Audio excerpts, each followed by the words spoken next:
centre.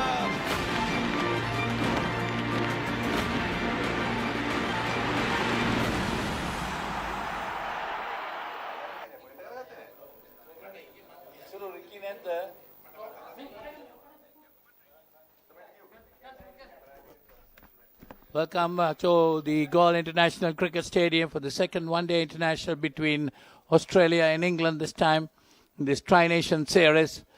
The PHQ Galle Cricket Stadium will be all set for this game, and it's going to be interesting to see the Australians got the better of Sri Lanka the other day.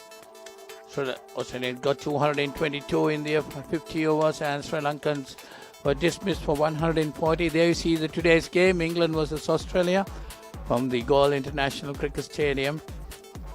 Wonderful game we are expecting today. As I say, good morning to Ricky Sims, who has joined me in the box. Good morning, Paulinus. So once again, a good morning to all our viewers who are joining us from wherever you are watching this game on Sri Lanka Cricket, our YouTube platform. Wherever you are, whichever part of the world you are. I know it's a very early morning in England. And of course, if you're in Australia, warm welcome as well. And all those watching on TV around Sri Lanka on Channel I, warm welcome.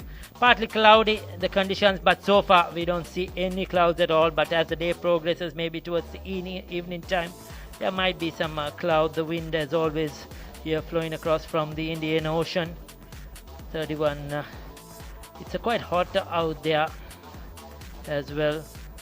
It's very warm and humidity is 78%. It's very humid.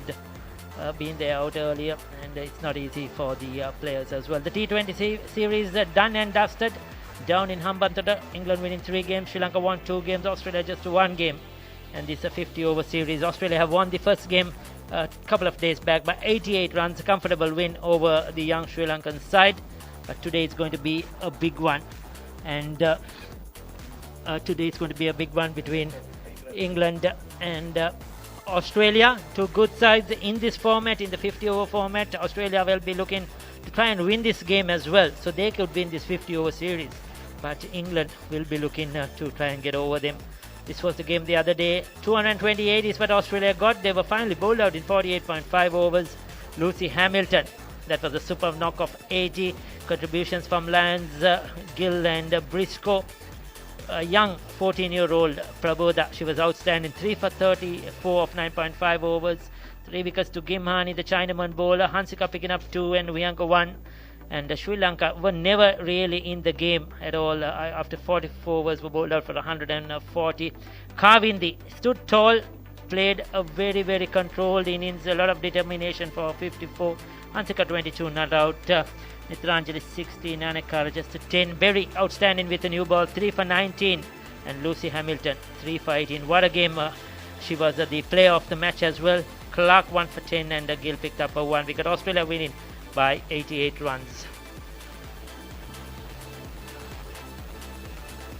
And the Galle International Stadium, as always, looking picturesque. Calm waters there in the Indian Ocean, looking so tempting for a swim, of course. And the buildings, the roads surrounding the busy city of Galle, surrounding this Galle International Stadium, one of the most picturesque stadiums in the world, no doubt about it. And if you want to play cricket, if you're an international player of any sort, this is one of the venues you will always like to come and play cricket on, no doubt about it. If you click your box and say these are the grounds I want to be there, and Galle is up there certainly. This is the players warming up earlier on today, Paulinus. Yes, definitely. The English side and the Australian side did their drills in the morning in this picturesque ground at Galle International Cricket Stadium. As Ricky said, wonderful pictures we have all around the world, and a wonderful place for a great tourist destination too. Galle, a southern part of Sri Lanka. They see the English players warming up, and the Australian players too join them in their warm-up drills. They're playing football and things like that. There you see the Australians doing their drills. That's Captain Emmy Smith. Well, it will be definitely a great day for England and Australia playing an international game here in this ground. The second limited over encounter in this tri-series. Earlier, the Australians got the better of the Sri Lankans the other day. There you see some beautiful pictures from the drone camera. There's the clock tower of the golf fort, which is a heritage site, the World Heritage Site. The golf fort, beautiful to watch indeed. Inside, you've got to go and see the most of the tourists will visit this place. As lovely pictures all around the ground, beautiful indeed. A lot of games have been played in this Galle International Cricket Stadium. Sri Lankans, they play a lot of Test cricket here. It's a very interesting place for the Sri Lankan cricketers. They have had some great wins. Well, as we go down to the toss, we have Ricky Sims down there with the two captains and the match referee, Mr. Brendan Kurupu. A good morning and a warm welcome to the Galle International Stadium. We are here for the second game of the limited over format in this tournament between Sri Lanka, Australia and England. The women's under-19 Tri-Nations tournament. Today's game is between Australia and England. We have the two captains for Australia, Amy Smith, for England, Josie Grooves, and our match referee, Mr. Brendan Kurupu. Amy will toss the coin. Heads is the call. Heads it is. So heads was the call, and Josie has won the toss. Josie, what have you decided to do? We're going to bat first. Any special reason? I'm sure you watched the last game as well.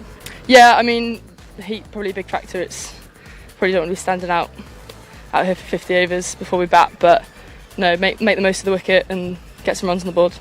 This is the same surface that was used for the last game. How did you see the surface?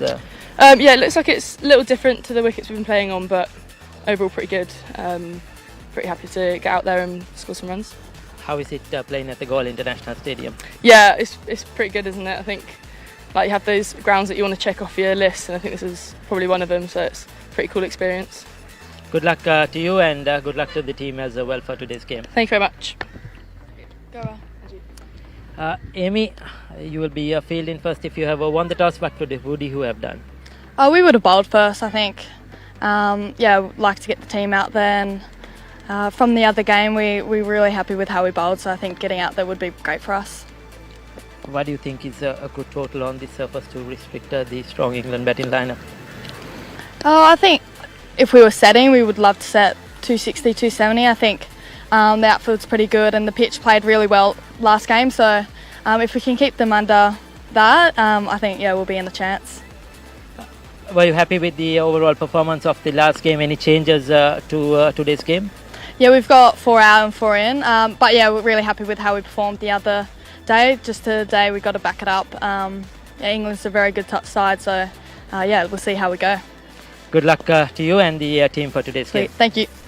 So that's the news from the centre. England have won the toss and elected to bat first.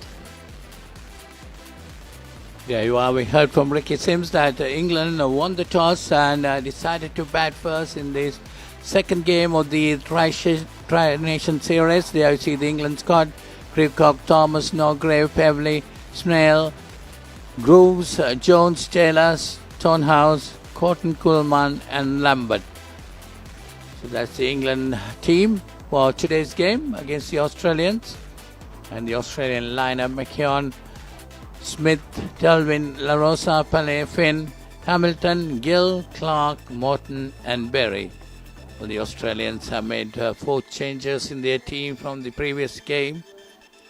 They left out Briscoe, Lyons, Sienna Eve and Tegan Williamson been left out, and they brought in McKeown, Judith Morton, Lucy Finn and Samara Dulvin into their side. So that's the Australian lineup to play against England. You see the Australian team taking a group photograph. Looks beautiful there. That's the final game on this tour for this Tri-Nation Series. They had a couple of games in Hambantota, T20 games, and they came to Galle for the 50-over series. They played Sri Lanka the other day. You see once again those beautiful pictures coming from our drone camera. It'll be interesting to see how the Australians play England here. They got the better of Sri Lanka the other day. They beat Sri Lanka by 88 runs. And today they are going to play England, a strong team. England had the advantage in the T20 series, which was played in Hambantota, winning 3 games, Sri Lanka winning 2 games, and the Australians just managed to win 1 game there. They got the better of Sri Lanka in the first of the 50-over Tri-Nation game, as we say. Ricky? Yes, Paulinus, good to be back here in this cool enclosure.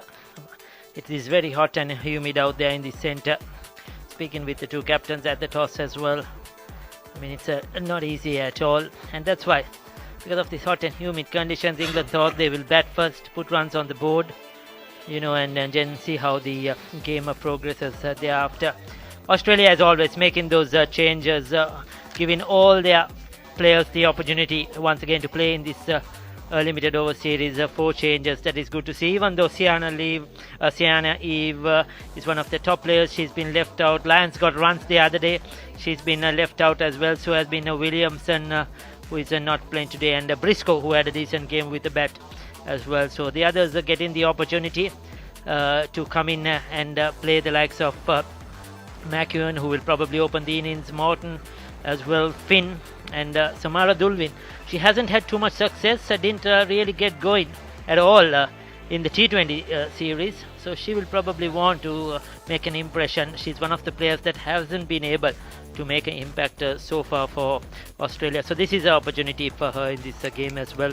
England playing a big strong lineup. Pradit Udavatta is our umpire, on-field umpire for today. He was the 4th umpire the other day, a very experienced umpire now, first class cricket at this level as well, has been around the block, a lovely gentleman, no doubt, coming in from the Sri Lanka police, so very strict as well, Pradeep Udavatta, and it's good to see him out there along with Shanta Fonseca, who officiated the other day. He will be in the centre as well today. Kirti Bandara is our 4th umpire, and we have the TV umpire Ravindra Kotachi, who is in charge of the cameras. That's Shanta Fonseca. And we have a match referee, Brendan Kurupu, former Sri Lankan player, double centurion on test debut, coach, administrator, manager, selector at all levels, and now involved as a match referee as well. A lovely gentleman, Mr. Brendan Kurupu. So they are the officials in charge of this all-important game, the final game for Australia on this tour to Sri Lanka. They have had 4 T20 games, they have had 1 50-over game so far, and they're looking forward to that challenge, as Amy Smith, leading the side, said it has been a wonderful experience, and looking forward to another successful game. So what was interesting there in the toss, Ricky, was the Australian captain Amy Smith said anyway she wanted to field first, isn't it? So that is Jodie Grivcock will be opening the batting for England. And the scorers on duty, Ricky, you missed them. Ashwini Wijesurya, I see Erin Thomas, the other opener, will be doing opening duties for England today. Well, Ashwini Wijesurya is with us. M. Nandalal and Kaushal Lasantha is at the scoreboard doing the scoring. That completes the officials on duty today. So Bonnie Berry, who had a very good opening spell the other day, will be opening bowling for Australia. Well, we were talking about what Amy Smith said at the toss, Ricky. She said she wanted to field first anyway. Yes, I was surprised as well, but then I realized quickly that it is the experience that the Australians are looking forward to out in this tournament. Even in the T20 games, yes, they of course come out to win and try to get success as much as possible. But they were concentrating on giving all their players opportunities to bat, to play, to bat and bowl. Everybody got the opportunities. You could have seen, even if there is a player that who has been successful in the other game, has scored runs or picked up wickets, still they would give the opportunity to another player to bowl the overs, another player to test out batting in the middle. So those were the things they look forward to on this tour, and even today, because the other day they batted first and they won. So they wanted to test their strength, bowling first in this game against England, and see how their batters go about it, chasing runs.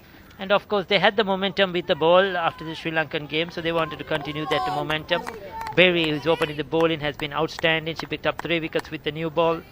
So yes, Australia, that's how they play their cricket. They play good cricket, aggressive cricket, of course, and always up for the challenge. But this young tour, the under-19 tour for these girls, is an experience, is a testing opportunity, and giving them all that experience they need to go in coming here to Sri Lanka and this part of the world. Yes, the Australians giving opportunities to the entire squad, even during the T20 series.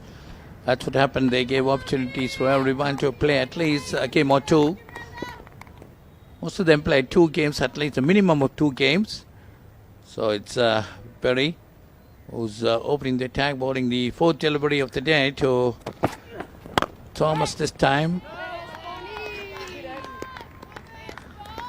So England playing their first 50-over game on this tour. They'll be wanting to do quite well against the Australians.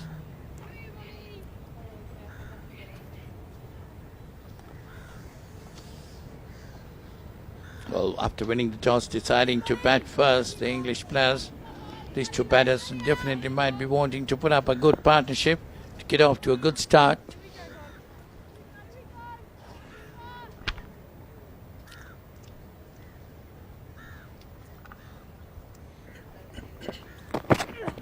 Yes, coming back, that's the first runs, beg your pardon, that's the first runs for Thomas of the bat. She will be probably missing a partner. She had a couple of very good starts in the T20 series. We don't have Perrin out there today. Davina Perrin, who was in brilliant form. I think that's the reason England have not played her, because she was in such a good form. They know what she's capable of. Just giving the opportunities, giving her a rest as well. I'm sure she'll play the next game against Sri Lanka. But Thomas and Perrin were really good at the top of the order. But Krukok, now it's an opportunity for her. We didn't see her open in the T20 format. So this is another opportunity for this youngster to show what she's capable of. First over completed, 2 without loss.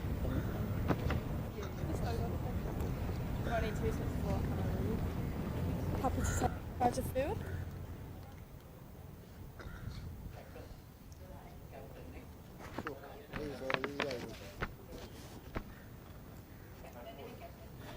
So Lucy Hamilton will bowl the second over.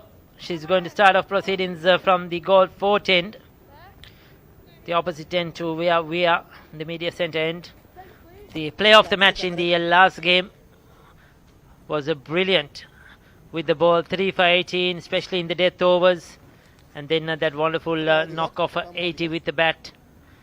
She was outstanding. We saw in the T20 games she captained the T20 format as well, and she was brilliant, no doubt about it. We know she has a lot of talent, a future for women's cricket in Australia. There you go, look at that start, gets a bit of extra bounce. She's tall, bowls those right channels, gets the ball to move away from the right hand. She's not easy to get away. Well, talking about Davina Perrin, Ricky, I thought she had an injury during the third one day, the final one day, 3 T20 international. Maybe she's rested because of that. Maybe she's not properly recovered after that injury. Anyway, coming back to the game, Hamilton. Wonderful all-rounder, as you said. That's again a good bit of bounce off the wicket.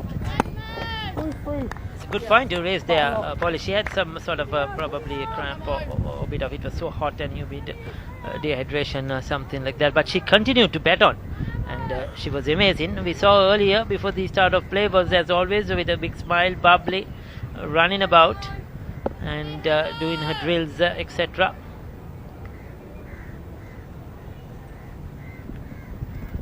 So England 2 for no loss. We're in the second over. That's another good delivery by Hamilton, taking it away from the batsman.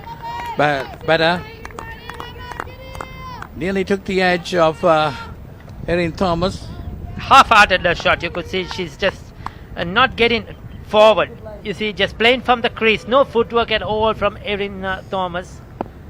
The ball angling away. That's the natural angle for Hamilton to the right-hander. So you either have to leave it alone or get your front foot really forward to cover the line. This time slightly short. Quick to latch onto it. On this surface, it's very much lower than what we mentioned the other day at Hambantota.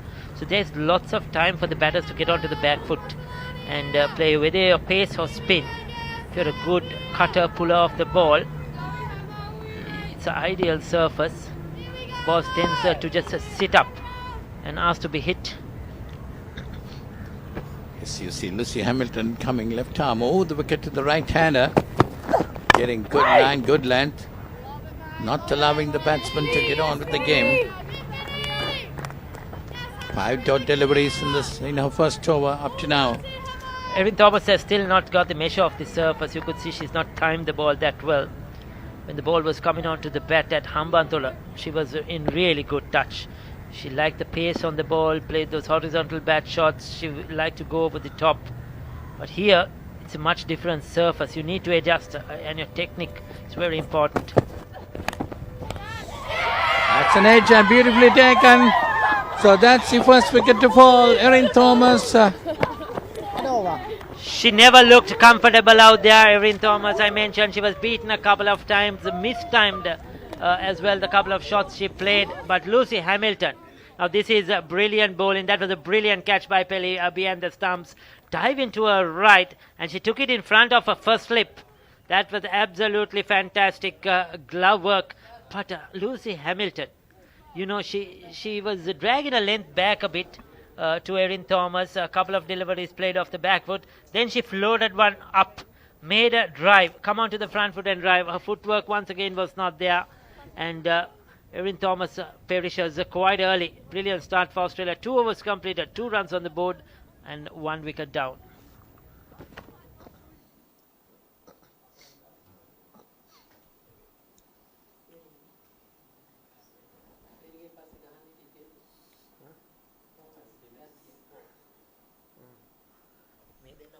So it's Abigail Norgrove to come in at number 3. Well, the previous over, Lucy Hamilton was a maiden wicket. She bowled good line, good length. And of course, as Ricky was telling, Erin Thomas didn't get the pace of the wicket as early as possible needed.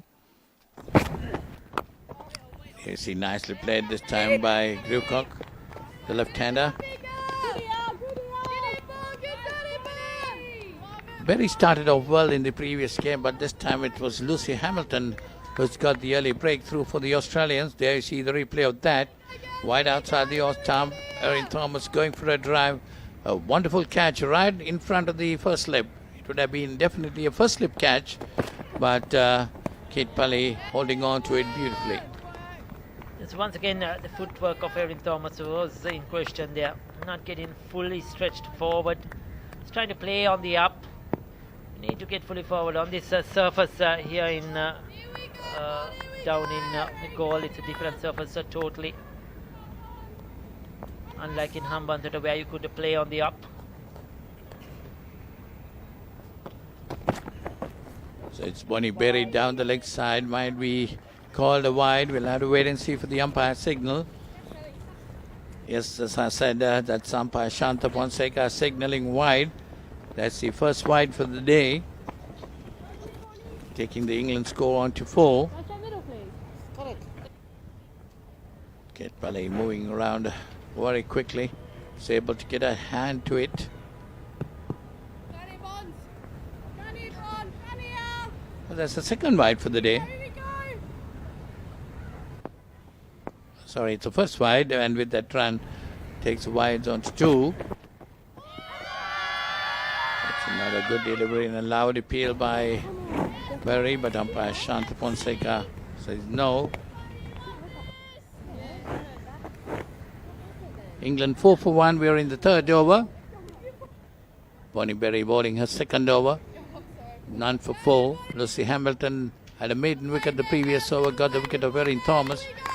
Brilliantly taken by Pele. the wicket keeper for Australia. This is his second 50-over encounter in this Tri-Nation series. The first, the Australians got the better of Sri Lanka.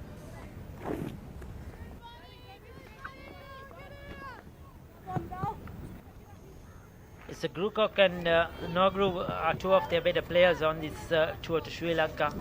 Saw that in the T20 format with ball, with bat. They've been a consistent performers. They have 50 overs to bat here. 47 overs after this. Long way to go. So they just have to settle down, adapt themselves to the situation. That was a quicker one from Berry. Trying the short delivery. Newgrove going for the pull. Doesn't get hold of it, a bit of a top edge. Falls safely. But yes, they could take a lot of time. They could take a leaf out of the book of Lucy Hamilton, how she batted the other day. You know, waited, played a patient innings and got her runs comfortably at the end. Didn't try anything fancy. You need to adapt from the T20 format to the 50-over format quickly. And these are the things that you'll want to see these young players doing, and how they mature and their temperament for the game as well. 3 overs completed, 4 for the loss of 1 wicket.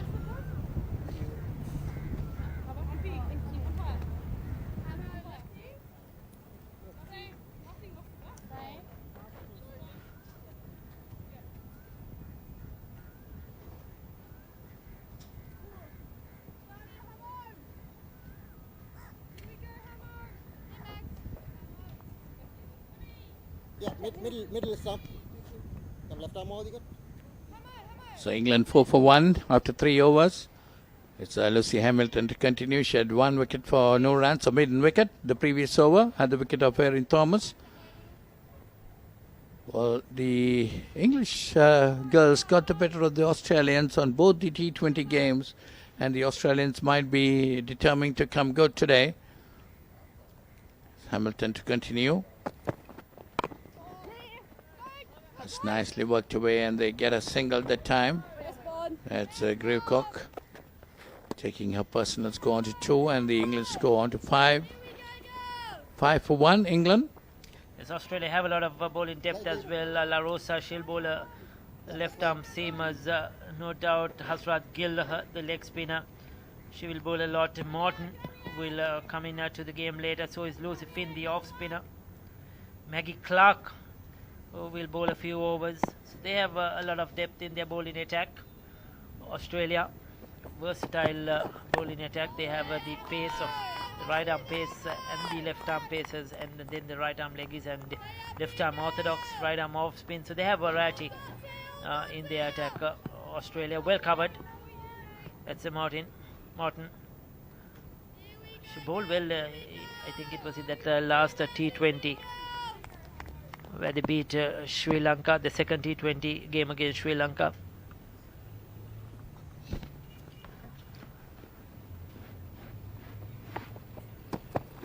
See Hamilton, this one over pitched and nicely driven. That gets gone through the cover point boundary. That's gone to the boundary for 4.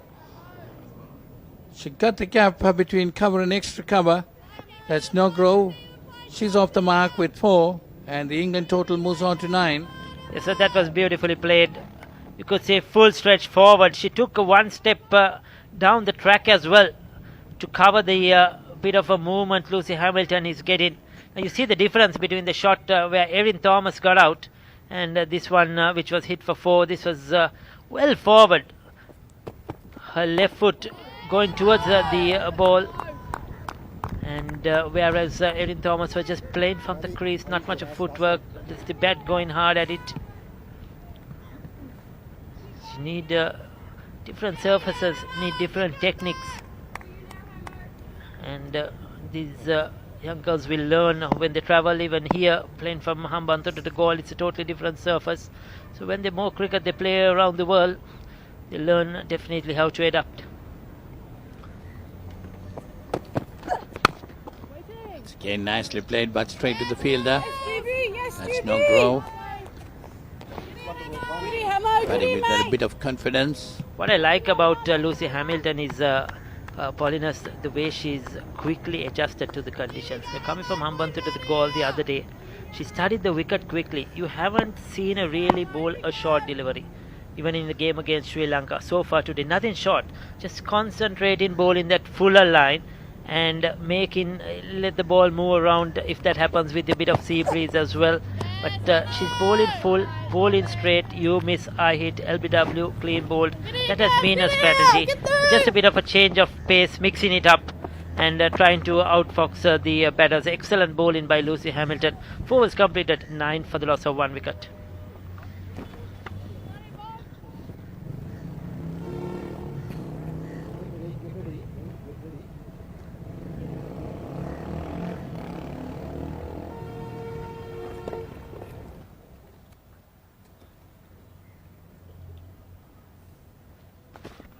The England team scorecard, you can see Chris Pavley.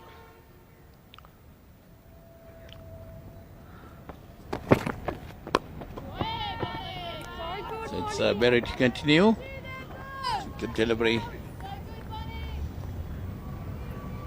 England 9 for 1. Grewcock on 2 and Nogra 1-4. What I was going to say is Paulinus there quickly was Chris Pavley is due to come in next, but she opened the batting as well in the T20 format for England, batting in the middle order because Grewcock has opted or been put up to open. Good looking drive, won't get any runs, confidently played. She's taking her time, no doubt. There is lots of time on offer. They will have a target in mind. Both these two Australian bowlers are not going to give anything away for the English batters. They're bowling good line, good length. England batters got to work hard to build up a good partnership. That's again well pitched up, driven firmly but straight to the fielder. It's a good field set in. Mid-off is very straight for the left-handed Grewcock. So she's hit a couple very straight, but still mid-off was very quickly onto it. They have a mid-on and a mid-wicket and a deep fine leg on the on-side. One slip. An inside edge. Once again looking to drive. This is good bowling by Australia. They have read the situation really well. Keeping it full, keeping it straight. Making the batters come at them, making the batters do something different. Well, Ricky, the Australians really adjusted themselves from the T20 format. That's nicely played. That's going towards the cover boundary. 4 runs. 4 to Grewcock, takes it on to 6, and the England total on to 13. That was a good shot. Slight bit of width outside the off stump. And Grewcock adjusted quickly, played it late, you could see, to get it wide of that field, steering it on that offside. No chance for the third man. So you have to wait here. You cannot play early on this surface. You need to play late, wait for the ball. All up. 5 overs completed. It's a 13 for 1.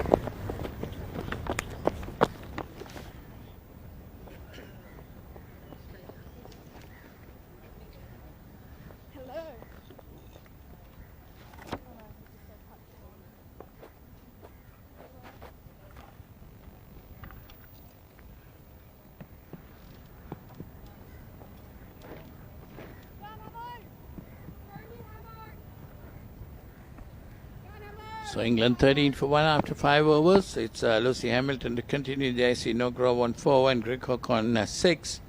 Hamilton got the wicket of Erin Thomas early in the first over of hers. Very nicely taken by Palea. Good catch. Last one. Nogra has settled down quite early. She's on 4. Played a wonderful drive past cover and extra. It's Hamilton bowling her 3rd over. She's been bowling good line, good length, forcing the English batters to play at her. As I say, good morning to Dhammika Hemantha, who joined me in the box. Morning, Dhammika. Very good morning, Polly. Very good morning to all the viewers who are joining us on Channel I as well as Sri Lanka Cricket YouTube channel. Neatly tucked away for a single. Australia off to a very good start. They are on the back of a win, a very comfortable win against Sri Lanka a couple of days back, and straight away Hamilton and Bonnie Berry, ideal opening bowling pair, found right length. In the meantime, two batters in the middle, Grewcock and Norgrove, starts to looking comfortable. Couple of shots timed really nicely, just crazed away for boundary once again. There you go, Grewcock stood up on it. Lovely hands. That time some width provided, and Grewcock's not the sort of player to miss out on opportunities like that, and straight away run rate on the up. Well, that was the first short delivery from Hamilton. Grewcock, who watched it very carefully, played a beautiful square cut, beat the fielders there, and that no stopping that after that. That's gone into the boundary. 4 runs to the total, and 4 more to Grewcock, taking her score on to 10 and the English score on to 18. That is the first delivery. I think Hamilton erred a bit. She has been bowling pretty well since their first over. Got the wicket of Erin Thomas. A very good catch, I was telling earlier. Beautifully taken by the Australian wicket-keeper Pele. Right in front of the first slip. That was definitely a first slip catch, Jamaica. No doubt, that was straight into the hands of the first slip fielder, Kate Pelly. Reaching for it, committed, and very well taken. Outstanding piece of wicket keeping. Australia picking up a wicket, and these two opening bowlers providing very little width, very little room. Still, slightest of opportunity, these two England batters pounced on it. Whenever opportunity provided, you saw that cover drive through cover region. Looked very nice to watch. That's another good delivery by Hamilton to end her third over. 6 in all. It's 19 for 1 England.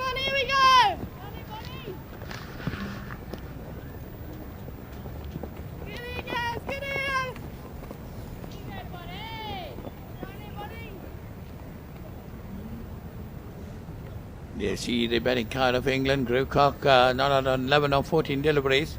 Erin Thomas caught by Kate Pelly off the bowling of Hamilton for 1.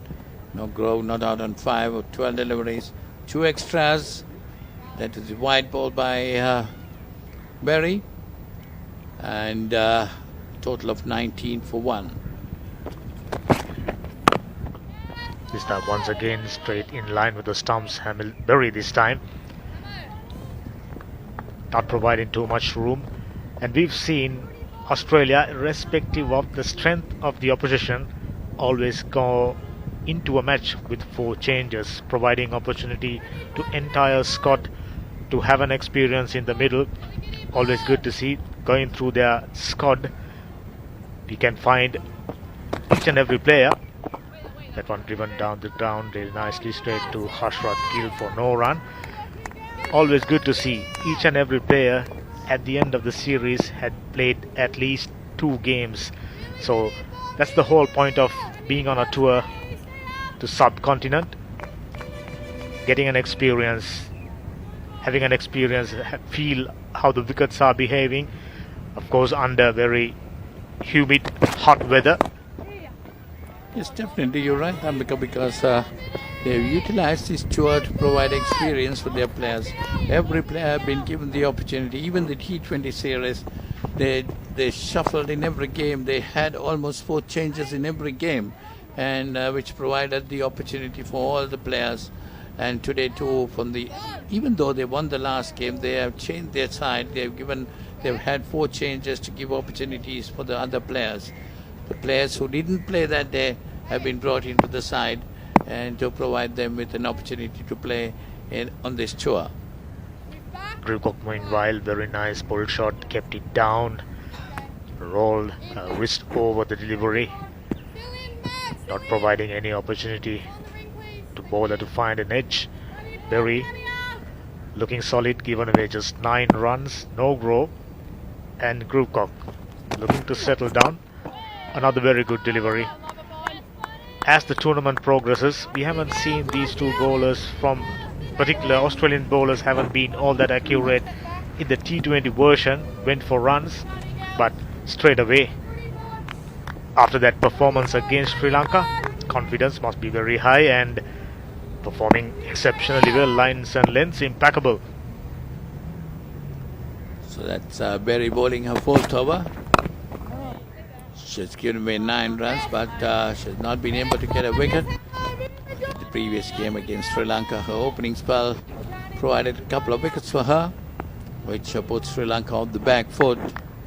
But today it was Hamilton who got the breakthrough early.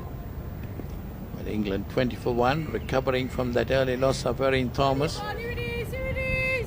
Grovecock is on 12 and now Grove on 5. Berry bowling the last delivery of her 4th over. That's nicely played, going towards the cover boundary. That's a single to her. Takes the score on to 21. Grovecock on 12, no Grove on 6. So 7 overs gone, 21 for 1 England.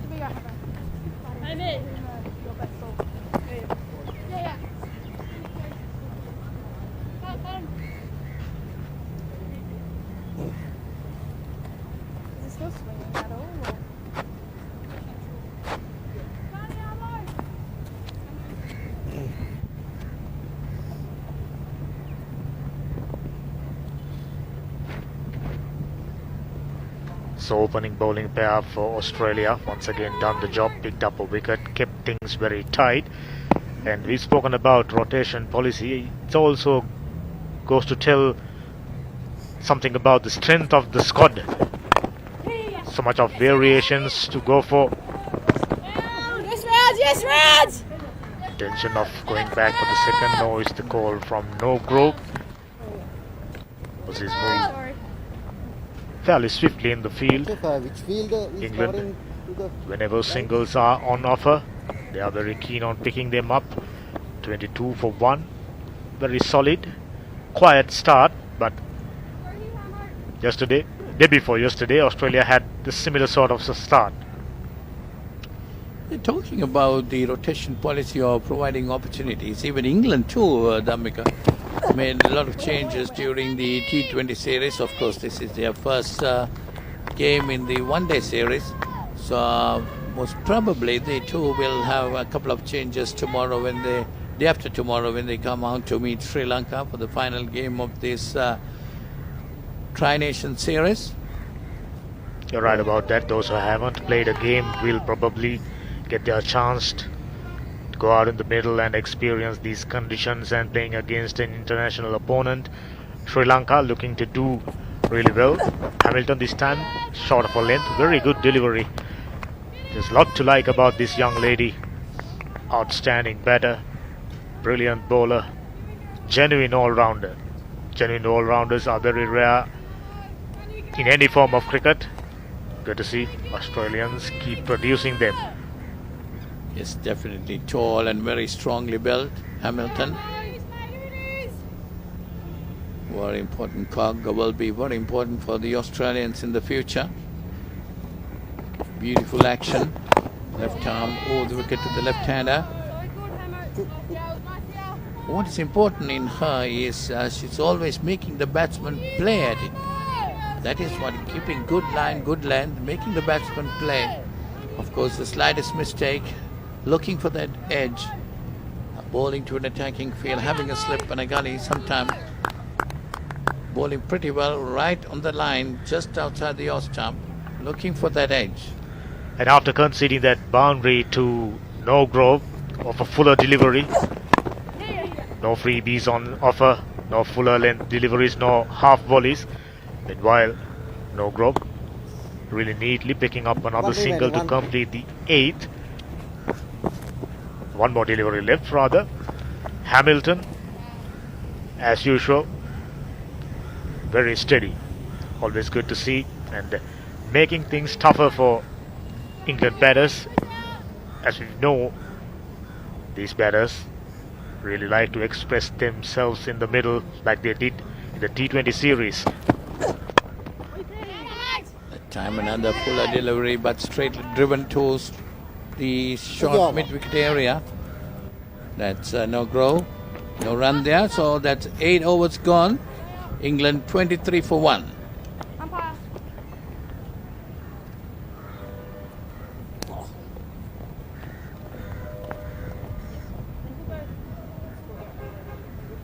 Yeah, like it. Lefty. What about lefty to out on the leg? Yeah. Finny, can you drop please? Hammer, do you mind? Dropping, thank you. And just There you go, Grewcock not out 13, no Grove looking solid on 7.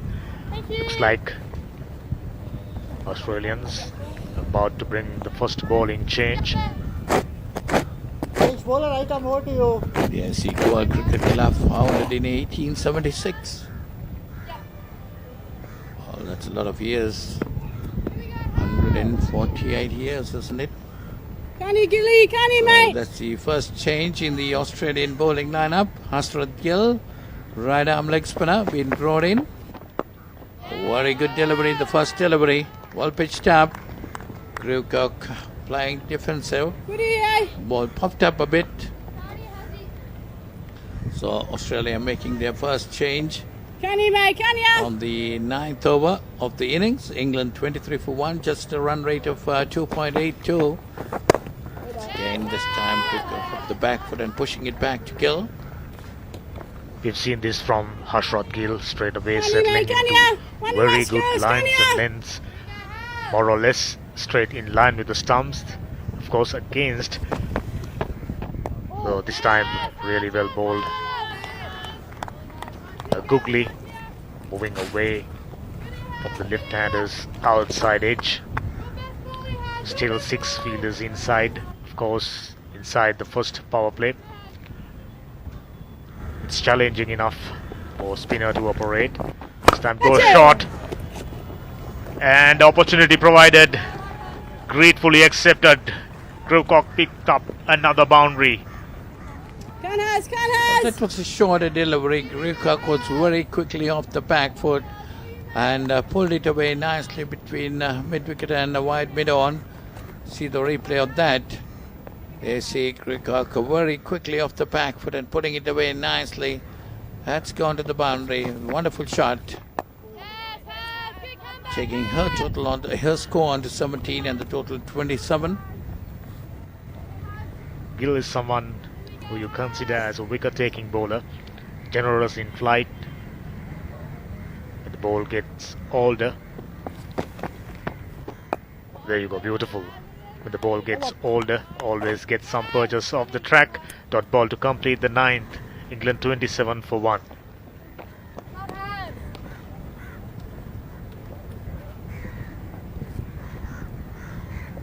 Left arm over, please.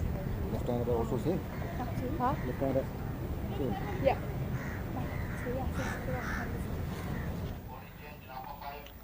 There you see once again some beautiful pictures coming of the Galle International Cricket Stadium here in Sri Lanka, the southern part of Sri Lanka. A very good tourist destination. The Galle Fort, the heritage site. So meanwhile, England winning the toss and deciding to bat first in the second game of the Tri-Nation one-day series. After 9 overs, they're 27 for 1, and the Australians have made another change. La Rosa been brought in. Another left-arm bowler.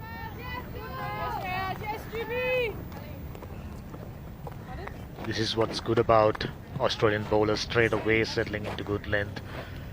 So as we are arriving, Australians as well as England players doing their drills and plenty of spot bowling, and straight away reaping benefits out of it. Oh, this time Fuller played it nicely for no run.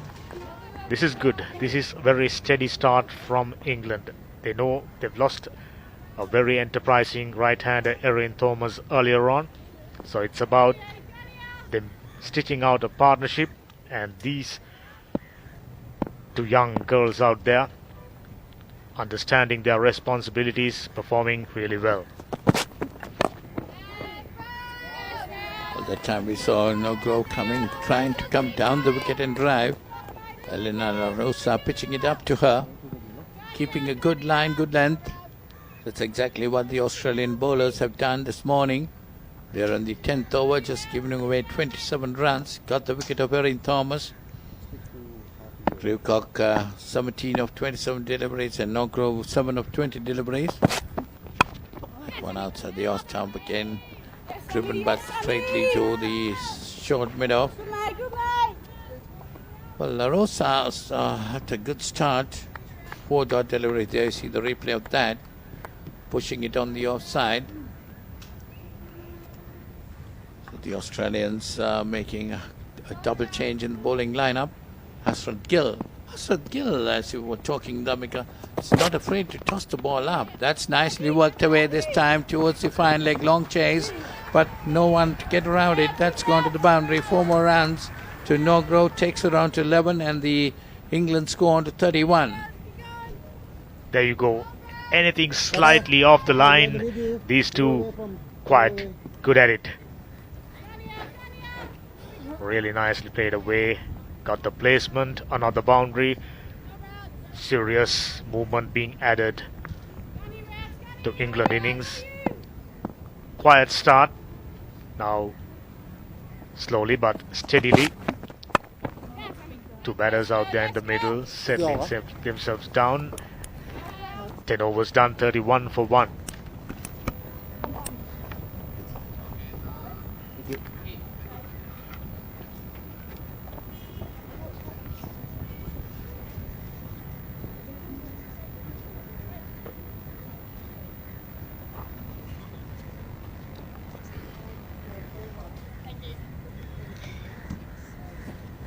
Get ready.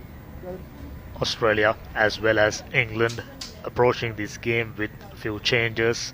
Notable one, of course, Davina Perrine, could be due to a slight muscle strain she suffered in the final T20 game against Sri Lanka at Hambantota.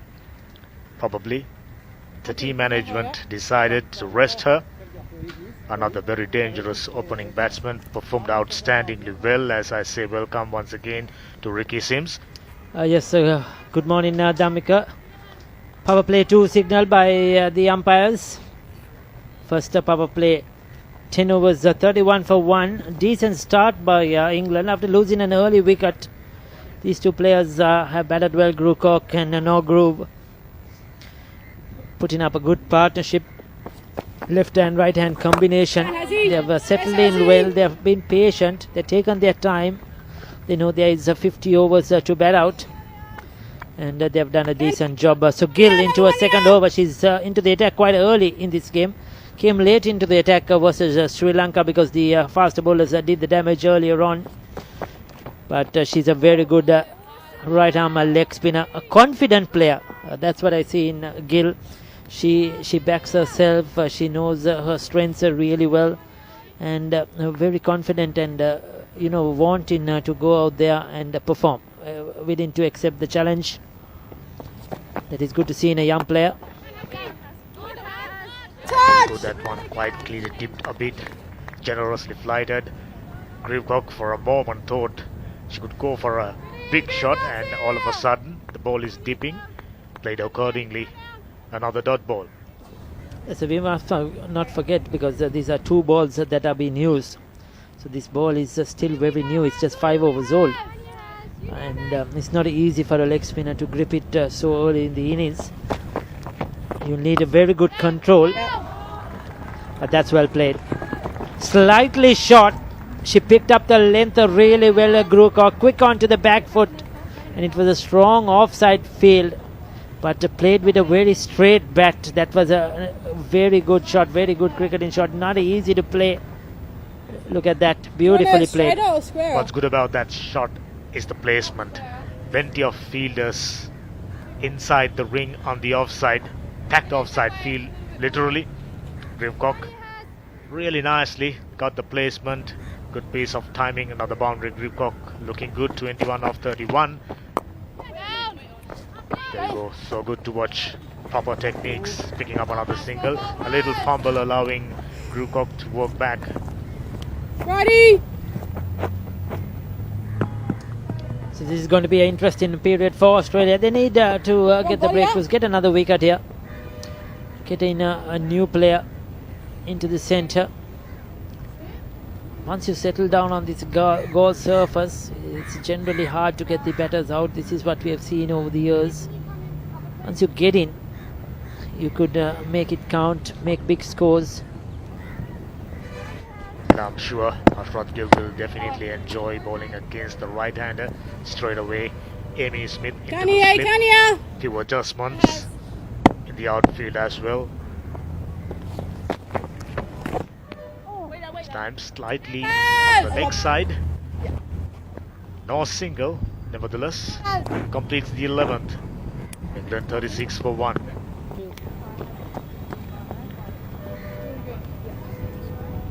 Keep being going.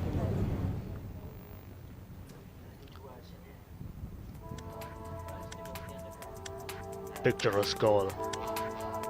You won't mind have as many shots as possible. Of course, famous tourist destination. There you go, the bars. After losing the wicket, two batters out there in the middle. Not too many big overs, just about keep things moving.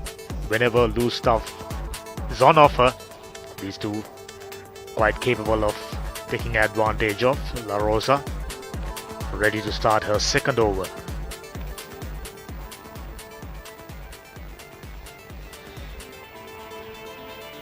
It's the two left-arm seamers. They are two of the main weapons for this Australian lineup, Hamilton and La Rosa. Both similar in stature, tall, well built, and both really bowl good areas. They don't try too many different things. And to keep it up, La Rosa in particular likes to mix up her pace, roll her fingers over it. And she's been a good performer on this tour to Sri Lanka. Certainly a player we will look forward to see much more in Australia women's cricket, no doubt. That's a good shot though. Neatly played, tucked away on the onside. They'll come back for a comfortable 2. So Norgrove was settling into this innings really well. Norgrove as well as Grevcock, both batters presenting the full face of the bat each time they go down the track. Previous one closing the face, getting the placement and picking up a single. La Rosa slightly offline on that occasion. La Rosa is someone who's capable of quite a few variations, back of the hand, slower ball, a cutter. Straight away are starting to notice, looking to unsettle the batter rather.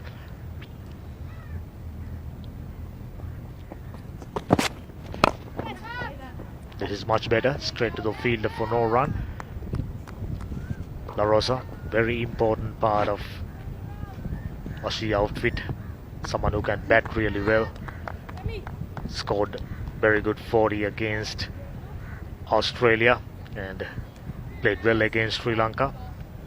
And I'm sure in this format, Australia, they're ideally suited for this format. That's a right way in the block hole. Testing the two England batters. It's not easy conditions certainly to bowl. It's hot, humid out there. Tiring, but Australia up to the challenge, as Smith said at the toss. They were anyway looking forward to bowl first. Try something different in this game. They batted first versus Sri Lanka to test their skills in this last game of the tour. That's what they've been doing right throughout the T20s and this 50 over format. Another single, a full toss. They've been testing their skills, testing their players at different roles, different stages of the game. You could see the ones who open today do not open in the next game. It's a different test. You know, the ones who open the bowling are changed around. You know, they have tested certain bowlers at the death, certain bowlers at the start. So they're testing the skills, individual skills of all these players on this tour. and they will be happy with the success they had so far. Trying out different combinations so far. Doing well for Australians. La Rosa completes another over after 12. England 40 for the loss of 1 wicket.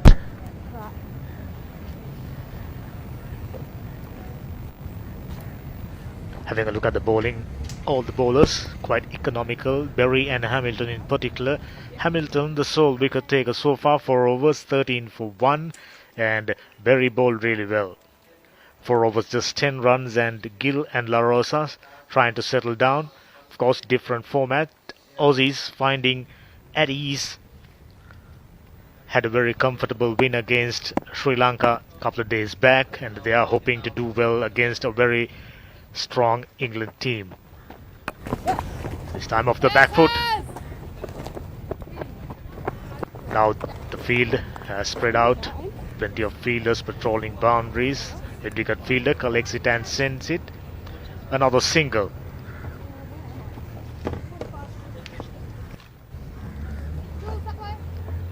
Gill from time to time, leg spinners, as you know, presents short deliveries. You seldom see young leg spinner getting everything right each and every delivery. This time driving down the ground for another single. Of course, very well flighted by Gill. Makes it easier for Crew Cook, who's on 24.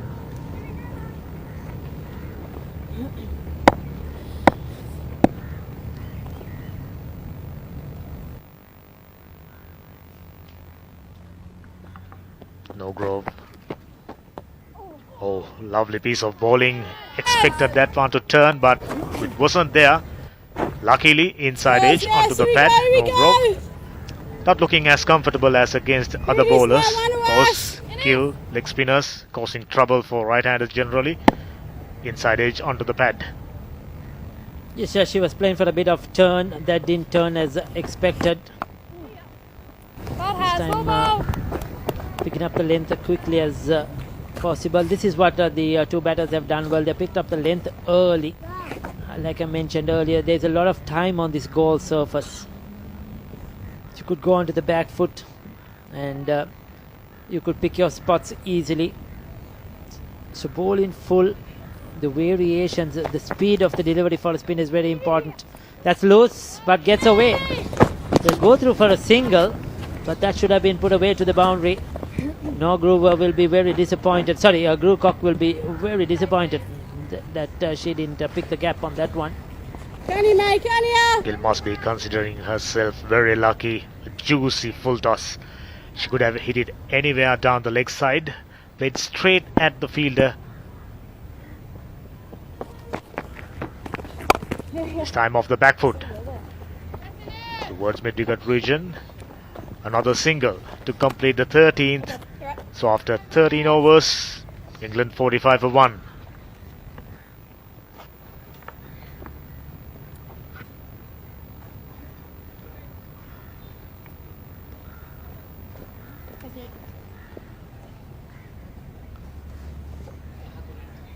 So England 45 for 1. Grewcock on 25. No Grove on 17. Gill bowled 3 overs, giving away 14 runs. La Rosa 2 and giving away 8 runs. That's a combination that has been operating right now. Hasrat Gill, right arm leg spinner. Ilona La Rosa, left arm, medium pace. So there's another bowling change. So La Rosa has been taken off, and it's Clark, Maggie Clark, being brought in by the Australians.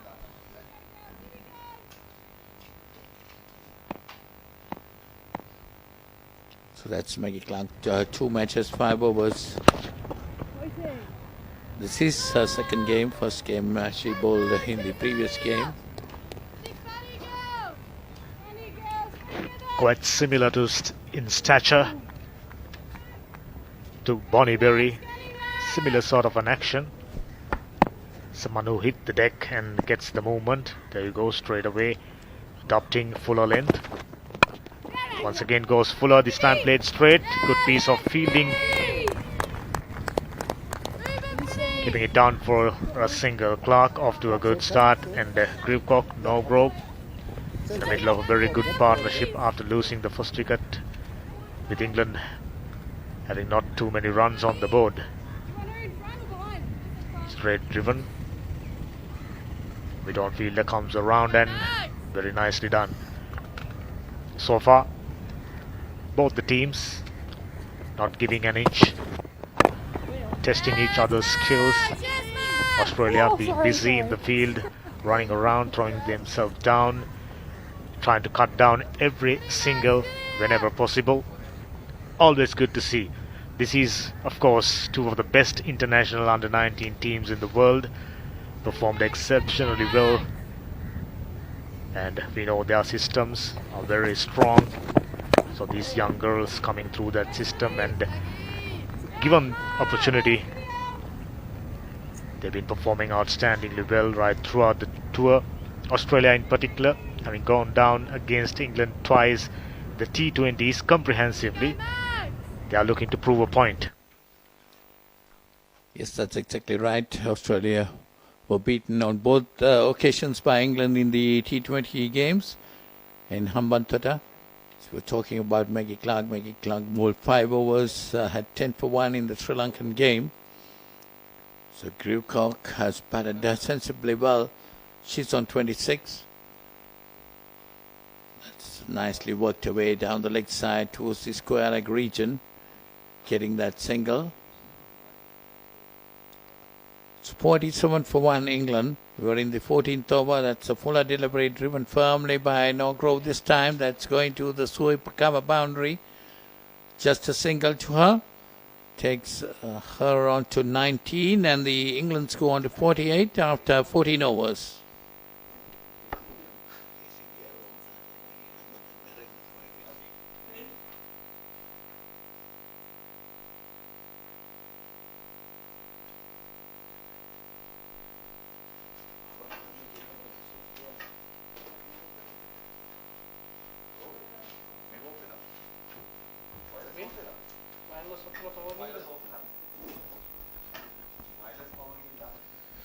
So it's 48 for 1 England. Some beautiful pictures coming from the drone camera.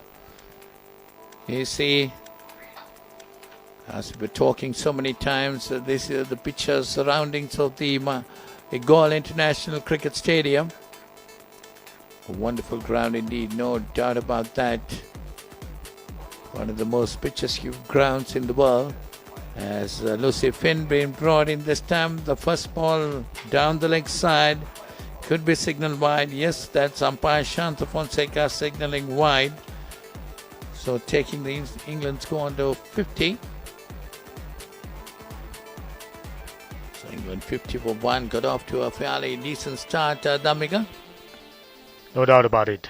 Having lost a wicket, they straight away knew time to steady the ship. Run rate 3.5. Only lost a wicket. Once again another wide. Striving for a little bit of in-swing. Lucy Finn coming into the attack for the first time. Understandably. Taking time to settle down. Another very tall bowler. Someone who can extract a little bit of bounce on any surface.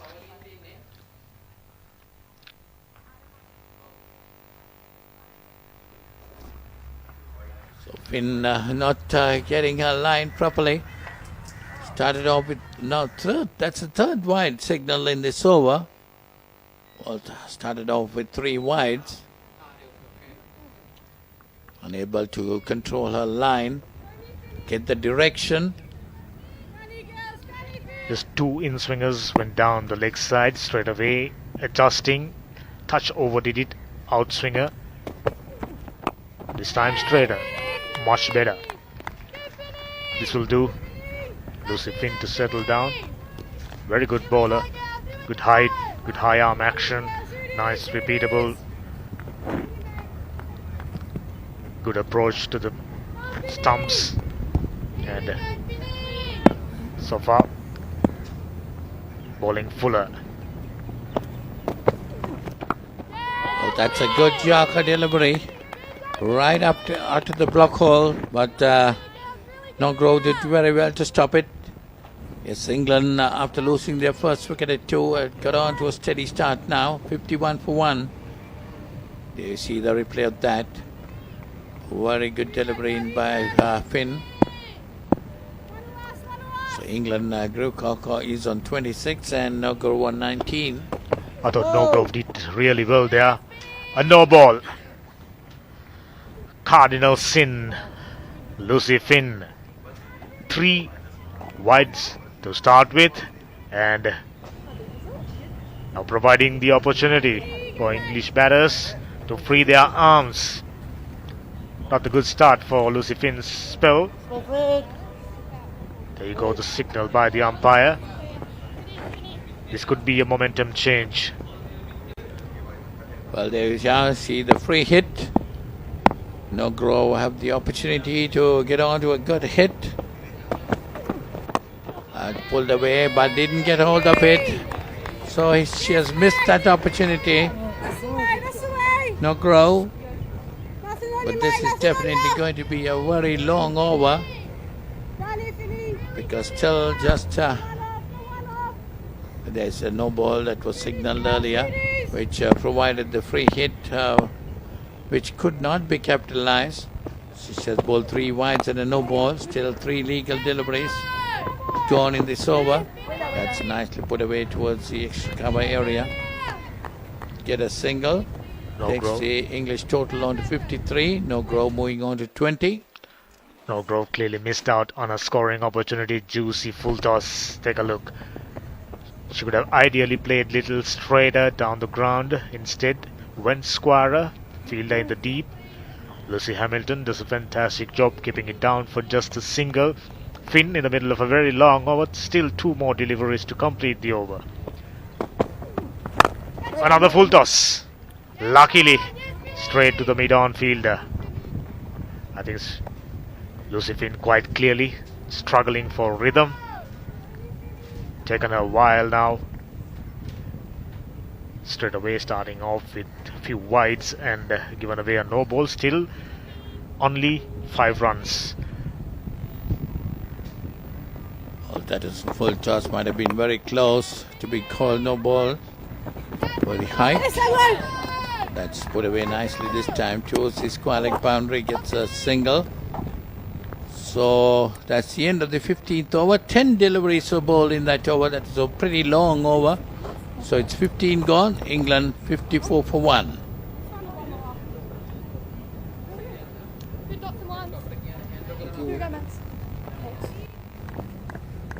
Continuing to get these lovely pictures. Our drone operator, he's been busy right throughout the day. I'm sure we'll be getting quite a few angles of this wonderful place. Cricket ground adjoining, Golf Fort, the city. Lovely cricket in the middle. 2 best women's cricket teams in action.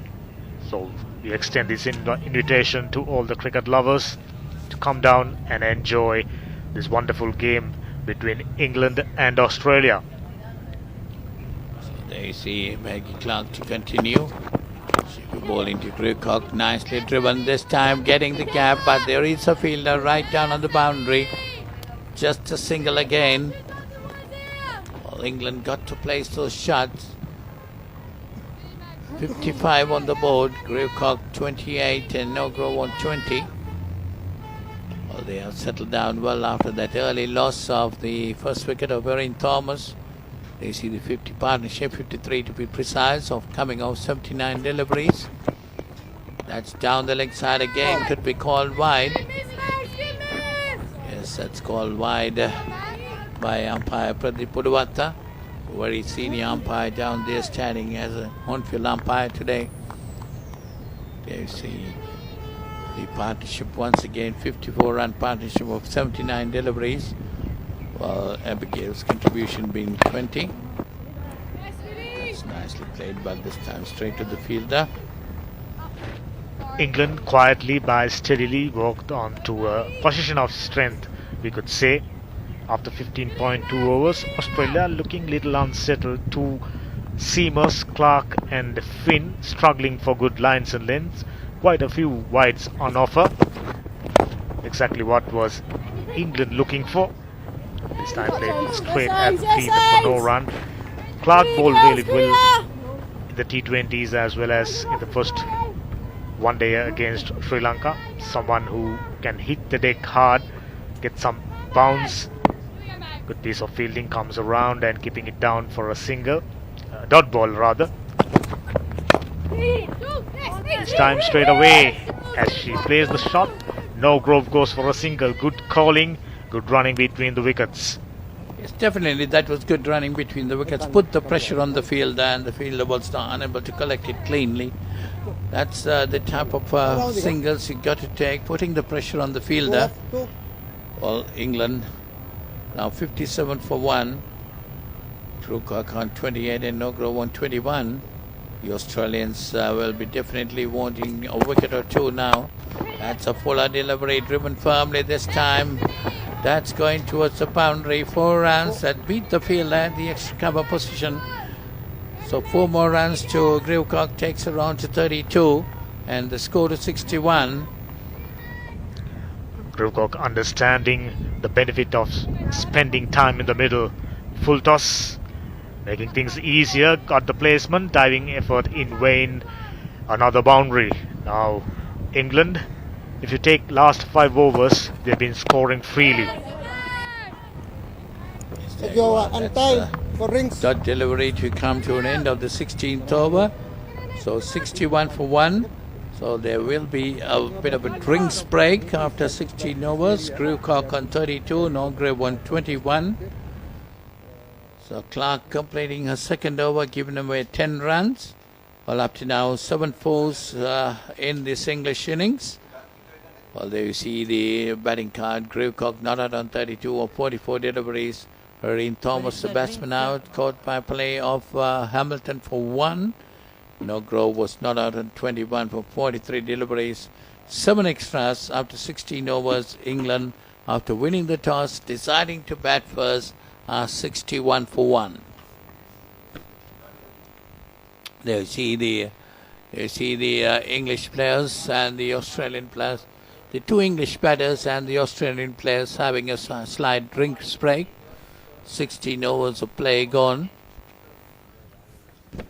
The bowlers for Australia started off really nicely. Hamilton picking up a wicket. So it's 61 for 1 England. About to... So it's the drinks break. While the drinks break is going on, we got to hand over to Ricky Sims down there for an interview. We'll wait and see who Ricky Sims have there. Over to you, Ricky.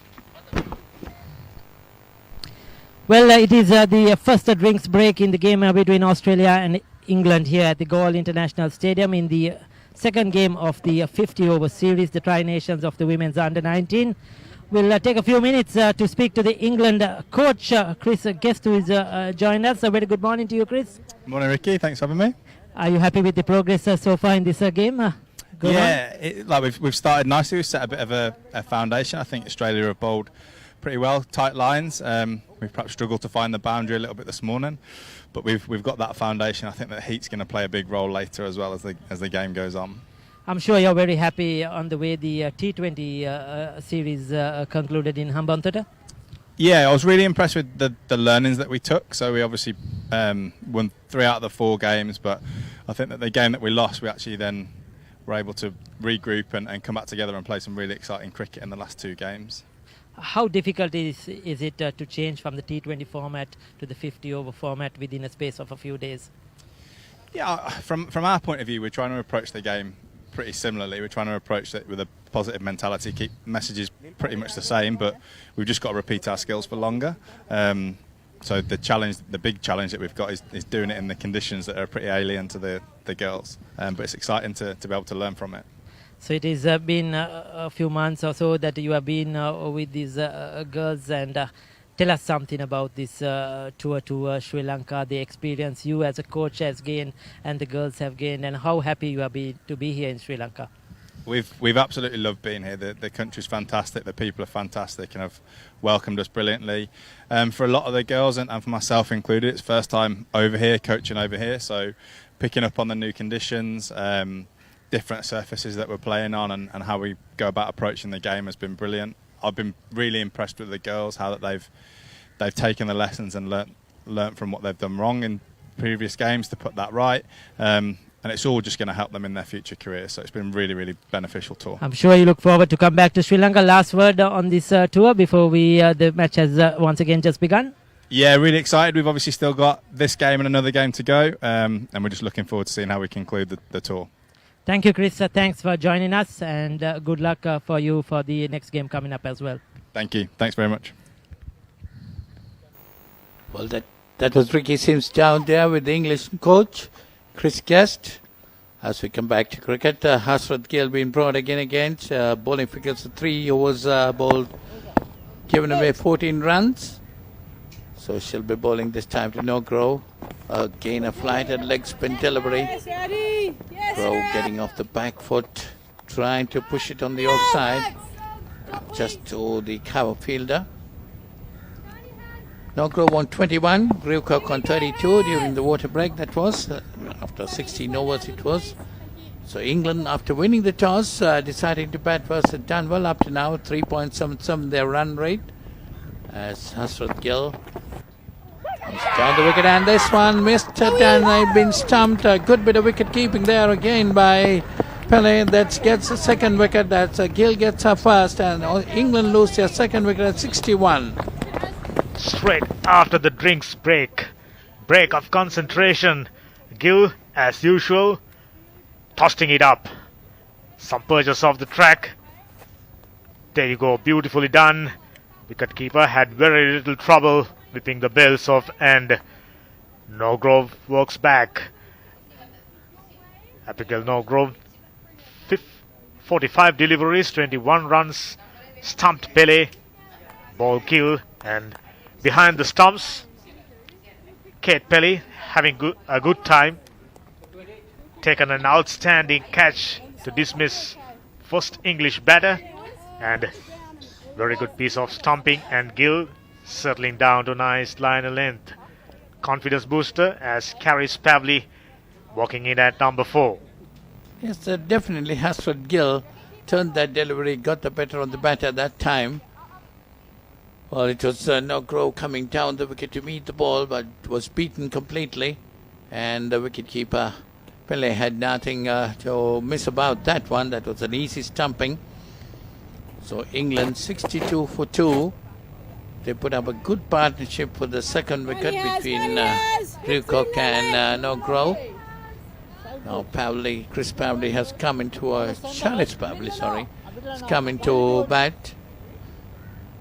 She'll be replacing No Grove, who was out-stumped by Pele of Gill. Based on what we've seen from Carrie Pavley during the T20 tournament, someone who favours going over the cow corner, very strong leg side player, should enjoy facing Hasrat Gill. A full toss straight away, whipped away, straight to the fielder at mid-wicket region for no run.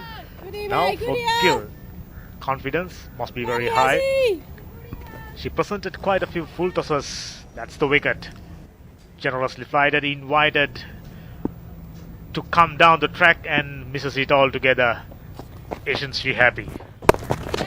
Yes, definitely Gill beat the bat at that time with the spin. No Grove not in line. Just coming down the wicket, trying to drive it on the outside, missed it completely. And the rest of things was a formality for Kate Pele. Done a wonderful job behind the stumps. So England 62 for 2. And that's a quick run taken there. A very good calling between the two batters, putting pressure on the fielder. That was Lucy Hamilton there at deep mid-off. Taking Pavley off the mark. She's on 1. Grewcock on 32. England 62 for 2. Pavley on that occasion went for a single as she placed the shot straight into the hands of mid-on fielders. mid off fielder rather, still went away for a single, and Gill completes her fourth. After 17, England 62 for 2.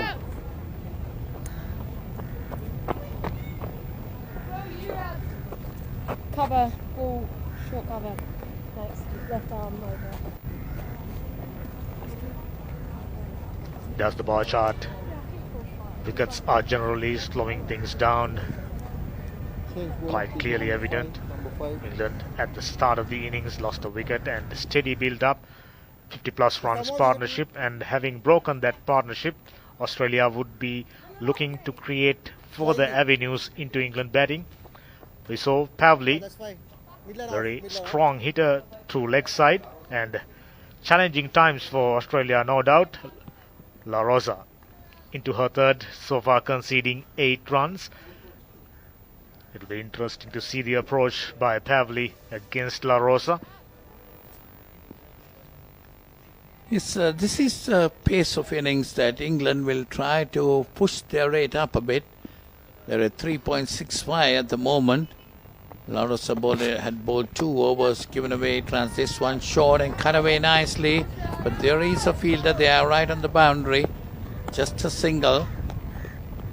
Because the next 17 overs is going to be pretty important for the English innings.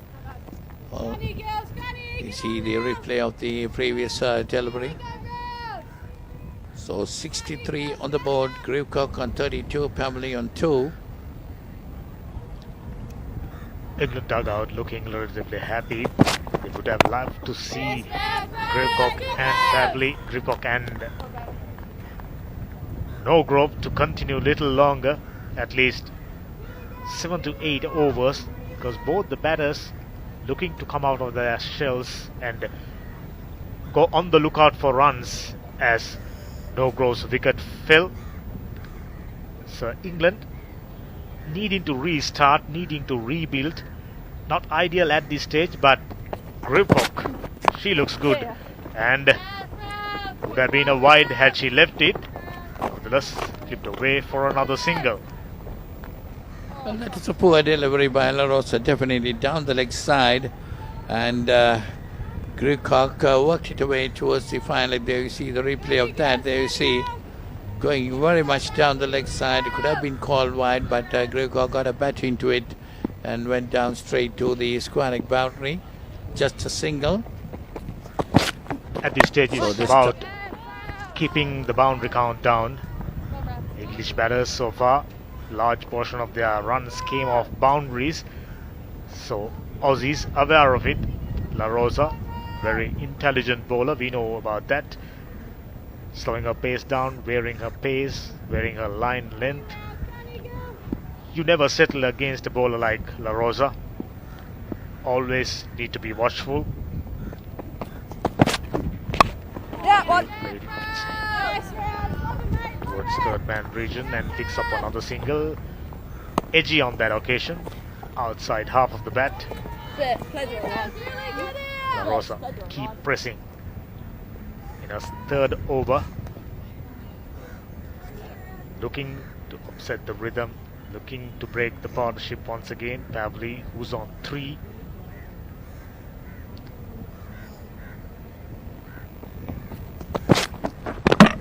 That's a good delivery by La Rosa. Grewcock playing over it. Missed it completely, so knocks the stumps. England lose their third wicket. England 65 for 3. Grewcock bowled by La Rosa for 33. What a brilliant piece of bowling.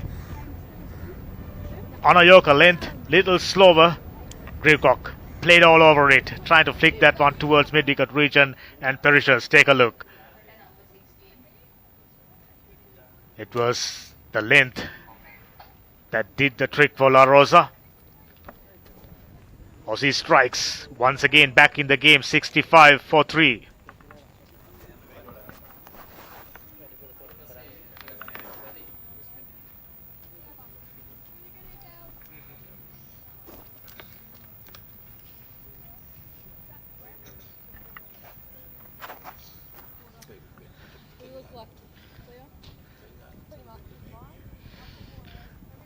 Sophia Smale is into the attack. into bat, in fact, because La Rosa has struck once again for Australia. 65 for 3 after 18 overs, 3.61, decent run rate, but it's the number of wickets that will be the concern for England. Probably 1 wicket too many they have lost at this stage, especially when you lose the 2 set batters, Grewcock and Norgrove, in a quick session. That doesn't help. And Pavley has just faced the 6 deliveries. So once again, these two have to start fresh. They have to start building up another partnership. And on this kind of a surface, that's never easy, because you take some time to get in, to adjust to the conditions of this surface. So once you get in, batting becomes much more easier. So when the set batters are out, it's never easy for anybody new coming in, and especially when you have a good spinner like Gill operating. It's definitely, Ricky, once you're set, it's your duty to bat long and possible, and take your team into a good total. But unfortunately, both the set batters have been sent back by the Australian bowlers. 2 good deliveries.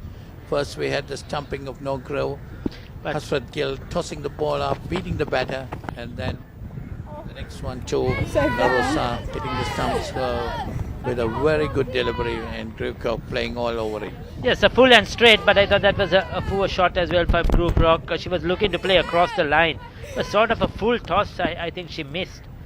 She should have been looking to play straighter towards mid-on. Full face of the bat. Instead, she was looking to play it across towards mid-wicket square leg and missed a straight full toss. But credit to the bowler keeping it full and straight. That is what Australia have done in the last game and this game as well. Their faster bowlers have looked to bowl that fuller length, try to hit the stumps always, especially the 2 left-arm seamers, Hamilton and La Rosa. And they have been very disciplined with the ball, the Australians, in this 50-over format. I think they are enjoying the 50-over format. For me, I feel that Australia seem to be much more comfortable, much more secure, much more organized in the 50-over format than they were in the T20 format, which they were, especially their bowlers. We saw them bowl a lot of no balls, a lot of wides. They considered a lot of extras. It's a good shot, though. But in the 50-over format, that has been far less. You have to bowl a lot more overs, but the extras have dropped down quite a lot, and the Australian bowlers have been much more disciplined, Paulinus. Yes, definitely they have adjusted very well. In the the T20 format, they just won 1 game out of 4 attempts, and here they already got the better of Sri Lanka, and in this game too, right now, they have done very well up to the moment. They have adjusted their game very well from the T20 format to the 50-over format. The bowlers have been bowling good line, good length, and the batters too. The first game, Lucy Hamilton had a good partnership with Briscoe, and then, so that's the end of the 19th over. England 68 for 3.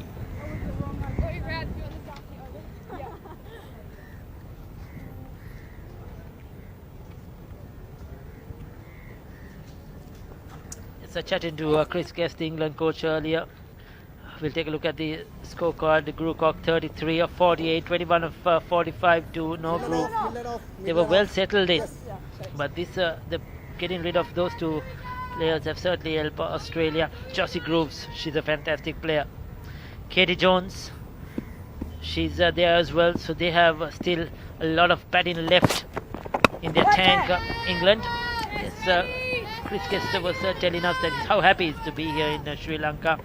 He himself as a coach, and the girls have really enjoyed the T20 series, and now this one, and it has been a real experience for them playing in these conditions, especially with the hot, humid, sunny conditions on these surfaces, and how they set up as well. Chatting to him off here as well. The girls come in from different regions, clubs, so they play some club cricket, academy cricket, and then they have selectors who select these girls into this under-19 pool. Then under-19 squad is selected. So it's a totally different setup to how cricket in Sri Lanka is played. School cricket, we come up playing school cricket, but here it is totally different as well. But still, it is a challenge for For them, that's appeal for a caught behind. La Rosa feels that the batter got some thin onto that one. Umpire Udavatta says no. She's a bit disappointed. It's very close to the bat. She certainly thought she had a wicket. Was there something? Was there a feather? Hard to say. There wasn't a big deflection. There wasn't a big deflection. So probably she heard something which the umpire didn't.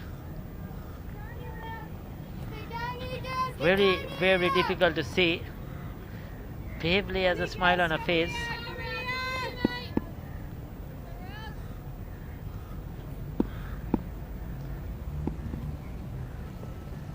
So England 68 for 3, Australia looking for another wicket to get into the command of this game. But yes, Ricky, we're talking about the setups in England and setups in Sri Lanka. We play a lot of school cricket for the boys, but the girls' school cricket has just started, so definitely the Sri Lankan girls will develop in the time to come. That was shown during our T20 series. Our girls did pretty well. We'll take a look at that last appeal, Paulinus, as well in between. There you go, very close to the bat. It's hard to say, isn't it? He just has a split second. I mean, Paulinus, we looked at about 3 replays, and we still are unsure if that hit the bat or not. So the umpire certainly will find it difficult as well. But if there was a noise, there was nothing else. It has to be bat. So probably La Rosa heard something. But Pavely is still there. And she must now make use of this opportunity to make it big. We'll chat about that cricket and junior cricket in Sri Lanka in the next over. Misfield. They have been very good, but this has gone through and it's expensive because it's 4 runs for Pavely. Her first boundary. La Rosa will be very disappointed. Spoiled a good over. She thought she had a wicket, and now due to a misfield they have conceded 4 runs as well. Not getting down. Right through her. That was Samara Dulwin. And that's right through her legs. She'll be disappointed. So will La Rosa. So 20 overs completed. 72 for 3. Beautiful. Green on one side, blue on the other side. Can't get any better. Picturesque Galle International Stadium. The picturesque Galle Fort. The picturesque city of Galle. And the Indian Ocean. The blue waters, the Sri Lankan seas. Looking glorious on this hot and beautiful sunny day here in the southern province of Sri Lanka. As Juliet Morton introduced into the attack.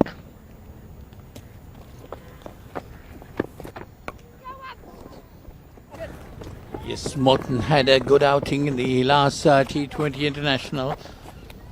So she must be wanting to do well today. Got the opportunity. She didn't play against Sri Lanka. Well, Ricky, we were talking about the school cricket standards in Sri Lanka. As I was telling, the boys' schools play a lot of school cricket among the boys, but the girls started recently, so they can develop their game, because we saw that during the T20 series the girls did pretty well, but in the 50-over game we thought they lacked a bit of experience there. Yes, certainly, Paulina. It's starting slowly, but it's starting surely. That much we could say. Girls cricket today. Just before the game, I was told the Australian team, this Australian under-19s visited a school nearby, the Ripon Girls School here in Galle, and they went to visit those girls, have some time with them, donate some stuff, etc. That's wonderful gesture by the Australian team, and the Ripon Girls School is now starting to play cricket. So now that is good signs for Galle, good signs for the southern province, and of course brilliant news for the young kids, for the girls here in Galle who are studying at Ripon College. Credit to Sri Lanka Cricket who has taken the initiative, the school, the principal, all the coaches, the teachers, everybody involved. And one day we hope that we will probably see a girl from Ripon College as well, a part of a Sri Lanka under-19 team. But Australia are falling apart here in the field. Now this is not good. Pavley, she has a big smile on her face because she's got 2 free boundaries. I mean, those should have been singles straight towards the fielder. Oh, what was that? Number 4 this time, Bonnie Berry, who has been brilliant with the ball. She really didn't get her body down. I just wonder if she lost it in the sun. It cannot be. But she just totally took her eyes off the ball and conceded a 4. Unlucky for Martin. 21 overs completed, 77 for 3.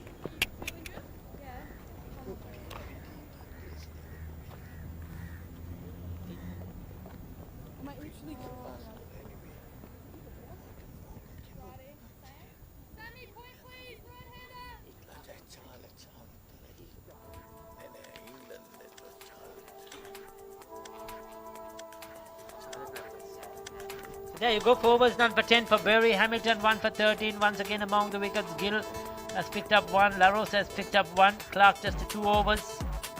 Finn and Morton 1 over each. So already we have seen 7 bowlers used.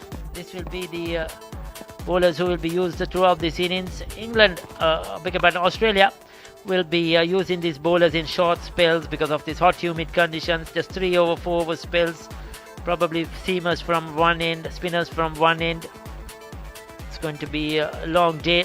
Those are the spectators watching this game from the ramparts of the Galle Fort. They are enjoying the weather, most certainly. Having a stroll around, a walk around the Galle Fort, the streets as well. And I'm sure they're looking forward to enjoying the southern province of Sri Lanka. A lot of holidays coming over next week as well. We have some festivals, the Sinhala Tamil New Year, Ramadan as well. So few holidays are coming up even for the Sri Lankans, and there were a lot from Colombo. We'll be going to the outstations. Paulinus, I think you have plans as well for that long holiday as they enjoy the weather here. Yes, definitely a lot of people will be coming down to the southern province to enjoy the beaches and the hotels here in Galle as well as down the southern arena. So Sri Lankans are enjoying their holidays, no doubt about that, as England keep on piling on runs here. 78 for 3. As Shoreditch and pulled away nicely towards the fine leg region. Gets a single.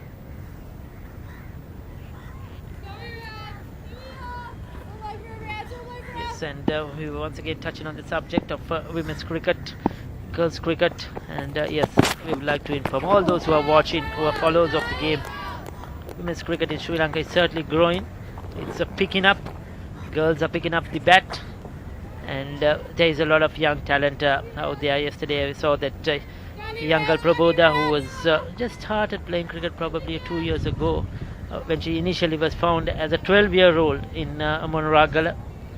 You know, and in 2 years' time, she's representing the Sri Lanka under-19 at the age of 14, and known as Bhatti to her teammates because she's the smallest. And you know, those are stories that we could always talk about. Wonderful stories when it comes to this great sport. Yes, definitely the credit should go to her coaches too.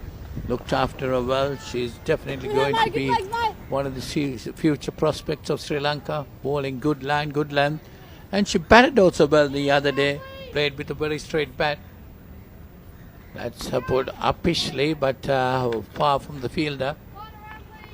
That's a replay of that. Getting a single. So they're looking for runs. Pavley in particular, she's been very lucky. This has been a bit of a tough innings for her. She's got to 15.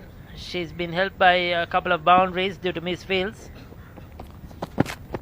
Oh, that was a slow delivery. It didn't come out right, but gets away with it. La Rosa has a big smile on her face. Yes, Raj, yes, I think she will ask the umpire for a cap as she finishes off over, but more importantly, I think she wants that towel because it's very sweaty out there, and that ball slipped from her hand, and Pavley unfortunately didn't make use of it. That should have been smacked to the boundary, but gets away. 22 overs completed, 80 for 3.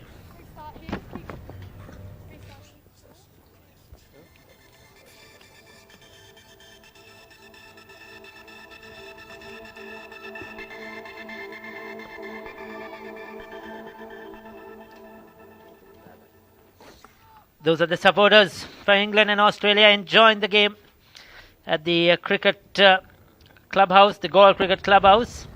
It's a nice place to be.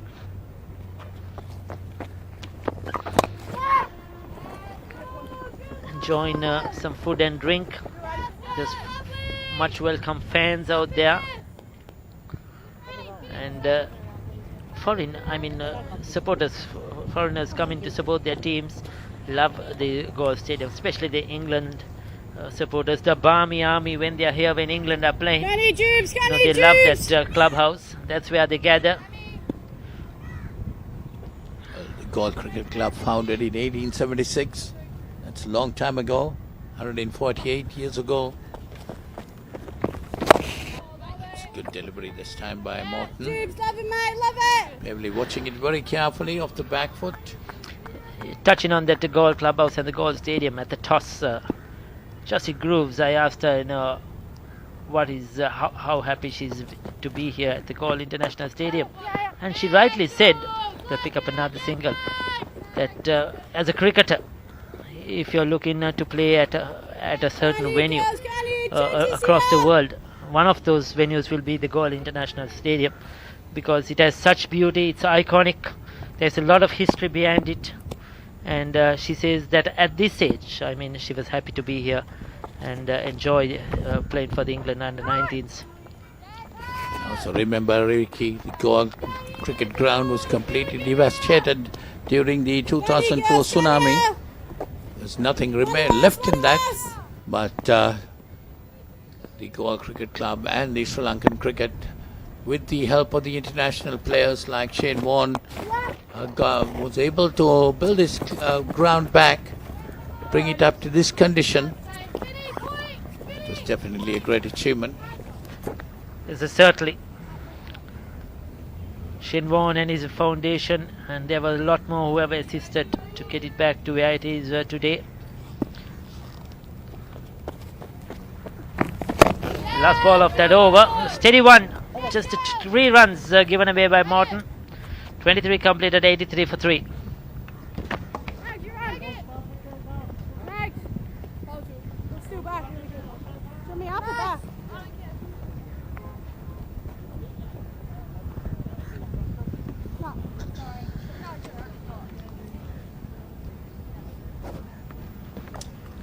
So projected scores at the current run rate, they'll get to 180, but they will be definitely looking to get 230 plus.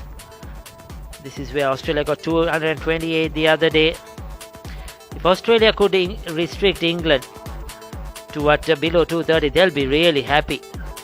But England, on the other hand, will be wanting to get 230 plus to put the pressure on the Australians.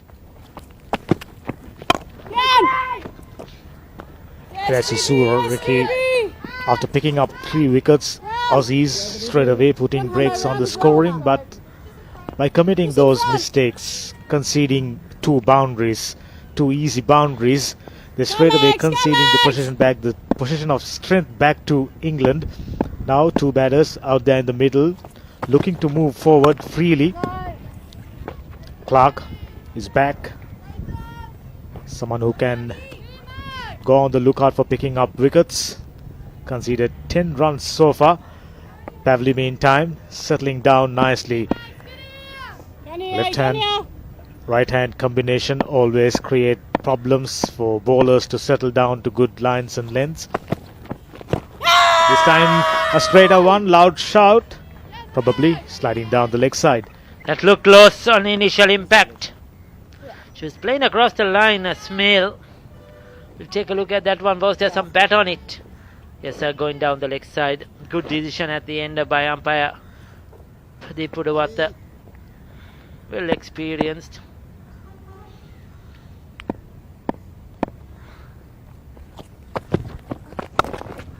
Smale will take her time.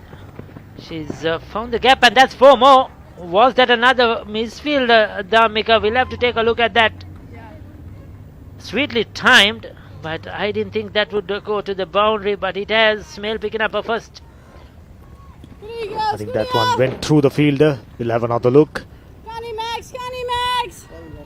Close call. Diving effort in vain. can happen. Scorching heat. These Aussie girls spending time in the middle. This time neatly tucked away for a single. So that last one, we had to applaud the effort. You cannot take that as a misfield. It was quickly past the fielder in the point region. So Smale now into double figures. This partnership growing once again. They had a very good partnership for the second wicket, but then the two wicket set batters fell quickly. It's a rebuild in time. An appeal for a run out. That one ricocheted off beg your pardon, Maggie Clark's hand and onto the stumps. No harm done after 24. We'll have another look. Definitely took the hand, and batter was vigilant. Quickly got back and got a bat inside the crease.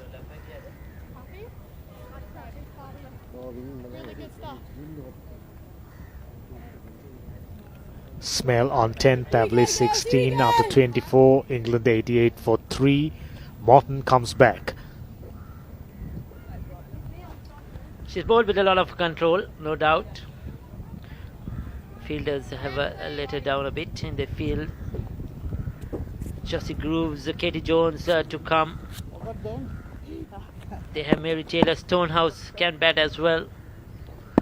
So they have a depth in this batting lineup. Looking at the English batting lineup, it's up to these two young batters out there in the middle to lay a solid foundation for someone like Josie Grooves to come and play freely. Josie Grooves, we saw during the T20 series, played outstandingly well. Someone who can clear the boundary pretty easily. Into the deep, another single. Tell me, Damika, after watching so much cricket, do you remember any leg spinner bowling with specs on in international cricket? Leg spinner. I know there was left arm spinners. Well, the last I remember, he was not the orthodox leg spinner. He was more of a leg cutter. That was Anil Kumble. In the start of his career, he wore specs for a long time. Then went for the eye contacts. But yes, he was the only leg spinner I remember. We used to bowl with specs on. We had Daniel Vittori, of course, and great New Zealand left arm spinner. He used specs for a long time in his career as well. Previous one was clearly a googly. Morton looks good, getting her variations in. So is Gill, picked up a wicket, and I'm sure those two bowlers, those two leg spinners will later on come and put on some breaks on England scoring. 91 for 3. Just a moment ago we saw the projected scores. 6 and over will get them to around 220. I'm sure they'll be pushing to go beyond 230, 240. Like I said, it's up to these two young batters out there in the middle, Smale and Pavley, to lay out a solid foundation towards the latter part for them to launch. Too short, and that's been dismissed for a boundary. No, it will be cut off. Once again, very lucky to just get away with the 2 runs more in. That was not a good delivery. It was short, it was turning into the left hand, but still a decent over, just 5 runs, because it was the quickish delivery, but it was the direction. And she's lucky she had enough protection on the boundary. 5 runs off that over. Skipper, you can see some improvement from the last 2 overs. Now 1 over. 1 over down. Thank you. Those are the wickets.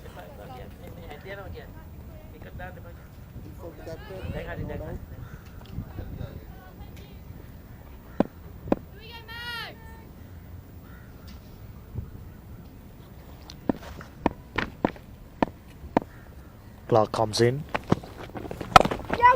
off the back foot, neatly pushed away for another single.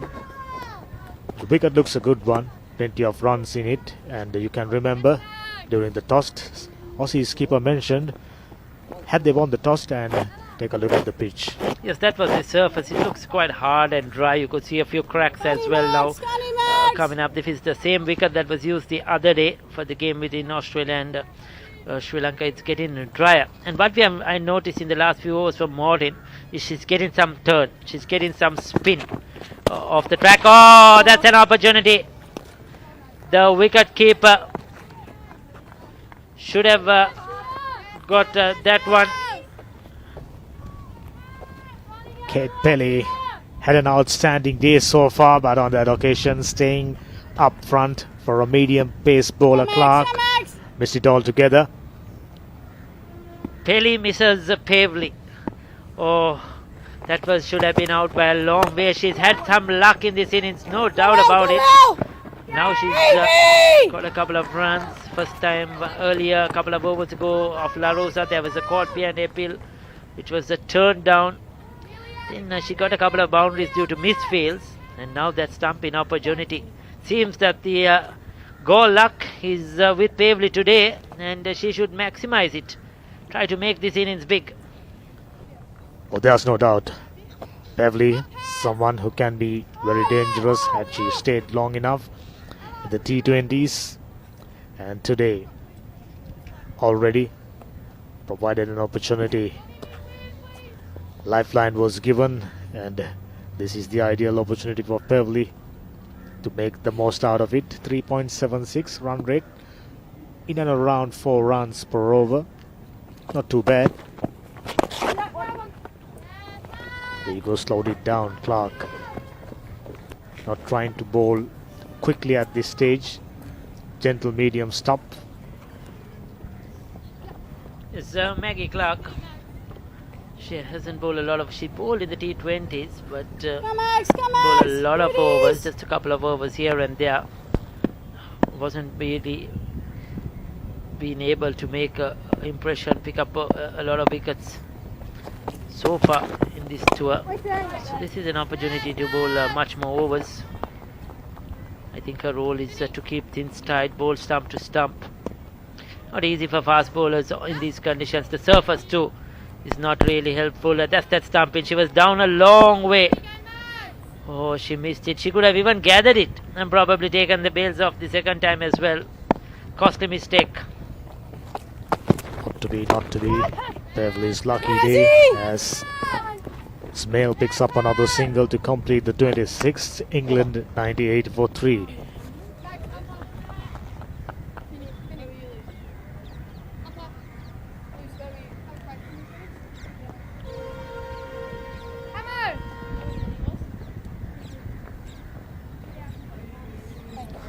Those are the buildings. Steady progress once again after losing 2 quick wickets in the 17th and the 18th over. Now 2 batters out there in the middle. Left-right combination doing the stuff for England. Laying solid foundation. That's the name of the game at this stage for England. They know for a fact they have the likes of Grooves comes in ideally towards the latter part of the innings to launch an attack. Smale, who's on 15, takes strike. There's Safin into the attack now. That's a well played. Coming back for 2. Yes, no call. Decide against it. So Australia, like I mentioned, rotating their bowlers in short spells. Morton has been given a rest. She's now down on the boundary. Lucy Finn took a long while to complete her first over. Quite a few wides, about 11 deliveries. There you go. 7 runs still. Consider done relatively all right. Finn and Clark, 2 similar type of bowlers. Towards mid-wicket region for another single. Pavley slowly but steadily.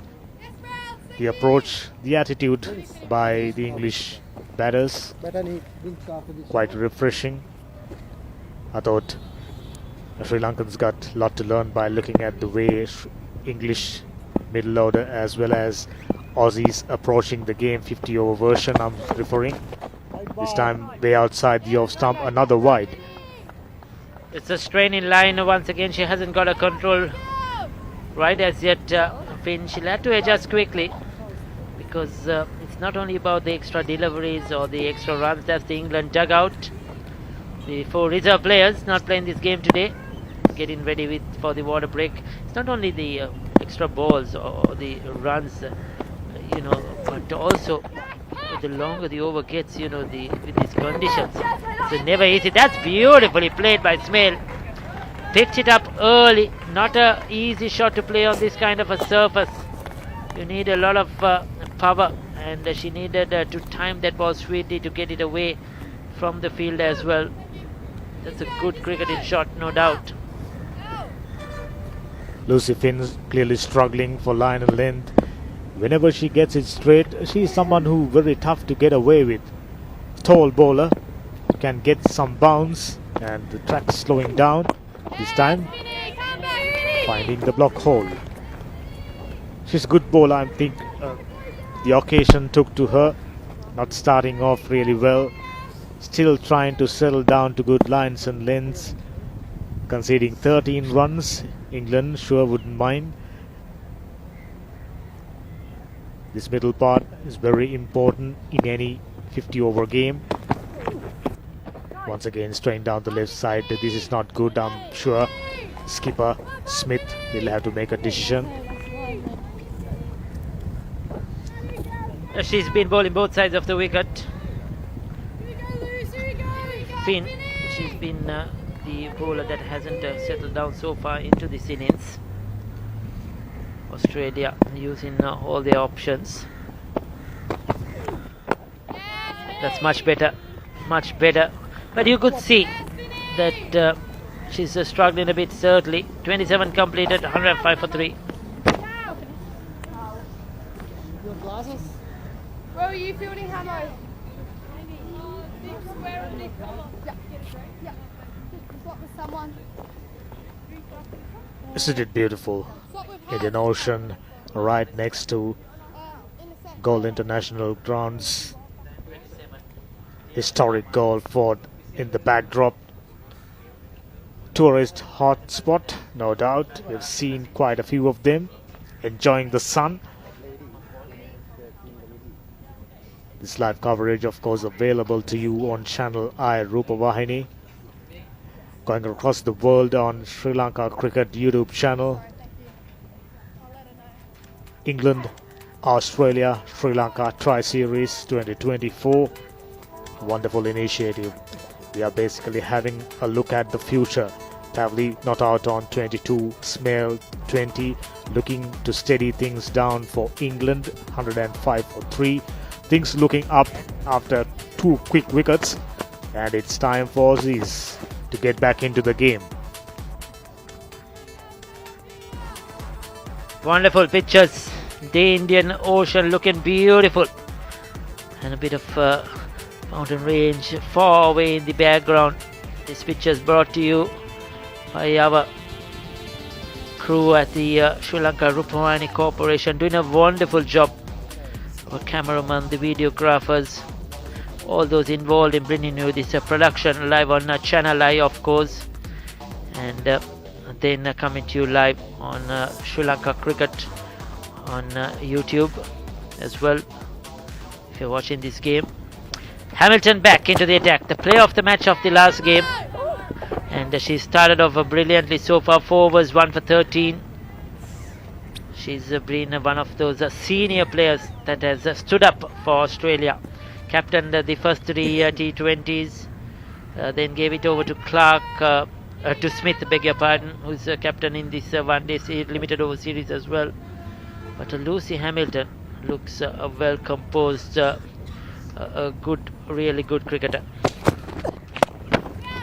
Very talented, of course. This time he passed the bowler for a single, playing straight. Tavli starting to look dangerous. And speaking about Hamilton, definitely we are expecting to see her in Aussie colours representing Australia near future. Damik, I hope you won't forget the names, because I'm sure in 2 to 3 years time we'll have a few of these players, whether it's from Sri Lanka, England or Australia, playing for the national sides, no doubt about it, as the years progress. And I hope you will remember their names and think, oh, they were here with that under-19 squad, isn't it? Absolutely. Hamilton is one such name this time. Almost played straight to the hands. Luckily, off the first bounce, Smale as well as Pavley looking to break free. Hamilton brought back, and Smith trying to make a breakthrough. Yes, so you spoke about talent. I think all the players in these teams have the talent, no doubt about. That's why they are here. But how you use that talent in the center at a game situation, how you from format to format, how you change, how you adjust to the conditions. Those are things that's very, very important.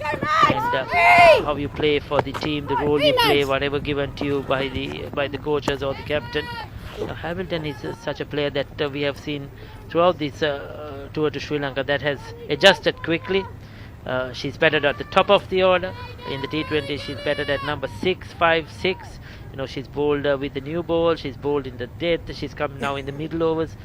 She's adjusted the situations and grabbed those opportunities brilliantly, isn't it? No doubt. This time goes aerial, and there you go, straight away the breakthrough comes. Smart call by the skipper Smith.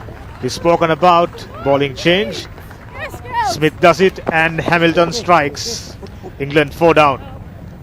Well, Pavley hasn't ridden her luck. She's not had a comfortable stay out there. She got to 23, but it has been a very scratchy innings by Pavley. She's had a luck, like I mentioned earlier, caught behind, which was not given. Then a couple of misfields, a stumping opportunity as well. But finally, Morton holds on to one. She's out for 23. She won't be really happy, Pavley, the way she's batted. She should probably, taken advantage of the opportunities she's got and try to make this a big innings. Australia won't mind it. They have picked up their 4th wicket. There comes Josie Grooves, hard-hitting right-hander in at number 6. England probably hoped to batters to stay there, occupy the crease for 10 to 12 overs, to Grooves to come and start off straight away. But now Grooves need to settle down. Still best part of 22 plus overs remaining. That's a long time. So opportunity Australia was after. Now they've got it. It's about making serious inroads into England batting. Yes, I love to see Josie Grooves play a long innings here. She batted well versus in the T20 games. I think in that game against Australia, the first game, they won comfortably as well. She looks another quality player, captain of the side. And this is the opportunity, 50 over game. This is an opportunity for her to try and bat long. 28 completed, 108 for 4. Taking a look at the previous wicket, short of a length, rising delivery. There you go. Pavley intended to get that one over mid-wicket region, only managing to sky that one. And nice and safe underneath.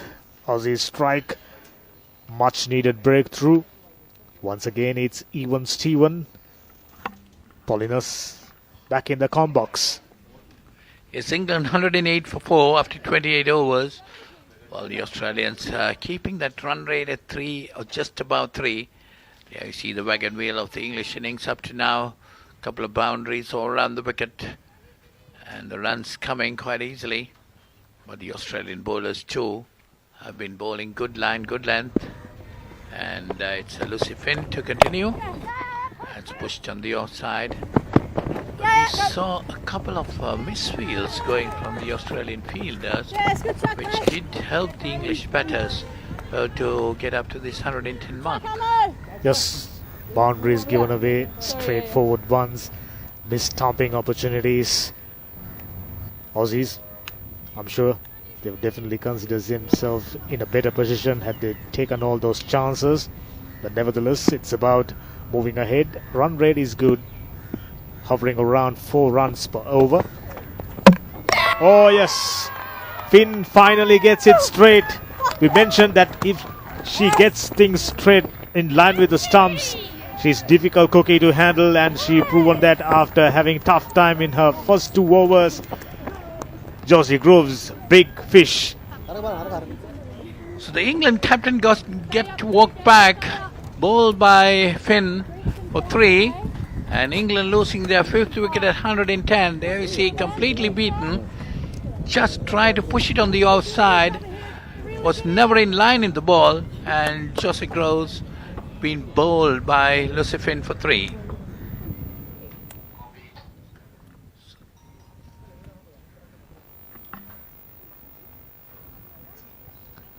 Now all of a sudden, things not starting to look good for England.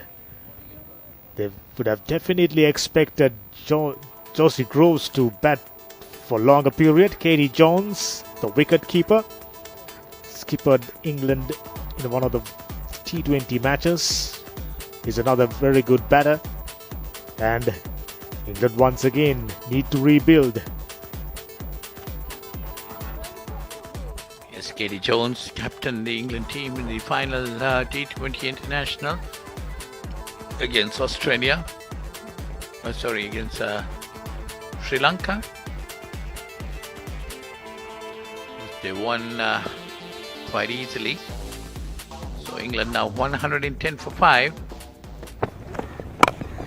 Getting that wicket of Josie Groves, the English skipper.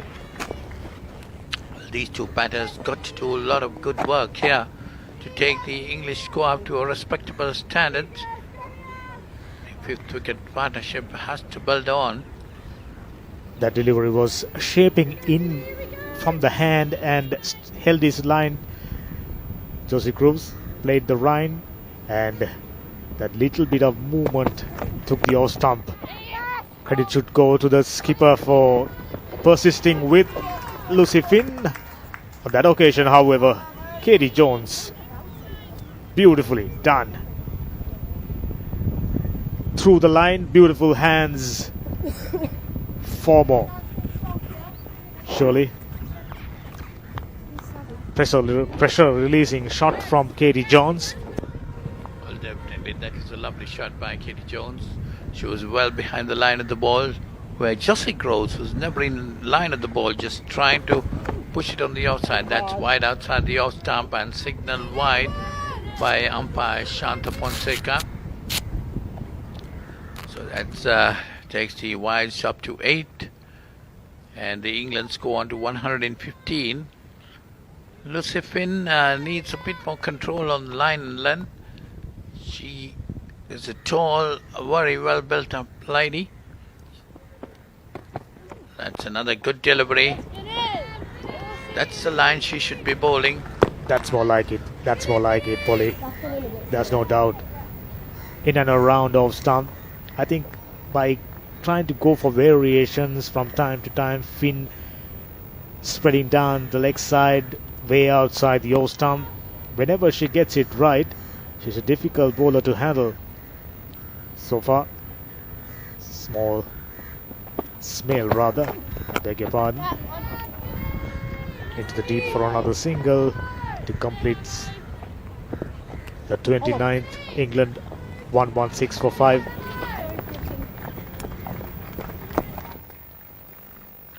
I think we must have another look at the wickets have fallen for England.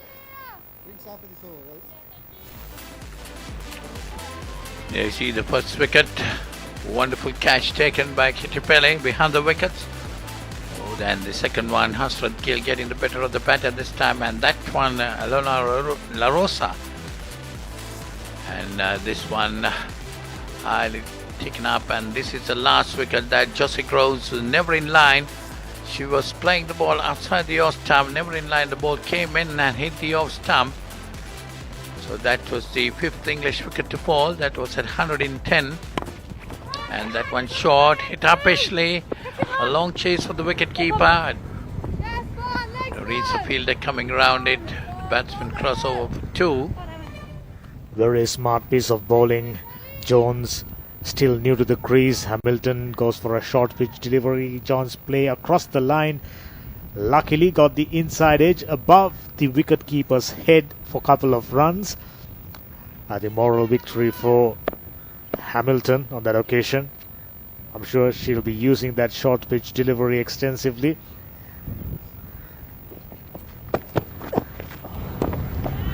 Outside the off stump, very close to the outside edge. Looks still very unsettled. Katie Jones got a boundary through offside of a half volley, and Hamilton, look at her figures, 5.2, 2 for 18. And once again, when Aussies needed, Hamilton raises her hands and does the job. Well, the English batters have been able to get the run rate up to 4-point mark now. 118 coming off the 30th over. That's pulled away nicely, but this time upishly. But the fielder couldn't get underneath it, so that's gone into the boundary for 4. 4 more runs to Katie Jones, takes her on to 11, and the England score on to 122. That one was slightly towards the leg side. There you go. Katie Jones had ample opportunities to pick a cap. Played it in the air.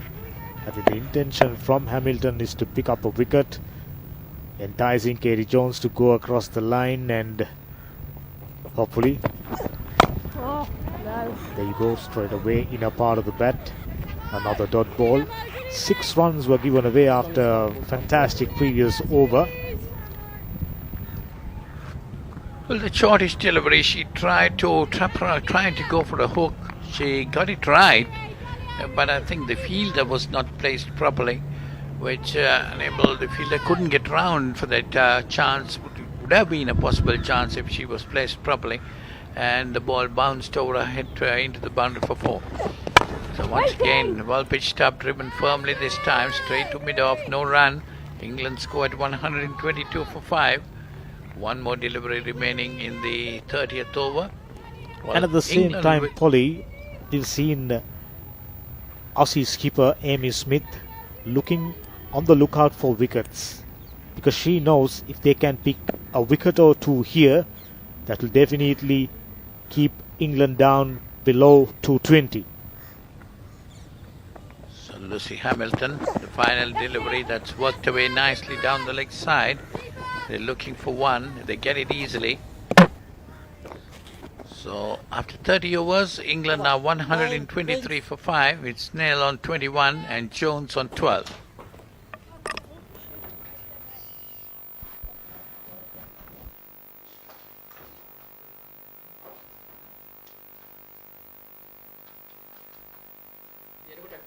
Taking a look at the scorecard, Drew Cogg's top scorer, 33 of 48. Useful contributions by Norgrove, 21. Patient knock.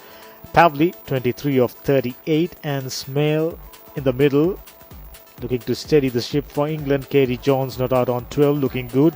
Just taken her 10 deliveries, 9 extras.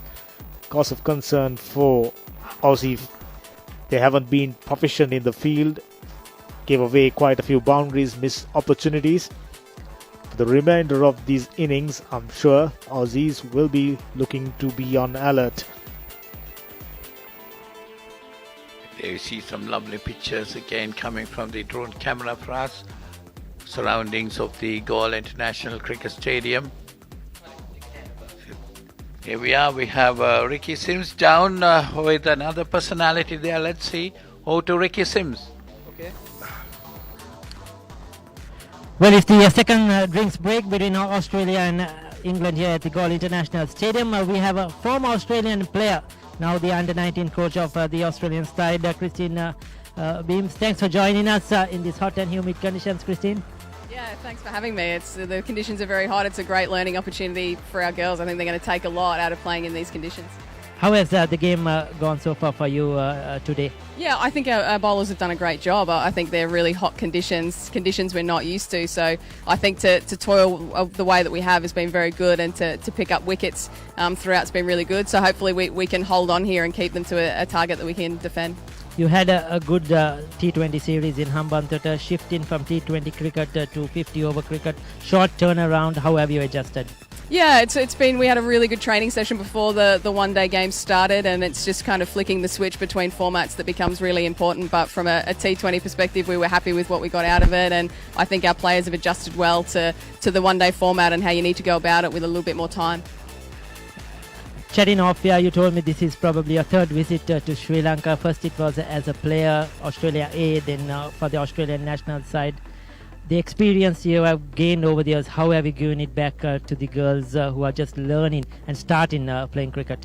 Yeah, I think Sri Lanka is a wonderful place to learn the game and to experience. I love coming here, so I think for these players, I think to have the opportunity to come here at an under-19 level, we hope they get to come back as part of the national team, and I certainly can only speak for experience that was something that was really important to me to have had that Australia A experience before coming here in the national team. Final few words overall on this tour as a coach. Yeah, look, really great learning opportunity, a World Cup that's coming up in Malaysia in January. I think any time you get to bring international teams to play in different conditions, it's been a fantastic try series, and we've loved being a part of it. Thanks, Christine. Thanks for your time, and thanks for joining us. Thank you. Well, that was Ricky Sims down there with the Australian coach and former Australian player, Kristen Beams. So it's England back to cricket here. England 123 for 5 after 30 overs. Smale on 21 and Jones on 12. Lucy Finn is going to continue. She has 1 for 21 of 3 overs. And coming up to a run rate of 4.10. The Australian bowlers, that's down the leg side, a wideish delivery that's gone for 4 wides. 4 wides and wide signal by umpire Shanta Fonseca. That will take the England total on to 128. Finn, for her, still a struggle. Way outside the leg stump once again and conceding 5 more extras. Not ideal straight after the drink break. I'm sure they must have discussed being tied, being steady for the remainder of their innings. This time gets a single quite easily. And during that conversation, Australian head coach Kirsten Beams exchanging some interesting ideas, interesting thoughts about their preparation for the World Cup coming up in January, I'm sure. Both teams out here as well as for Sri Lankans. That's the main focus. That's the purpose of organizing this tournament, and played straight. Chase is on. Ball wins the race. 1 more boundary. Well, that is definitely a lovely shot. It's not easy playing straight down the wicket. Beautiful shot played by Snell. That brings another boundary for the English batter. And the score also moves on to 133 with that boundary. There you see Lucy Finn unable to stop it. Long chase, but still the ball raced it into the boundary. So that's the end of the door. Oh, that's another wide given that time. The Australian bowlers, especially Lucy Finn, got to control her line. She's given a couple of wide deliveries. She's bowled a couple of wide deliveries.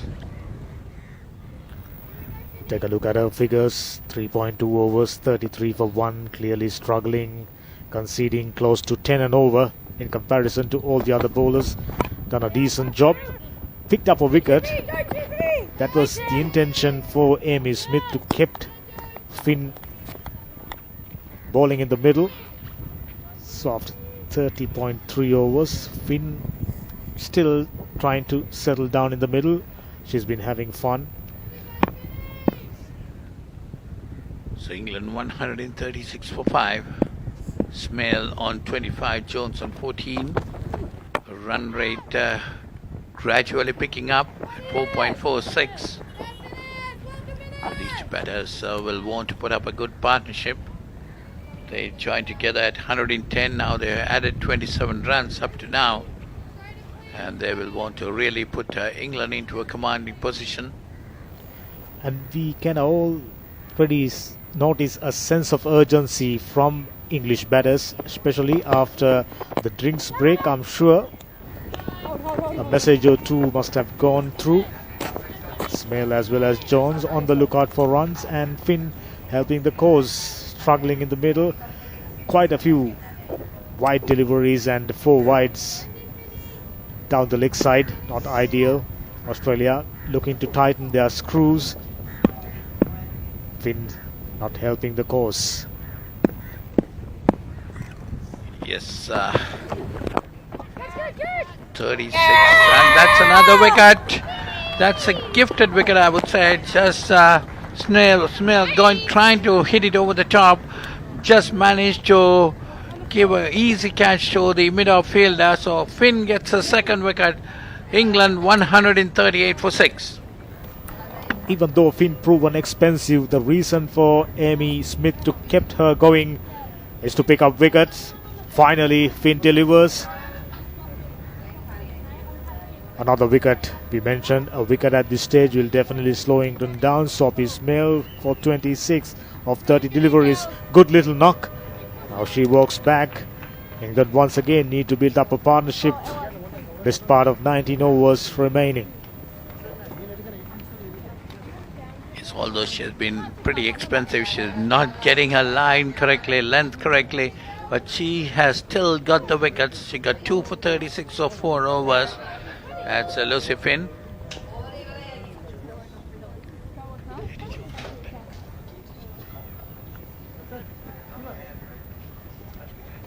No problem, I know.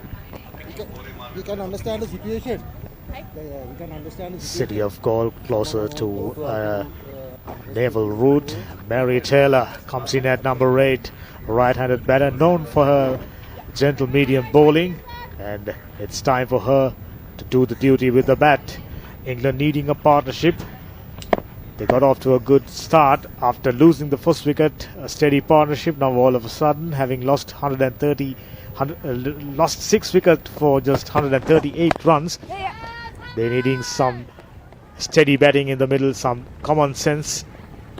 Well, this is the time, Dhammika, the Australians will be wanting to get onto the wickets, trying to get more wickets and try to bowl England out and for a smaller total, and try to get their batters in action as soon as possible. 139 for 6. There you see the last wicket just lofted into the hands of the mid-off fielder. Lucy Finn, we were talking about, although she has not been accurate, but she has been getting the wickets. She got 2 up to now. That's turned away nicely towards the fine leg area, gets a single. Whereas Hamilton also had 2 for 25. She's bowling a 7th over. Little while ago we had a look at the track.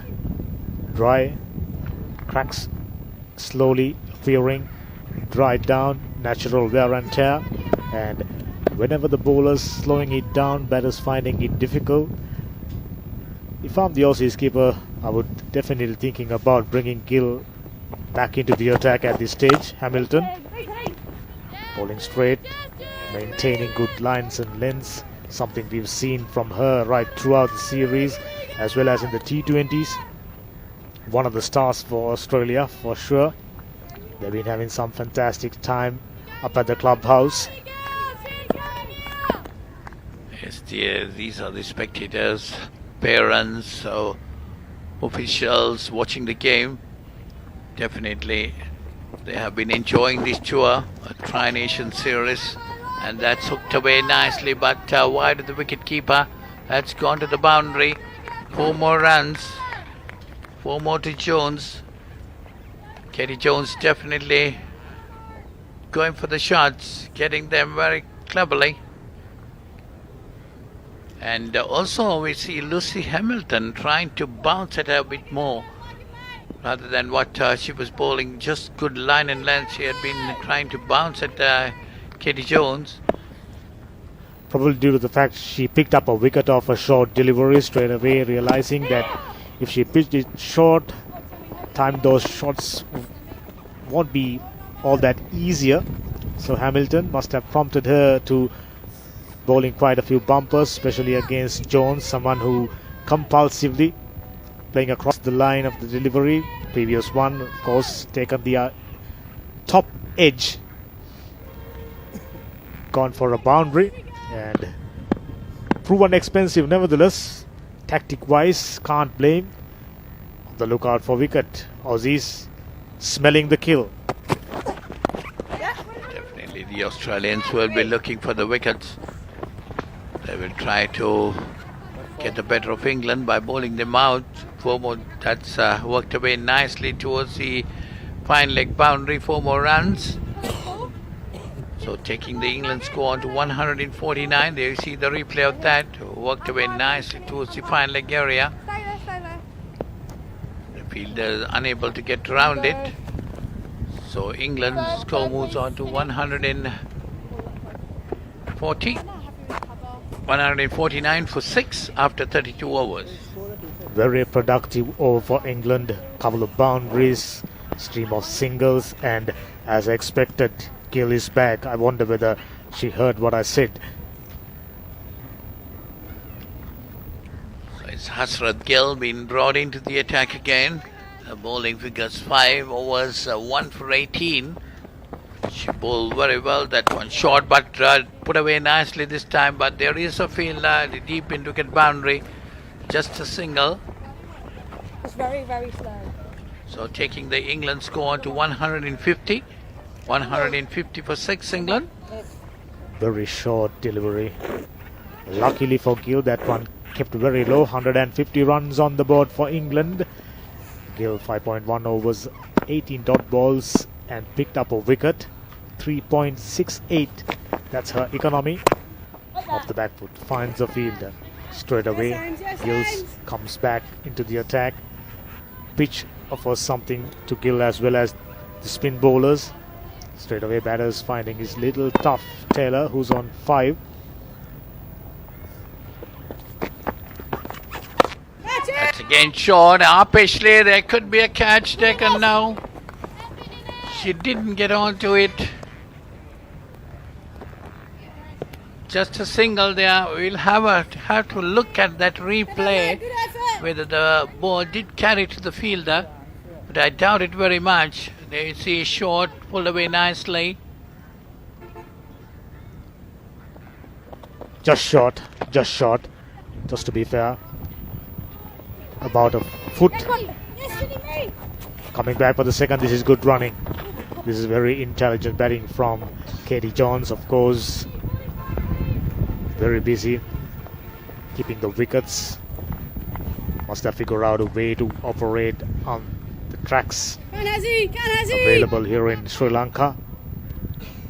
Generously flighted and very neatly paddled away for a couple. This is good cricket. Well, Hasrat Gill normally tosses the ball, invites the batsman to come down the wicket and play her. There again, another good delivery this time. Jones tried to sweep it, misses it completely.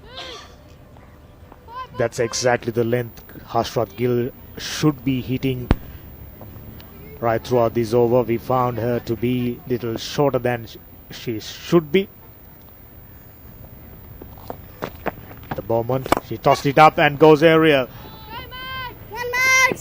Not gonna go all the way. Just a single to complete the 33rd.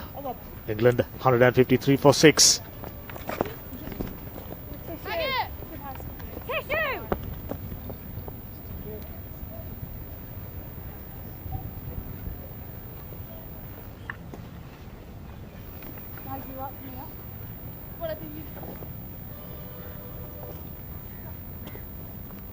There you see the England batting card.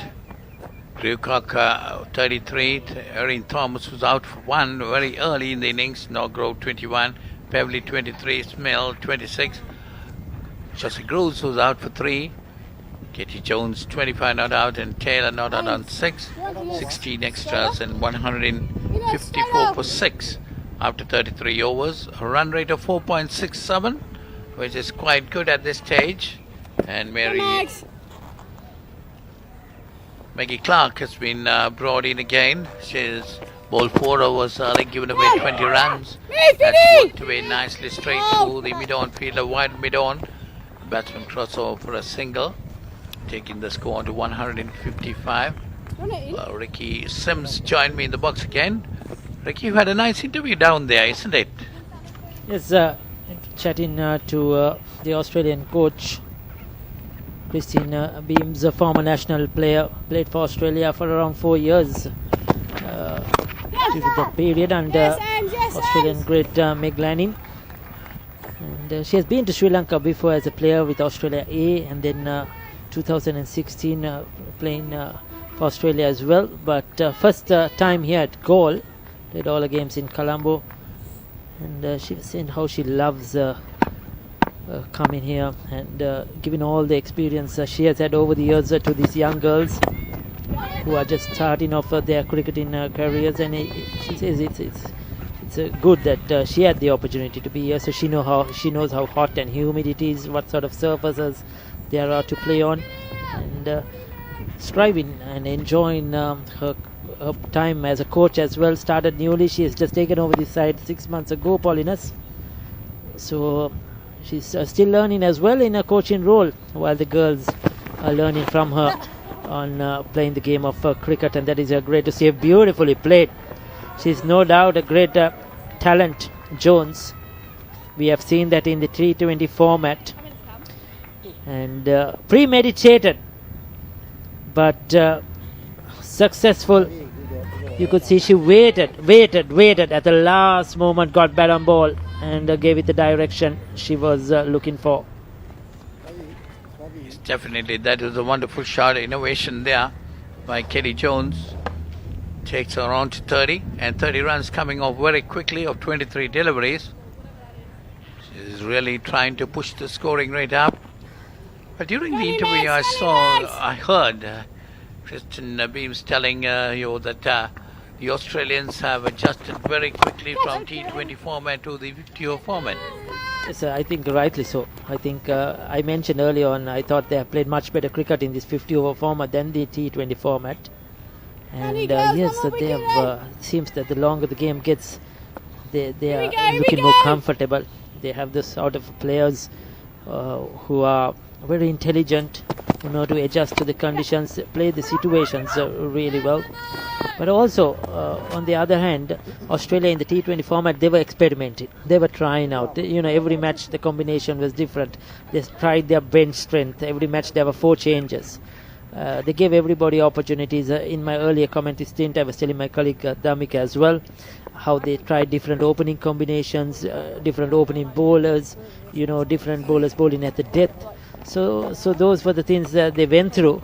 They won just one game, but I think what they would have taken out is identifying players for specific roles. There is a World Cup coming up next year in Malaysia, so they were identifying players for specific roles who are good to play on these conditions, who should open, who should bat, and those are the things they were looking for, and I'm sure they have gathered a lot of experience out of this tournament so far, Paulinus. Yes, definitely. Even though they were experimenting players, they did not give up the idea of winning the games. That was the most important part on their part. Definitely not. The kids are playing the game, enjoying it as well. These are the tourists, the family, friends who have come out to support Australia and England, and they have been experienced in the different cultures, the weather, and what's on offer here in Sri Lanka in the southern province. And yes, off the field as well, they have really enjoyed both Australia and England. They have gone to a few places, sightseeing the Galle Fort. We saw in Hambantota as well, going into the Udawalawe National Park. They have gone to a couple of schools here, helped those schools as well, played with the kids, done some practice sessions. So this is wonderful. Those are memories that will last forever for these under-19 girls. Now Jones, she looks in excellent form. She's just toying with the bowling. Earlier we saw her walk across the stumps, paddle one away towards that short fine leg region, and now the river sweep coming up quickly. She's picking her spots. She knows exactly where the field is, and she's playing a little gem of her innings here.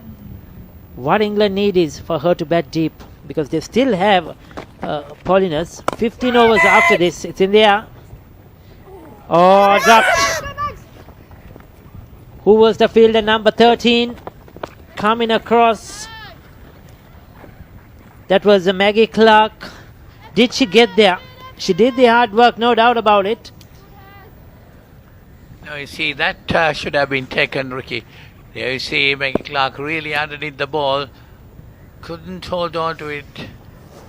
Yeah, she sort of slipped at that last moment, or she sort of she was sliding through, and then she was not right behind the ball. You could see her hands were away, the ball was away from her body, and she sort of was in a tangle at the last moment. That should have been taken, yes. Jones giving her life, but she's not holding back. Straight after that, she's gone for that reverse sweep once again. Katie Jones are really responsible for pulling this England rate up. Run rate is at 4.88 right now. And again played uppishly, but this time towards the extra cover boundary. Gets a single. Yeah, so England are going at a very good or decent run rate, 4.88. I think that's good going. The problem they have is they lost 6 wickets, so now they have just 4 wickets and 15 overs to go. So they have to look to try and bat out this entire 50 overs, without losing a wicket. So that's why I said this partnership is crucial. These two players have to bat long as possible, and Jones has to try to stay there till the end. If she does, she could certainly get a big score, and England will get a big score. So they have to be aware of that, not to get bowled out within their 50 overs, because the run rate is decent, 4.89. 35 completed, 171 for 6.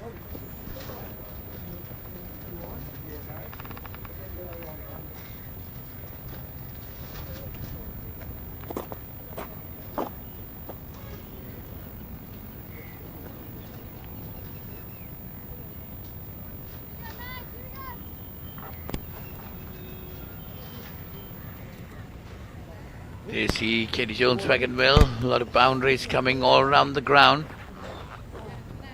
Innovative shots, sweeps, reverse sweeps, pulls, lofted drives.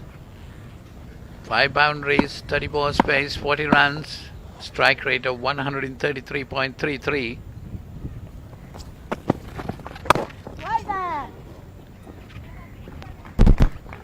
Maggie Clark to continue. She's bowled 5 overs, given away 27 runs, bowling a 6th over.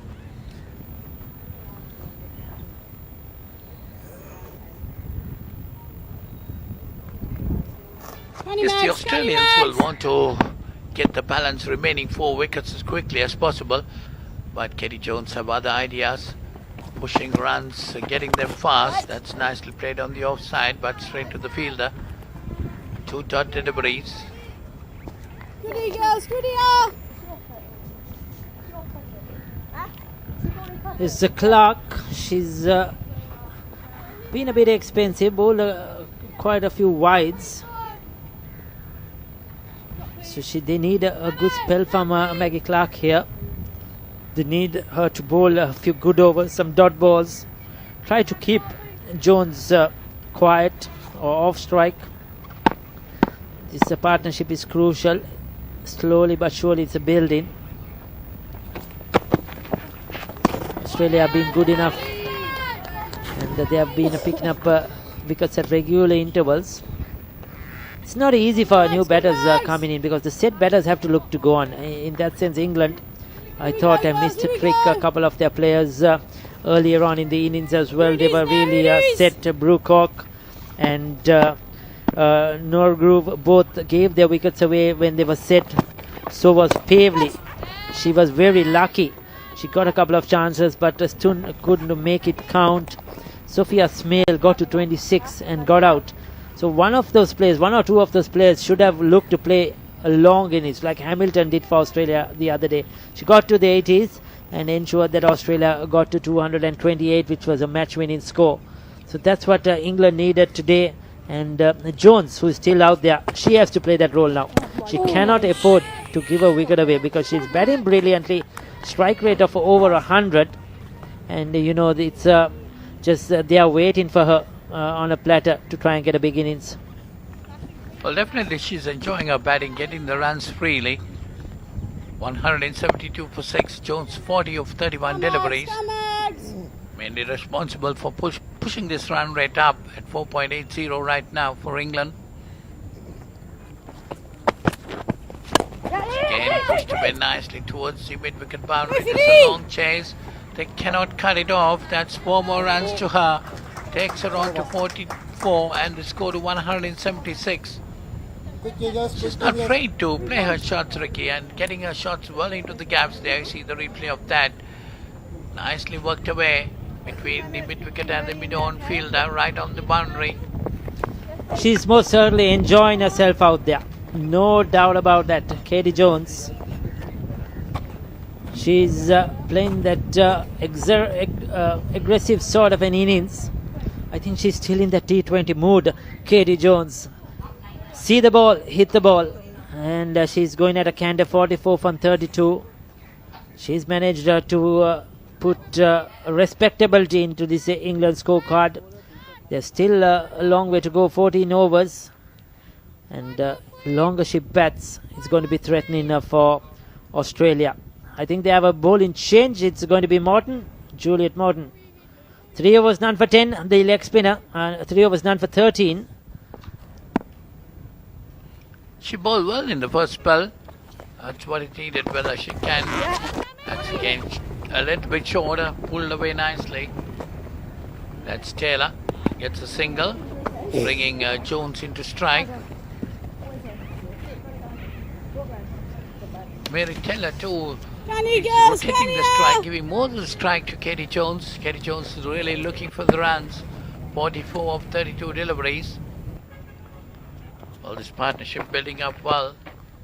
More than 40 runs now. That's worked away again down the leg side. Had to wait and see whether she got a bat to it. Wait for the umpire's signal. Yes, runs off the bat. 2 more to Katie Jones. Takes her on to 46. You see the replay of that. She's looking for runs. She's definitely enjoying her batting there at the centre. Innovative shots are on the wicket too. 46 to Katie Jones. 179 for the total. That's pulled away nicely. Going towards the mid-wicket boundary. Because there was a failure around that. Gets a single. Takes Jones on to 47. And the score to 180. A good partnership between these two batters, Ricky. Certainly. Partnership is growing. Katie Jones has been the main contributor. I remember she captained that last T20, isn't it, Paulinus, in her motherhood, and how happy she was to lead the England lineup. And she was really enjoying her cricket. You could see that today in the centre as well.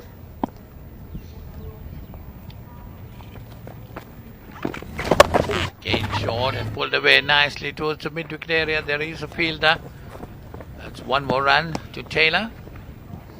Taylor, on the other hand, just rotating the strike and giving more of the strike to Jones, who's really looking out for runs. England 181 for 6. They lost their 6th wicket at 136. At the time, the Australians were looking pretty good. That's down the leg side, but stuck on the pads and appears half-hearted appeal by the wicket-keeper. So end of over number 37, it's 181 for 6. Yeah. Do you reckon this goes right? Yeah. Oh, yeah. No, stay in. Up on. Come, get ready, get ready. Get set, boys, girls. Beautiful pictures. Bonnie, into mid-wicket, please. Sammy, third, please. That is the famous Rumasala Come on, temple, get- place of worship. Short distance away from here, from the Galle International Stadium. Ammo! So it's certainly not easy to capture, but our cameramen have done justice and showing those beautiful pictures. La Rosa, the go-to bowler for the skipper, has been brought back. She's the partnership breaker. Australia, whenever they need a wicket, they go back to either Hamilton or La Rosa. And she's been pretty impressive today once again. getting that key breakthrough early on. Starts off with a wide though. Oh, that has not been too good. 5 wides, Kate Paley.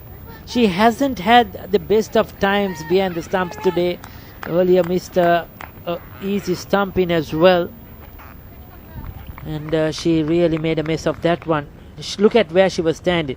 She was wide outside that off stump, somewhere in the direction of the wide crease on the offside. She had to come a long way.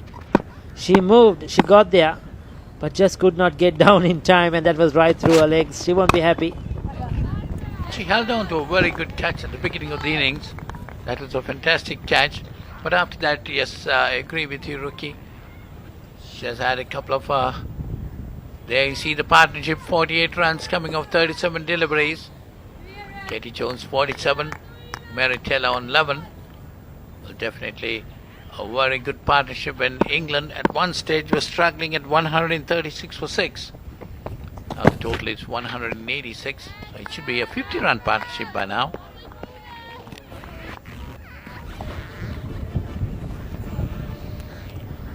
Yes, sir, these two have done well. And what is also good for England is because of Katie Jones, the runs have come very quickly. It has come fairly quickly. And 47 of 35, Katie Jones has done the bulk of the scoring. Taylor on the other end, she's done well. What she's done well is she's keep rotating the strike. She hasn't played too many dot balls. 12 of 17, you'll take that any day, any time. It's not an easy surface to get in, but Taylor has played sensible cricket. She knows she has to hang in there. Jones is the aggressive batter, the better batter probably, and give much a strike as possible. Yes, she's 6 boundaries of 35 deliveries. Katie Jones 47 not out, strike rate of 134.29. The last wicket fell at 138. A small correction there. 138 for 6. Australia were looking very much on top of the game. That hit uppishly, but you almost got her out there, Paulinus. Leading edge, playing a bit too early. You had to be very careful. Well, I thought La Rosa should have gone for that catch, Ricky.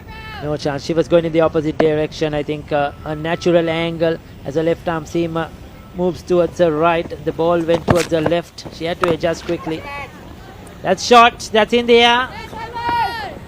Safe though. That's the 50-run partnership between these two. Katie Jones taking her chances. So far it has gone away.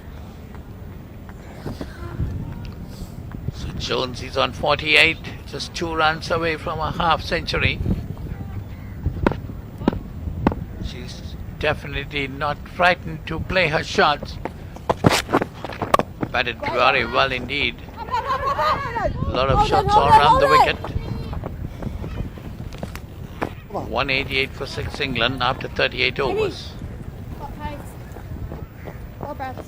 Take on, quick, go.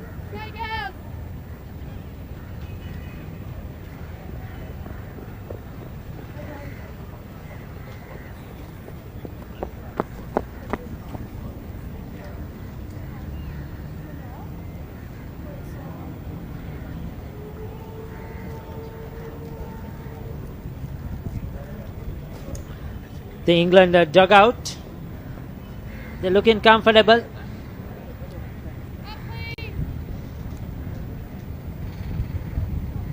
They're looking a bit more relaxed when the wicket started to rumble. There was a few worried faces. 50 of 42. And you could see the contributions as well. And 48 and 12 are their individual scores. 33 contributed by Katie Jones in this innings, partnership of 50. She's hammered that through the onside. Get another single. She's timing the ball well, and she's quickly managed to adjust to the surface, got the measure of it. Well, taking Jones on to 49 with that single. England run rate at 4.98 at the moment. It's Berry. Berry gone wicketless today, but in the previous game she had a wonderful opening spell. Got a couple of wickets in the very start of the innings. Put the Sri Lankan side off the back foot. But today she has bowled very well. Of course, 4 overs, just 11 runs. It's her 5th over. But she has not been able to get the wickets. That's nicely put away on the offside. Taylor getting that single, giving the strike to Jones again. That's what Taylor has been doing right throughout this partnership. Giving more of the strike to Jones. Katie Jones on 49. England 190 for 6.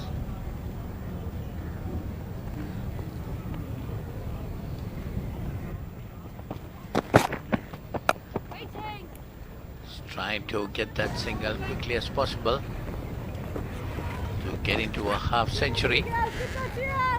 She's not been able to stroke that ball that was coming straight into the off stump. Tried to work it away, didn't get hold of it properly.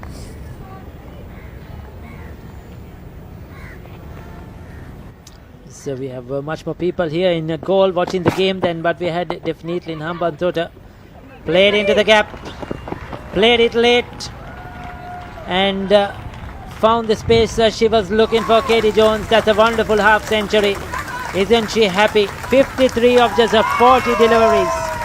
Races a bat towards the dressing room, towards the dugout, and small England crowd that is here supporting this team. I'm sure she's very happy to get a half century on Sri Lankan soil. She's a very good player, no doubt.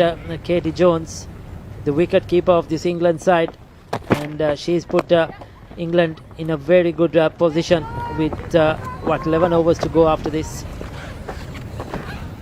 Yes, definitely that's a wonderful innings. 54 coming off 41 deliveries. That boundary she got out to reach her 50. There you see 54, 41 deliveries, 7 fours, strike rate of 131.71. Definitely she has changed the complexion of the game when Australia were looking good at 138 for 6. But this partnership with Mary Taylor has turned things up and bringing England into command. The run rate at the moment, English run rate, they are the highlights of these 50. That's all shots coming all around the wicket. That's a hook shot played towards the boundary. There are a lot of innovation there. Flicked away nicely over the short finding area. That's again nicely played. Cover. What you have to see in that innings is Paulina's that she has all the shots in the book. She's played both sides of the wicket really well. When it's full, she has gone for the drive. When it's short, she's played the pull shot, and she's played those cheeky, unconventional shots as well. We see a lot in modern day cricket, the river sweeps, the paddle sweeps, and that was a classical shot to get to a half century. So she's shown us what she's capable of, what talent she possesses, and the England coaching staff will be really happy with this performance, because she came into bat when England were down, the chips were down. They lost a couple of quick wickets, and they were in a bit of a spot of bother. But what she's done well is taken them deep now. More to go, still 10 overs to go, but she's put a lot of respectability into the England total. Yes, definitely the way things are going, England will be looking at about 260 by the close of the innings. Run rate of 4.99 at the moment. Still 10.3 overs remaining. Of course, with 4 wickets in hand, they will try to push the rate up further. That's a slower delivery, driven back, well fielded by the bowler itself. So these two batters definitely has changed the complexion of the game in England's favour. A very valuable partnership between these two. Are misfielding again, and the batters cross over for a single, taking the score on to 198. Yes, the partnership growing steadily and they're getting confident as the game progresses. Much more energy in that England dugout now. Coaches, analysts, management, they're all happy.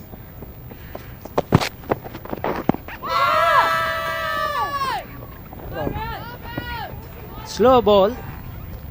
Playing a bit too early, Taylor. She probably picked it up but just could not get ball on bat. Yes, certainly she probably saw it at the last moment. But this is what La Rosa brings to the table. This is what she offers. She mixes up her deliveries really well.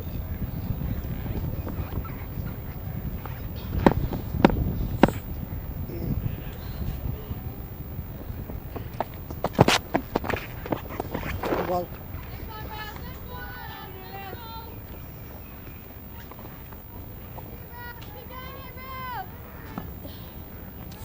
It's been another steady over, no doubt about it. That last one was called a wide. But La Rosa, she's been good. She's controlled the things well for Australia. We're coming down to the last ball of the 40th over. Once again, will that be called a wide as well? Gets away with it. 40 completed. 199 for 6 as we welcome back Dhammika into the commentary box. That was that last delivery again. What a knock by Katie Jones. Under pressure. Better than a runner ball. Something you don't often see. England was under a bit of trouble. There you go, projected scores have gone up. 6 and over will get them close to 260. During the toss, Ricky, Aussie skipper Amy Smith mentioned 260. So they've read the pitch really nicely. Berry comes back into the attack.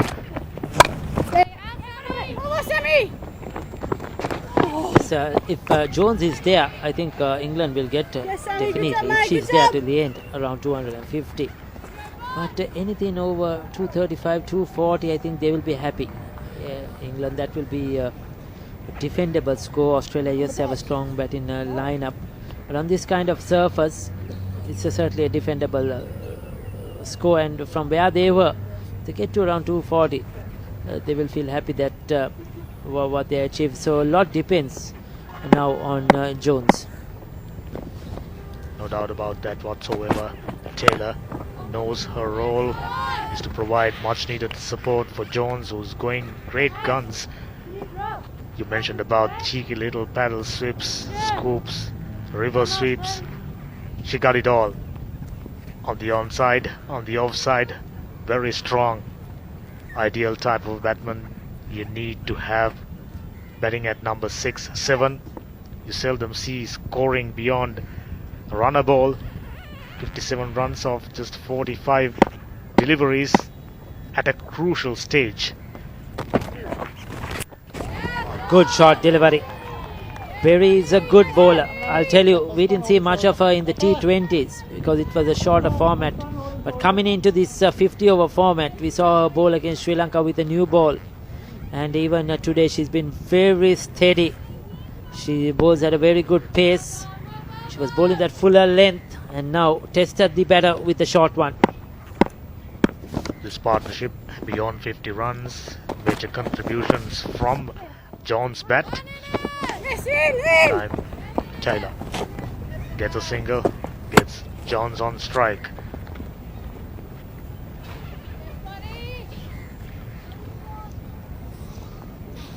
There you go, those pictures coming to you. Wonderful pictures, isn't it, with that goal for the ramparts in the background.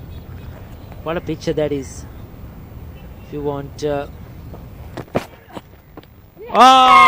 now this is what I was talking about.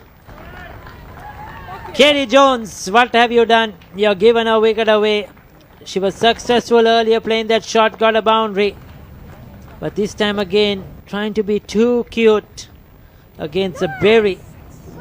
Walking across her stumps. And she missed it and the middle stump has been knocked back. Berry is happy. Katie Jones won't be that happy because she had 10 overs remaining and she could have gone on to make a much bigger score. But she's played wonderfully well, no doubt about it. It's been a very good innings. And England are 201 now for 7. Katie Jones, the wicketkeeper, kept herself very, very busy, picking up runs better than a runner ball and scoring 50 plus, and gets England to a stronger position that they were at one stage around 130, 6 wickets down. When these two joining together, build up a solid partnership, add some stability into England batting. Alexa Stonehouse in at number 9. Now it's about batting through the remainder of the innings for English young girls. 240, 250, I think, as Ricky mentioned, would be very competitive. If Taylor stays, Taylor, another one who can clear the boundary quite easily. This time off the back foot, nicely glide away for a boundary. How about that for placement? Poor delivery though by Berry. You cannot afford to bowl. They are short and wide. If you do not have protection on the boundary. All Stonehouse had to do was give it direction, get it into the gap, and she won't mind it, isn't it? You can't get a easier ball to play when you first come to the crease. So that was just letting off the pressure. They already got the wicket, but released by Berry. 41 completed, 205 for 7. Taking a look at the wagon wheel for England. Runs all around, particularly the leg side. 21 boundaries and 77 singles, which means they kept themselves very busy picking up singles at will. Ticking the scoreboard helped them to 205 for 7. Still 9 overs remaining as we're looking at the beautiful pictures of Indian Ocean.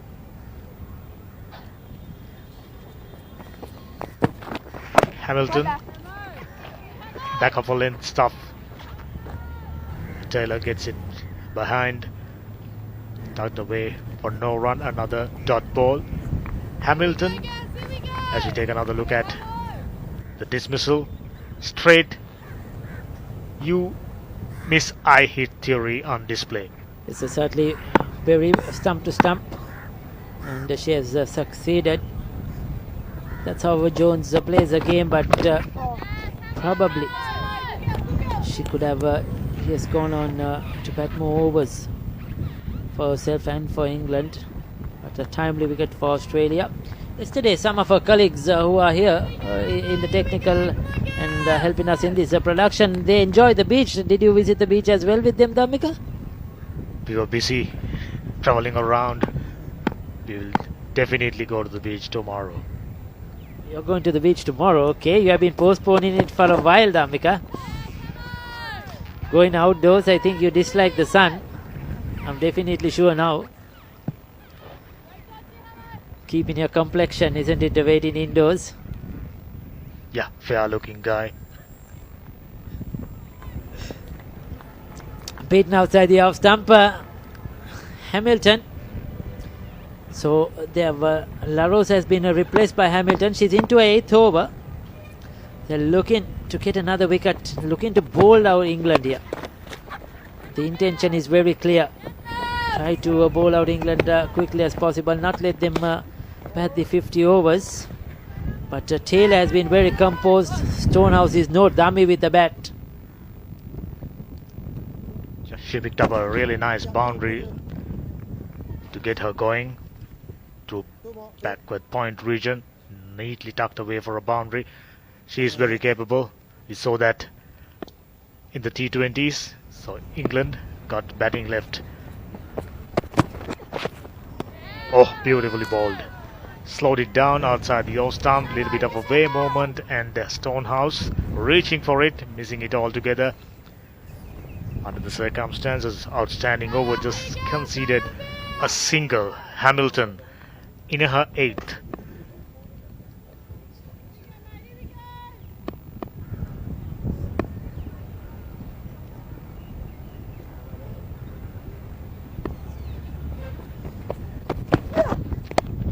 again slowed it down straight to the field at backward point region for no runs. Completes an outstanding over at this stage after 42, 206 for 7.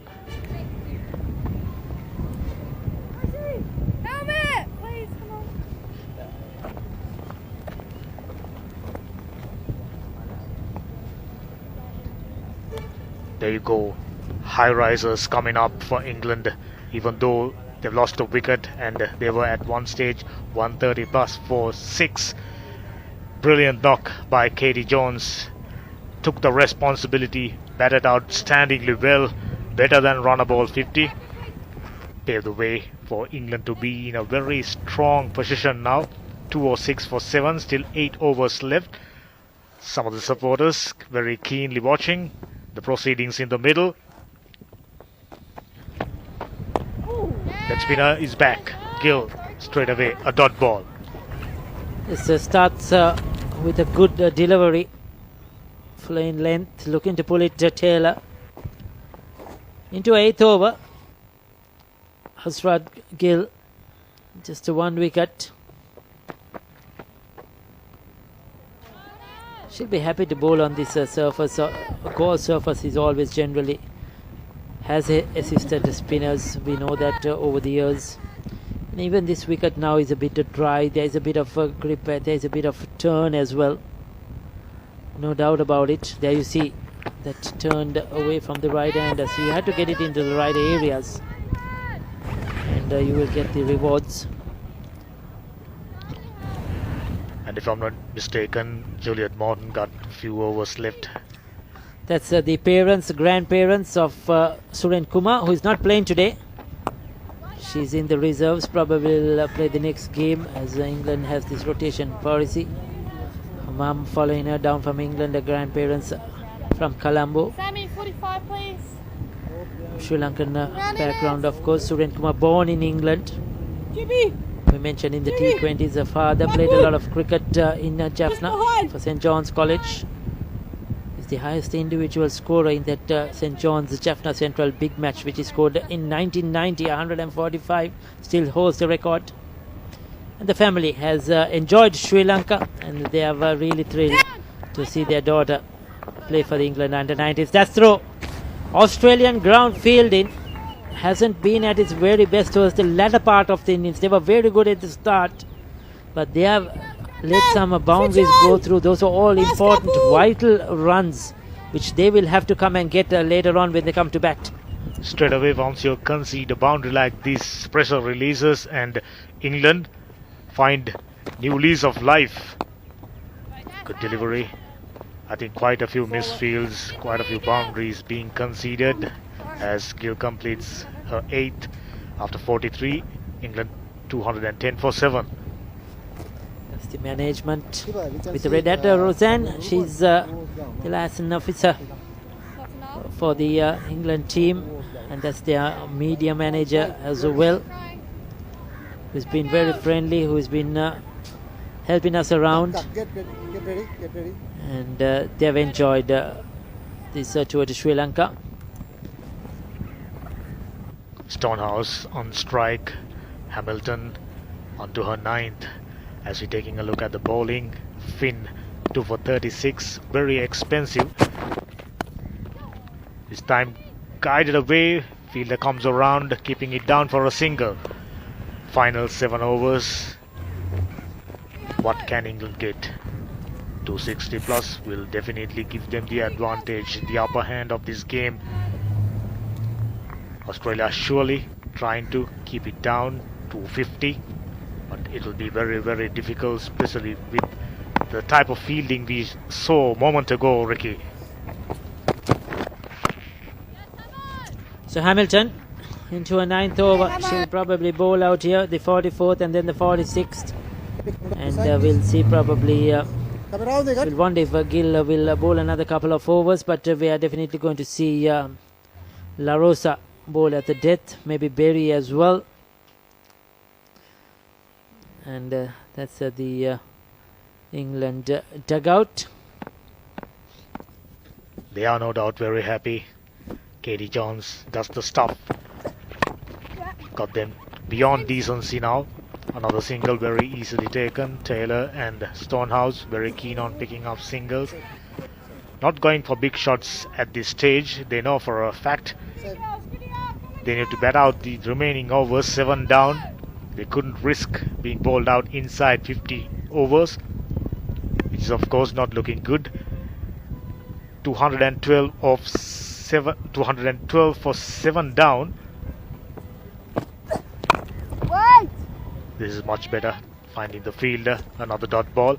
Yes, Hamilton now coming around the wicket. She's trying to grab the batter for room. Spectators enjoying the game. Waving at our cameras as well. They are looking very happy. Yes, Hamilton was bowling over the wicket. Now she's going round the wicket, coming wide off that return crease, angling it into the right hander. There you go. So right in the block hole. Now this is what I was talking about. Tremendous bowling. Thinking cricketer is a Lucy Hamilton. She knows she has to bowl at the death. The batters are looking for boundaries. She's not giving them anything at all. This is certainly very difficult to get away. You come from around the wicket, you angle it into the pads, right in that block hole. Difficult to get under it. Good head on her shoulders, Lucy Hamilton. Once again, straight in towards the batsman. No room for a shot. Completes another very good over, just 2 runs off after 44. England 212 for the loss of 7 wickets.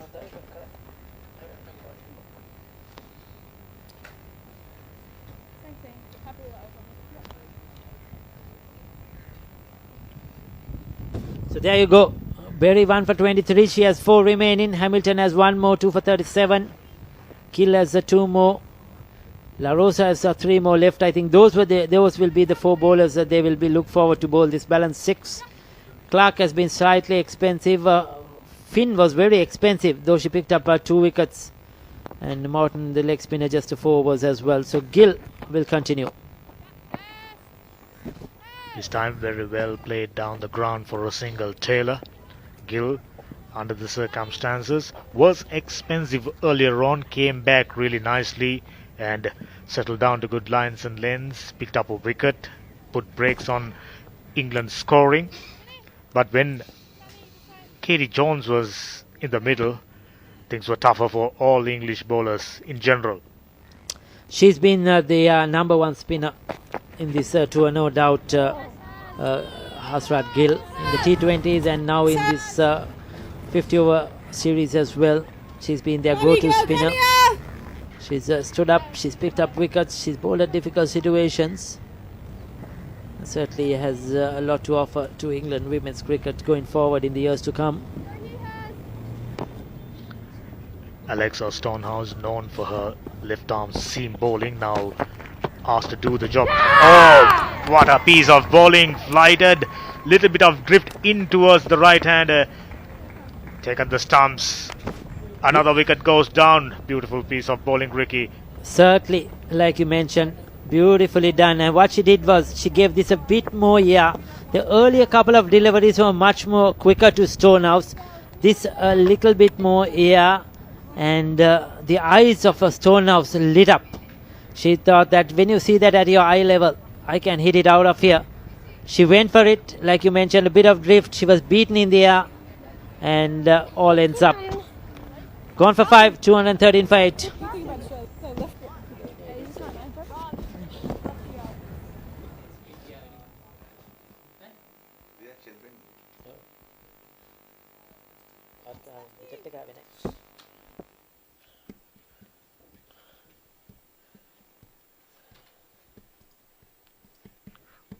.79 Tilly Courtine Coleman is the new batsman.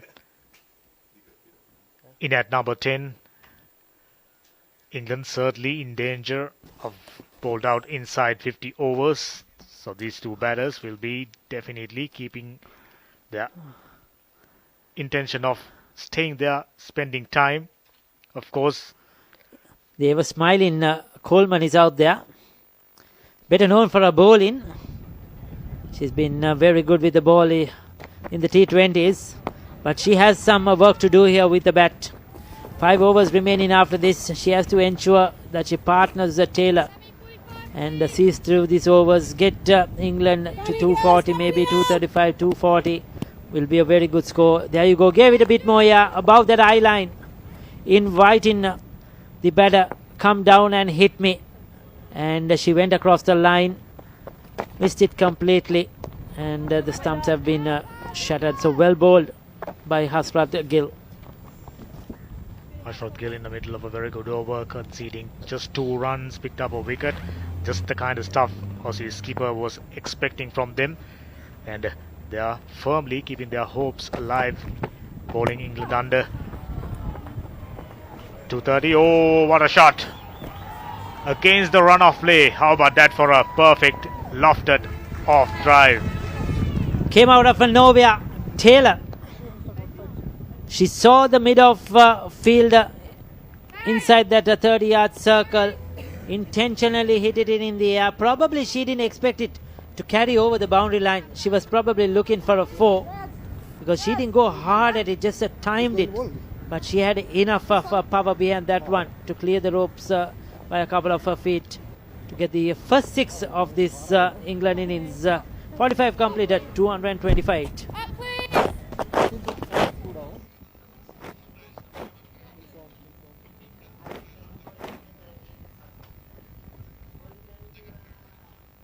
Now we are taking a look at the bar chart once again.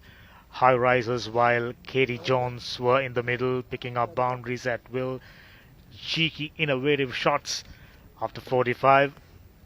England 220 for 8. Still in with a chance of go beyond 250. But they have only 2 wickets in hand. Another full toss. Worked away towards mid-wicket region for another single. Clark comes back into the attack as Paulinus joining me in the com box. Yes, 221 for 8 England, 45.1 overs, a run rate of 4.89, which looks very good. Just a couple of about 5 overs remaining. England definitely might be wanting to look around 250, 260. Clark again, that's wide outside the off stump, and that's going as 4 wides again. That was definitely too wide. The wicketkeeper unable to collect it at all. So that's wide signal. 5 runs more added to the total. Takes the score on to 226. Yeah, you see that replay of that. Very wide indeed.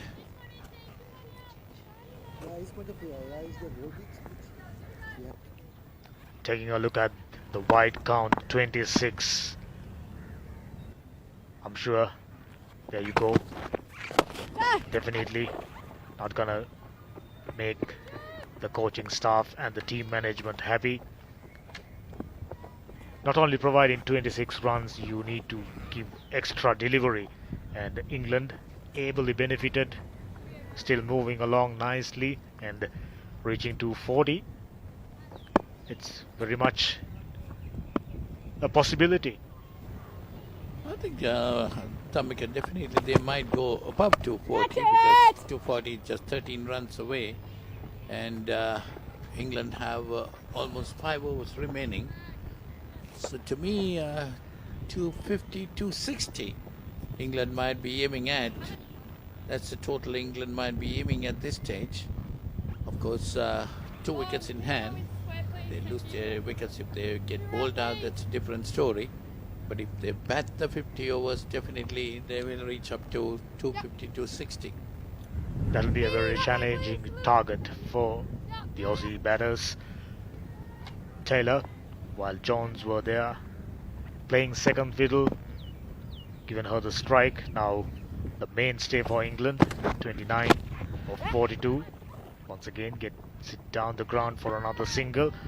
For the first time in the innings, run rate above 5 and over. So it's 229 for 8 England. Taylor on 30. Taylor played a very valuable innings, supported Katie Jones in that partnership. Now taking things on her hand, getting the runs. Curtin Coleman is on strike, forces it on the offside, onside. No run there. Clark. Yes, England have reached the run rate of 5 per over. So that's 250 if they go on at this rate. Clark by bowling leg stump line, trying to restrict Taylor from scoring, as well as Coleman. But at the moment, two batters in the middle favors that.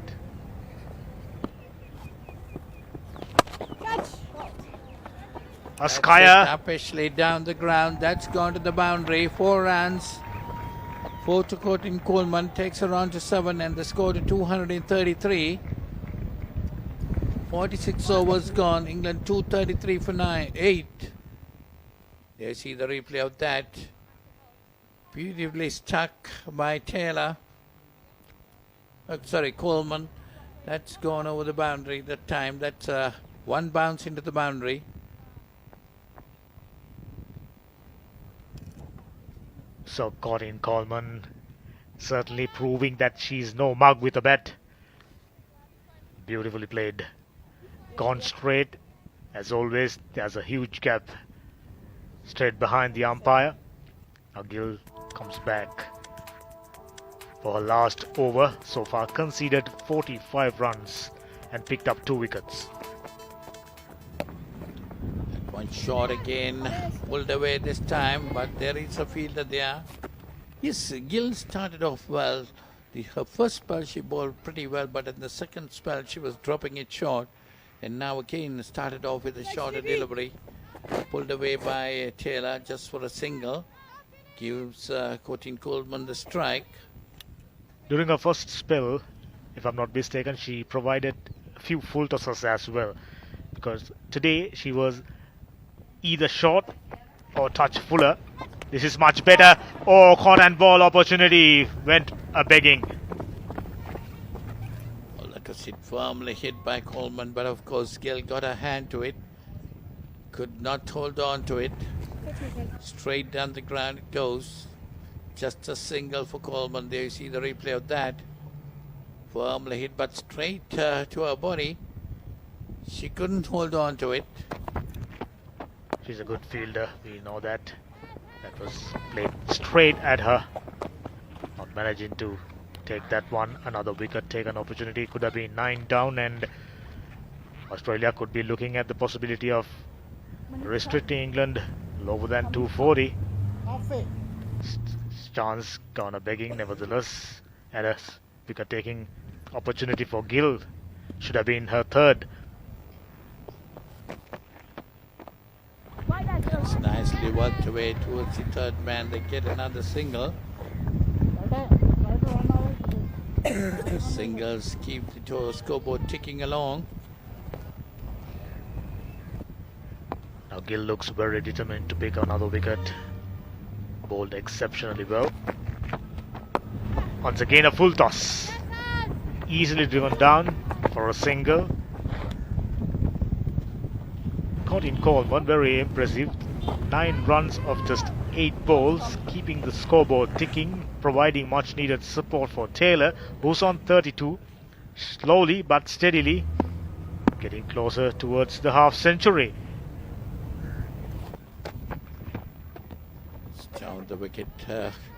That's Taylor coming down the wicket, trying to work it away. Gets it on her pads.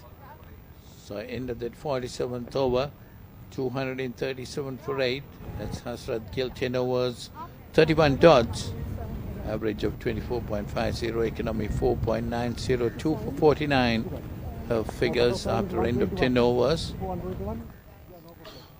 Not a bad performance from a leg spinner, but definitely dropped the ball pretty short on so many occasions. And the English batters were able to get runs of those deliveries, putting it to the boundary. So Taylor on 32. She's on strike. 3 overs remaining. It's La Rosa, the new bowler in, and it's given out. So that's another wicket to fall in the 48th over. So 237 for 9. That's the end of Courtney Coleman for 9. Had Aussies taken all their chances, England would have been all out by now. But today, their efforts in the field wasn't up to the mark. Caught Perry, ball La Rosa, caught in Coleman out for 9, 2:37 for 9. Still, Australia in with the chance of keeping England under 240 as Charlotte Lambert walks in at number 11. Well, we were talking about that, Dhamika. Yes, I said if the Australian bowls England out, they can bowl them out below 240. But if they bat the remaining 3 overs, definitely they have a chance of getting up to 250 or a little more than that. So, yes, Charlotte Lambert is the new batter that has come in place of Courtney Coleman, who's dismissed for 9. England provided generous opportunities. Oh, this time, what a slower ball. Almost like a left arm leg break delivery. And there was no opportunity for the right-handed batter to get that on the way. That's the previous dismissal. Thick outside edge, big deviation. Pele on that occasion got the gloves right behind. Much better delivery this time towards cover region for another single, looking for the second, which is not on. Lambert was on 1. Taylor, she's the mainstay for England at this stage. 2:38 for 9. La Rosa in the middle of a very good over. Picked up a wicket off her first delivery. It's a good over ball up to now by La Rosa. That's a slower delivery. Taylor watching it very carefully. Taylor on 32 had played a very good innings for England. She helped Katie Jones during that big partnership. And now taking more of the strike now. 32 coming off 47 deliveries. Very responsible knock. This time nicely picked away for another single. She'll be eyeing to keep strike the next over. Gets a strike. Now Lambert, who's on 1. Interesting to see what will be her approach. Just a delivery left. I think she will probably dab that one and give Taylor the opportunity to be on strike. Well, England will be looking forward to bat the remaining 2 overs. That's nicely played. Upishly, but straight to the fielder. So that's the end of Lambert, and that's the end of the English innings. So England, as I said, they dismissed for 239. So of 48 overs, so 2 overs remaining for them. They have been bowled out for 239 of 48 overs. There you see the last wicket. Straight into the hands of the short extra cover fielder. That's M.A. Smith, the Australian captain, taking that catch. So England been bowled out for 239. Just under par score. Right at the toss, both the skippers reckoned score of around 250 would be ideal, but England batted well. Despite losing early wicket, steadied the ship, got off to a good score, and Katie Jones was the highlight. Outstanding knock. Kept the bowlers under pressure right throughout. Even the bowlers like Hashrat Gill had very tough time against her, and the rest of the bowlers conceding boundaries.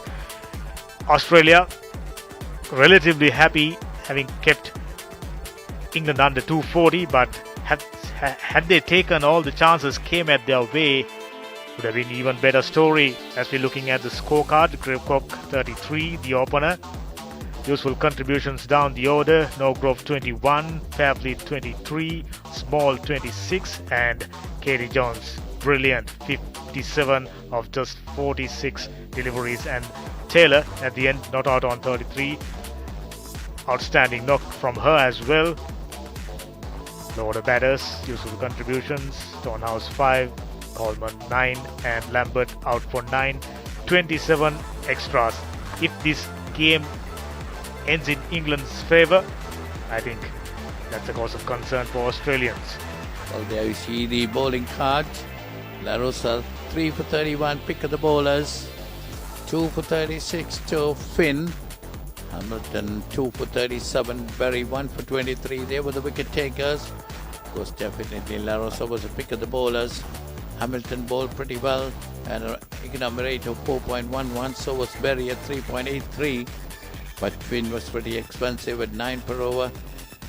And the follow wickets, 2 for 1, first wicket at 2, 61, 65, 107, 110, 138, 201, 213, 237 and 239. So England were bowled out for 239 of 48 overs. Remember, they won the toss and decided to bat first. No doubt a very decent score. We have a game on our hands. It should be a very close encounter. Arch rivals, as we're looking at the highlights package. You see the two English openers. That's a very good catch taken by Kate Pelly. That was the first slip catch which she took early in the day, and from there onwards there was a good partnership, a 50-odd run partnership between Abigail Nogrove and Jodie Grewcock. They batted very well, played some very sensible shots all around the wicket, and boundaries were coming off, and the intentions was to bat as long as possible. That at that stage, that was the correct intention, correct way to go for England, and that was the first wicket of Hasrat Gill getting a stumping opportunity. Or there you see some of the misfields on the Australian fielders. There's quite a few of them, in fact. I'm sure. There you go once again. Lets it go for more runs. That was a tough one. Still a boundary. So those boundaries kept England moving forward, given them the momentum. Had Australia been a little more clinical in the field, this is how Hamilton picked up another wicket. And Finn finally strikes. Clean bowled. Well, at this stage, the Australians were very much in the game, but then Katie Jones came and played some innovative strokes with Mary Taylor providing the support. Lovely shots of red all round the wicket, took the game away from England and increased the run rate also too, because 57 runs of Katie Jones came off some 40-odd deliveries. The batted, those two batters batted pretty well, and you see some lovely shots played all around the wicket before Katie Jones was dismissed. There you see innovative strokes from Katie Jones, getting the scoreboard moving. There you go. River sweeps, scoops, paddle sweeps. Innovation and positive intent was on display from Katie Jones' outstanding half century. If this game goes on to end in England's favour, that's a match-winning effort by Katie Jones. Well, after the wicket of Katie Jones, our wicket started tumbling again. At Katie Jones fell at 201, and then we had 213, 237 and 239. The wickets fell at regular intervals to bring Australia back into the game. So 240 to win for Australia. Well, definitely gettable. Australia batted well in the first game, as the Australia needing 240 to win in 50 overs at 4.98.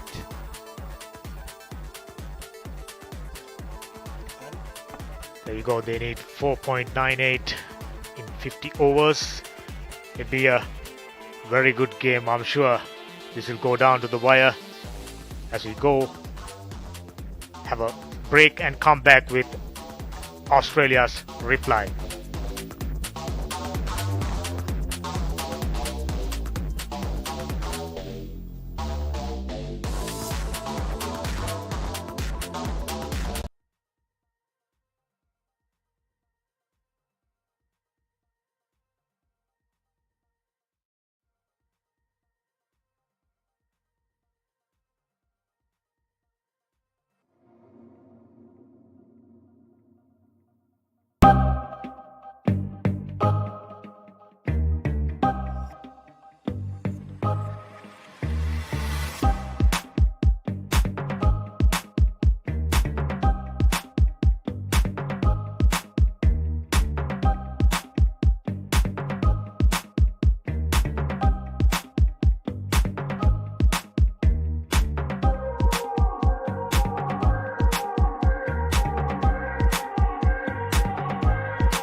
And we are ready for the run chase from the Australians. It is the women's under-19 tri-series. The 50-over format played here 3 games at the Galle International Stadium. We had the other day the first game. Australia beat Sri Lanka, and today England won the toss, selected to bat first, went on to make 239 from their 50 overs. Australia need 240 for victory at 4.80. It won't be easy. It's going to be tough, no doubt about it. Scoreboard pressure, chasing is always difficult. But we saw how strong the Australian batting is the other day, and England will have to do well to try and defend this total. Unfortunately, they were bowled out as well. Didn't bat their 50 overs, which they will be disappointed with. They could have got probably another 10 runs or so. But certainly a very good score on the board for the England lineup. Amy Smith, she's opening today. She batted at number 4, I think. Was it number 5 the other day? And the captain has decided to open. She opened in a couple of the T20s. But then this is what Australia have done. They rotated their players. Ines McCone, she has opened for Australia in the T20s as well, getting the opportunity today to open the batting. And she will be raring to go. She'll be looking to get them off to a very good start. She likes to go after the bowler, likes to play her shots. Grace Lyons opened the other day along with Kate Pelly. So Kate Pelly will drop down the order. Alexa Stonehouse, she's a good bowler.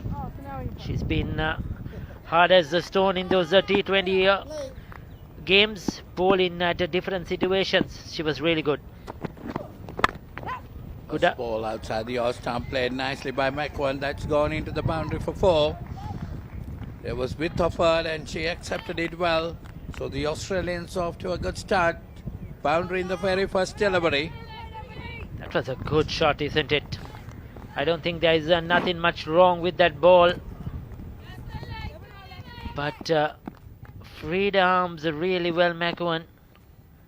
Lots of power behind that shot. This time again through the offside. Will be cut off. Oh, she's touched the boundary, I think. Has she? The third umpire will have to take a look, no doubt about it. It was very close to the ropes. Umpire Kotachi will review that one. Hold on, guys. Checking, boundary checking.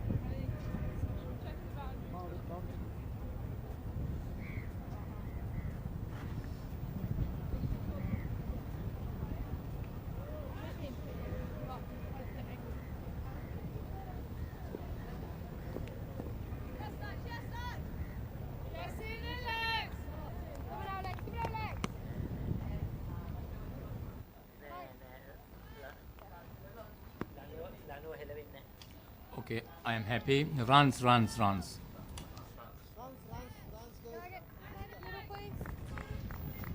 that's runs given. Good bit of work done there in the boundary.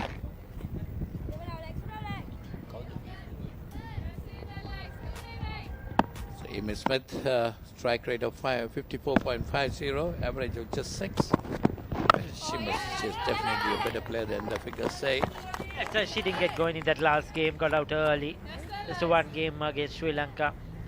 She's looking forward to this challenge once again. She was thrilled to captain this Australian side. And she'll be looking to finish this series on a high, looking to finish this tournament on a high.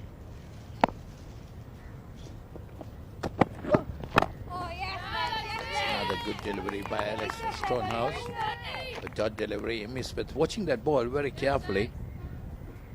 Gives an indication that she wants to bat long in this innings.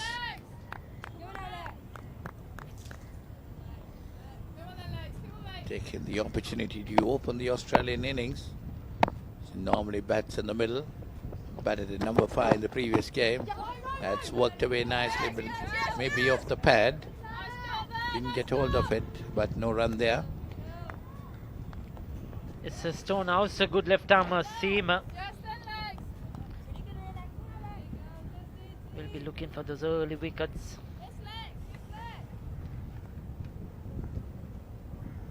Behind the stumps is Katie Jones. She had a fantastic outing with the bat. was really good until she sort of threw her wicket away, trying to be too cheeky, too fancy.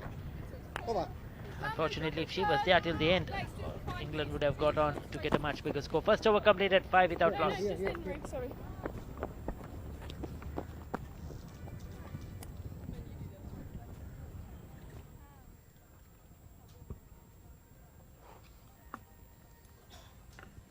So still those blue waters are the Indian Ocean, the Sri Lankan seas. So calm, like it is here out at the Galle International Stadium. Very calm and quiet. It's a Sunday here, so not as busy as it is in a weekday, the Galle town. It's a few buses, few vehicles, movement in and around the stadium. So Mary Taylor, right arm medium fast, going to open the attack for the England. Short, and McEwen pulls it this time. That's going towards the mid-wicket boundary. 4 more to her. Takes her on to 9, and the Australian total on to 9. She looks in excellent touch, McEwen. She's going for it. She's playing a shot. She's not going to hang back. She certainly has the power, the strength, and you cannot afford to drop short to her and get away, especially in these power play overs. Yes, very quick off the back foot. That's again, this time hit up Ashley. That's going over the rope like. That's a beautiful hit by McEwen. That's gone over the rope. 6 to her. Takes her on to 15. That went a long way, Paulinus, I'll tell you. If that boundary was 80 meters, still it would have cleared the boundary ropes. Look where it landed. It went long way. This is 60-meter boundaries, and that went further away. That was a massive hit. That would have cleared the most boundaries in most cricket grounds. Such power by McEwen. That's a good delivery that time. Pitched on the off stump and taking it further away from the batter.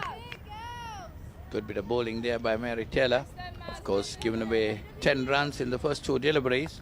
She was quick to react. That's the length you need to be bowling. You cannot bowl short and get away.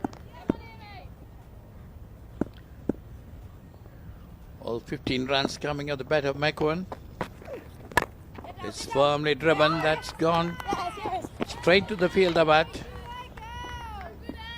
No run there. McEwen is ready to play her shots. Definitely she wants to get on with the game. 15 runs coming out, 6 deliveries for her.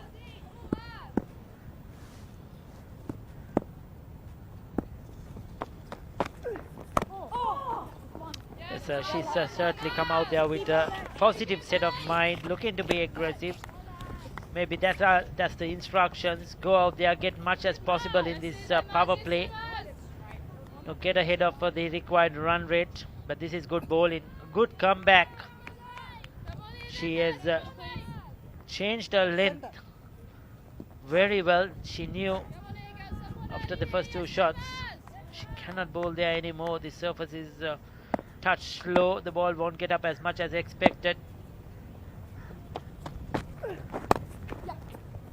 That's nicely worked away this time by Amy Smith. That's going towards the boundary. 4 more runs to the Australian total. Takes the total on to 20. Amy Smith is off the mark with that boundary. Over by Taylor. She bowls short, and this last one strain on the batter's pads. Easy pickings for Amy Smith. All she needed was to get it into the gap, and it was 4 runs all the way. Quick lightning outfield here at goal. Excellent start for Australia, 20 after 2.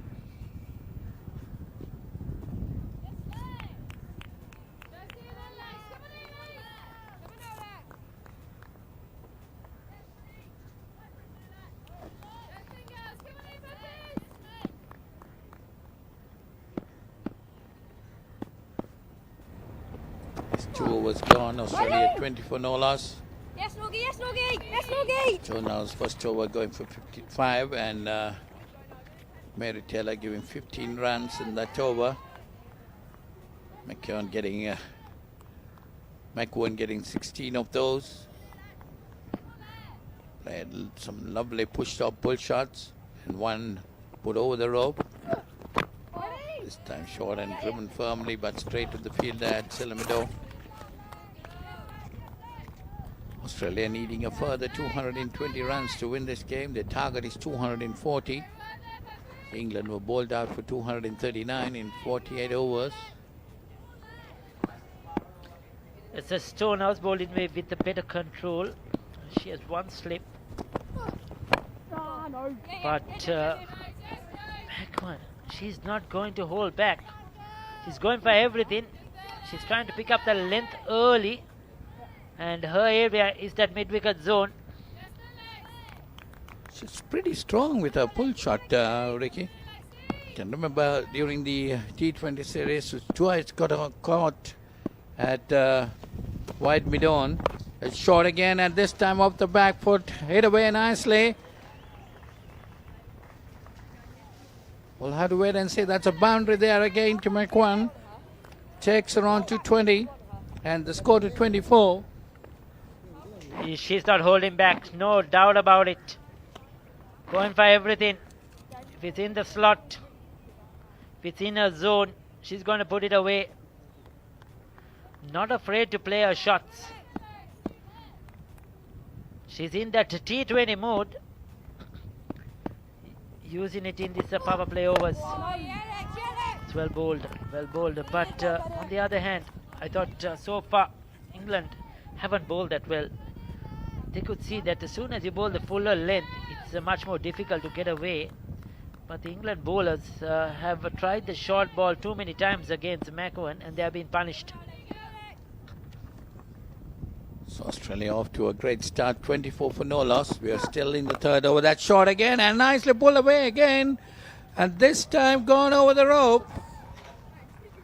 6 more to McEwen. That's gone out of the ground. We have a wall that runs around the ground, Paulinus. And I think that hit that wall. If not, it went over the wall. That was a long, long way. Just short of it. But that was a long way. That was another brilliant hit. But this is poor bowling by Stonehouse. I mean, she's been punished when she bowls short, but she continues to do that. And McEwen gleefully accepting the short ball. And she's put Australia in a superb position in these first 3 overs.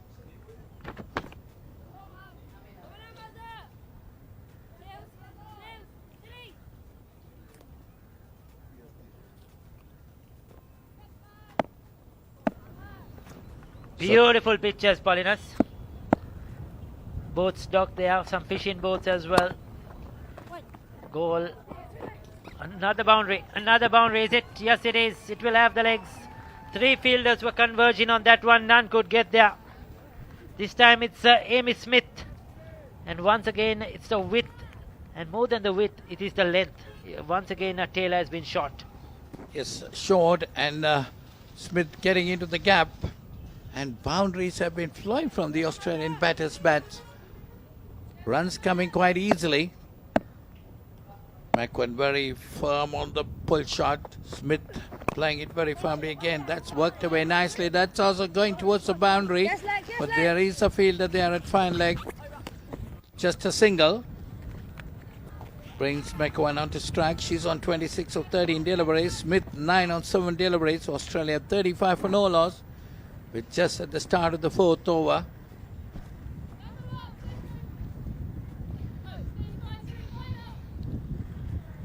Brilliant. So far, the Australian batters are brilliant. They have adjusted, or I think they like this goal service much better than what they played on Hambantota. Generally, you will feel that Australians like the ball coming onto the bat, free to play their shots. But here, their batters have been much more free in their shot making. This time outside the off stump, given width, and she puts it away to the cover boundary. McEwen just going after the bowling. This is beautiful batting, beautiful hands by McEwen. Once again with outside the off stump. Once again slightly too short. Just throws her hands at it. Got the elevation to clear the infield. And it was 4 runs all the way. Runs are coming very, very quickly. And the England captain has to do something here. She has to break the rhythm. Probably she'll have to bring in a spinner to try to slow things on. Because the ball coming onto the bat with the new ball. And it's made the life very difficult for the England bowlers.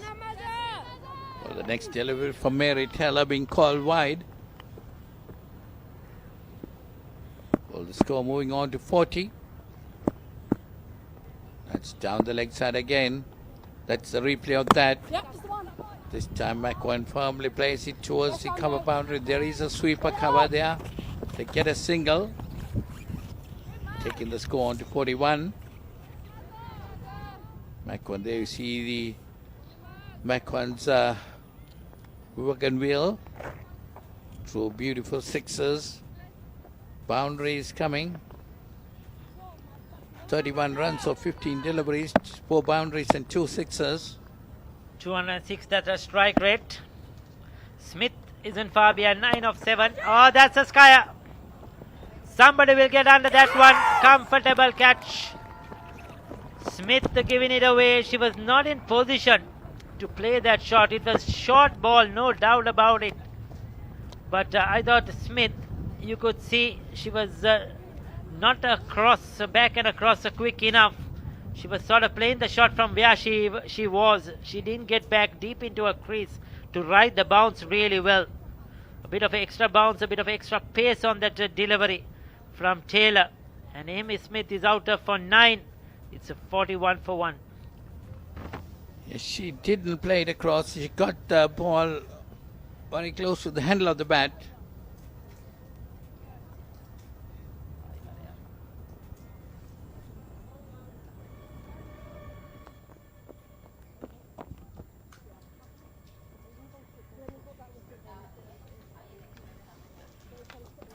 So Samara Dulwin,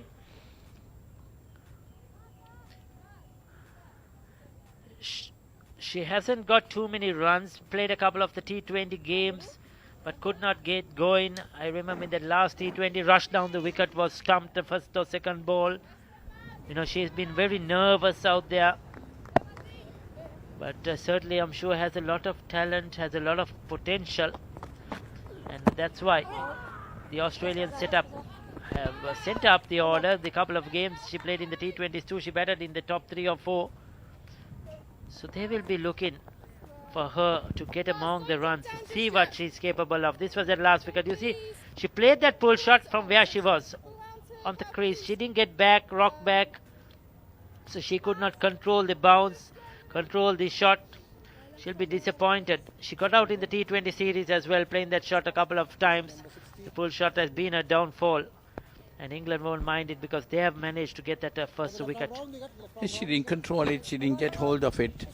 The ball stuck the upper part of the bat and just went up in the air, no power behind it. So, but Australia definitely off to a very good start, 41 for 1 at this stage after 4 overs. So as expected, as I called it, they brought in the spinner to try and slow down this run fiesta at the moment. Smail into the attack. The right thing by the England captain Grooves, because McEwen likes pace on the ball. She likes the faster bowlers, so this is a good move with the ball turning away from the right hand as well. That's beautifully bowled. That's beautifully bowled.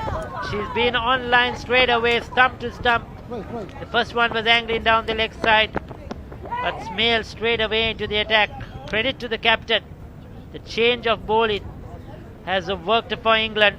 Look at that, hitting the back pad. That would have crushed into middle and leg. And this is where McEwen would probably think she needs to work on her game. Even in the T20, she was very good against the pace bowlers, but doubtful against the spin. She's gone, and England have crawled their way back, 41 for 2.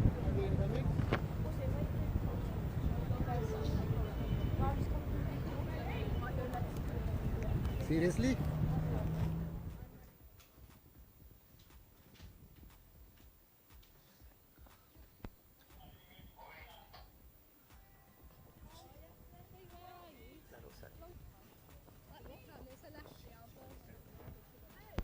So Eleanor La Rosa coming into bat at number 4. She played some wonderful innings during the T20 series. Got a couple of runs the other day too. No, she didn't get much. She was out for 6. It's batted down at number 7 in that last game. Today batting at number 4. And Lucy Hamilton, the player of the match, who got a brilliant 8. He batted at 3 the other day. So she's put down the order. And this is again because Australia want to give opportunities to all their players to bat as much as possible, bowl as much as possible. It's a learning curve. It's testing their players, identifying who can play which role going forward. I mentioned there's a World Cup coming up, Under 19 World Cup in Malaysia in 25 in February. So these are all opportunities for them. So La Rosa coming ahead of Hamilton. Now, it's very crucial that these two try to build up a partnership. They are already well ahead of the required run rate, runs on the board, so they can take their time. Use a few dot deliveries, just play around a bit, get settled in.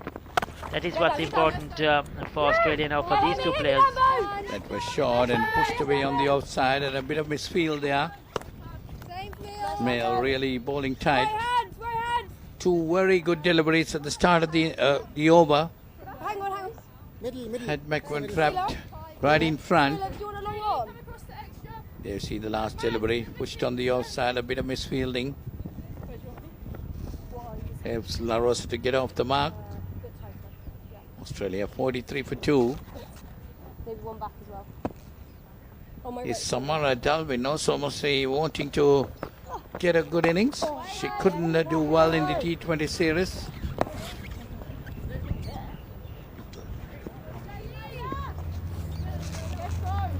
Dalvin yet to open an account.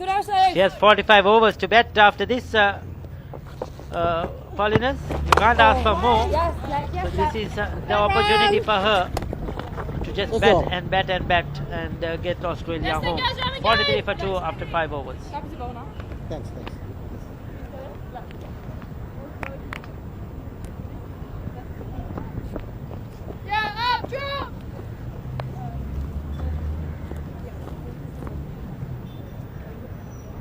There you see the 2 worms, Australians very much on top of that.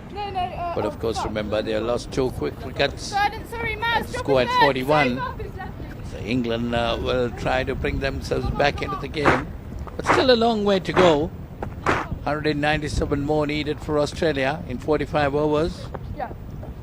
So I say good afternoon to Dhammika Hemant, who has joined me again in the box. Good afternoon, Dhammika.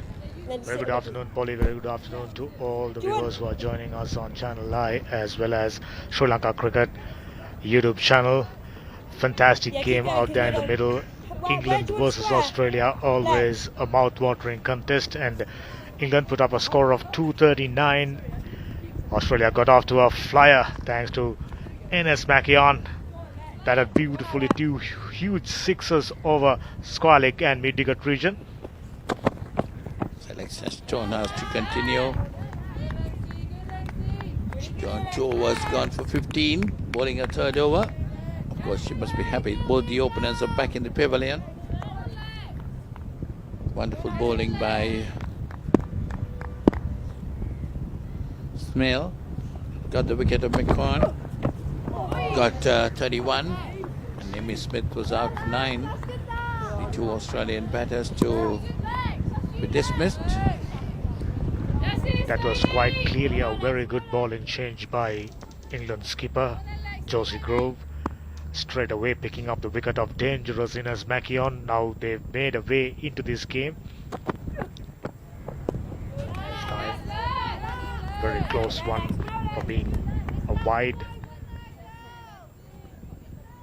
3 dot balls by Alexa Stonehouse. We saw Alexa Stonehouse did outstandingly well in the T20 series against Sri Lanka as well as Australia. So England today playing their top 10, top 11. That's wide outside the off stump. La Rosa watching that ball go to the wicket keeper. Australia 43 for 2. They got off to a flyer.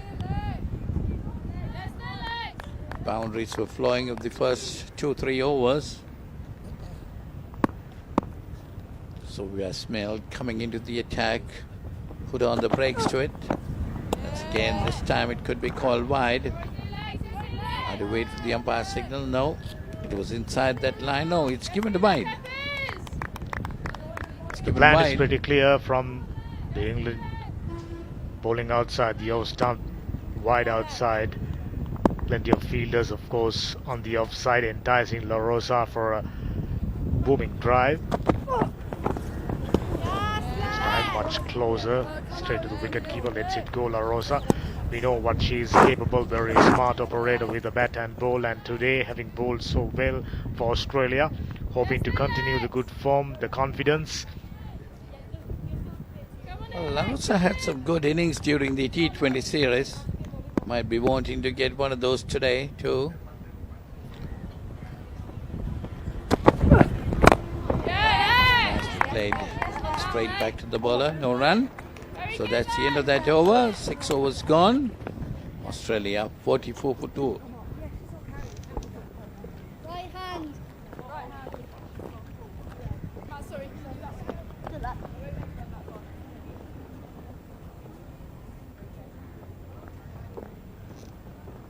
Sort with Tilly actually, and then you can just do Tilly's roll. Till, sort with Maz.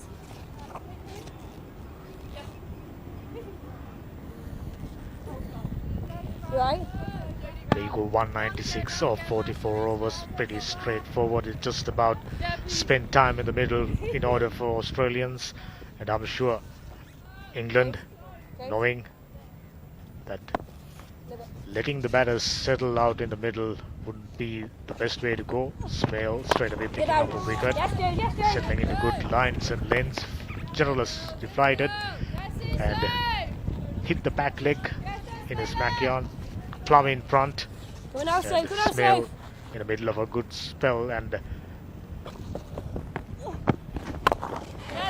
there you go, no turn on offer, came in with the arm, batter trying to play that one off the back foot, could be dangerous. Luckily for them, this pitch wasn't the quickest one, so they have time to adjust. Smale operating good lines and then this time off the back foot, straight to point fielder, and picking up another single. Bit of a knock on, allowing that single. Left hand. It's again a misfield by the English fielders. Allows Delvin to get off the mark. She's on 1, 45 on the board. Samara Dulvin. Australia needing a further 195 to win this game. Smale has been bowling very good line and very good length, keeping things tight. Left arm orthodox, bowling left arm over the wicket to the left-handed batter, La Rosa. La Rosa, one of the top performers of the Australian team during this Tri-Nation series. She had a couple of good games in the T20 format, but of course couldn't get along with the bat in the previous game. Must be wanting to make amends on that. But has been among the wickets. Got a couple of wickets today too. Rubbing on changes now. English bowlers put some breaks on. Australian scoring this one. This gather momentum as he reaches the boundary. Another fantastic piece of timing by La Rosa outside the off stump. Gets it into the gap. For a moment thought fielders had the chance of chasing that one down, but look at it. Gathers momentum as it reaches the boundary. No chance for both the fielders. What she did was she placed it into the gap. That's what was needed. Just put it into the gap, beat the two fielders, and they had a long chase, but ended up in the boundary. So La Rosa moves on to 5. 7 overs gone, 49 for 2.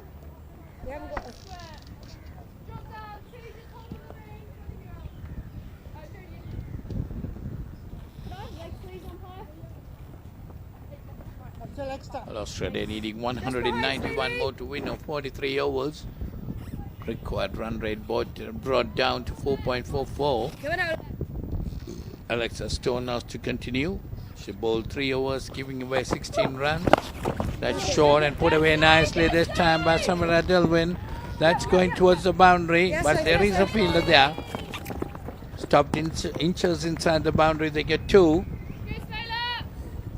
So Australian total moving on to 51 with that. So they got the 50 runs. That was quite clearly a cutter. This time closer to the outside edge. Previous delivery was a cutter and provided that ample opportunity for Delvin, who haven't done well in the T20 series. I'm sure today she's here to make an impression. The coaching staff spoken about the World Cup coming up in January, surely looking at the possibilities of making way in. This is much better delivery, pitching outside the leg stump, straightening up the line, took the pad for no run. I think this is quite clearly an opportunity for Delvin to make an impression. That's why she was sent in at number 3, because she was not able to have a good innings during the T20 series. She was given a promotion to go up and have a good knock. That's outside the off stump. Well collected by the wicketkeeper, Katie Jones, who did very well with the bat this morning. Straight away starting up, bang, bang, bang.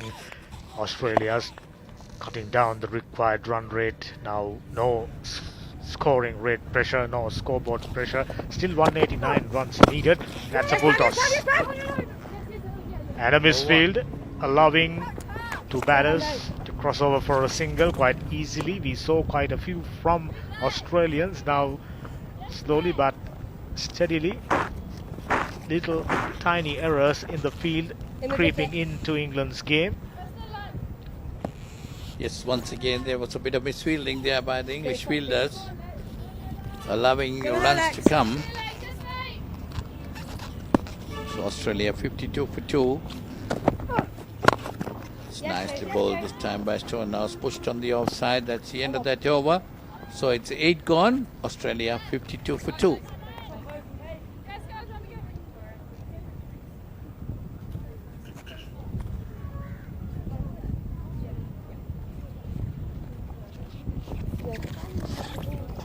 That's part of the crowd coming here to witness this game, supporting the Australians.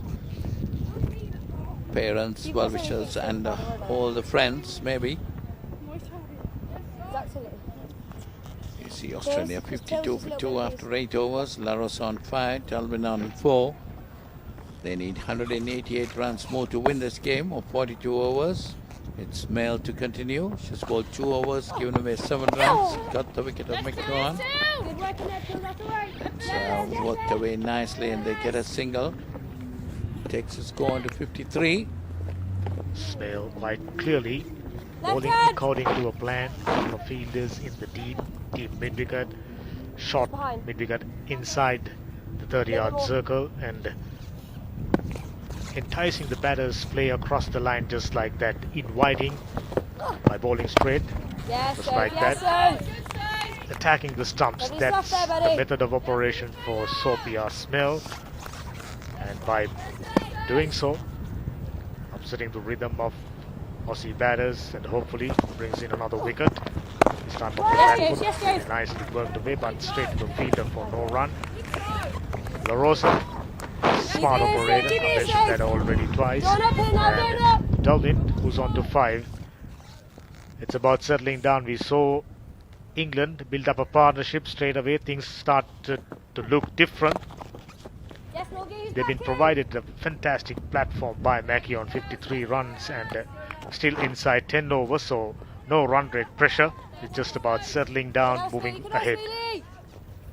It's definitely these 2 Australian batters will want to put up a good partnership. Well, they lost their second wicket at 41. They're working the ball around, getting those singles. That will be close. That will be close. I think that's out, Bolly. To We'll my have eyes. to wait and see for the third umpires. Let's put on to a referral. We'll have to wait and see. Run out, strikers in, few me, so I don't disturb.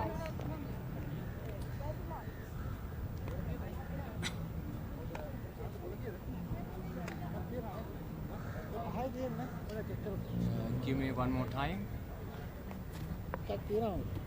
Okay.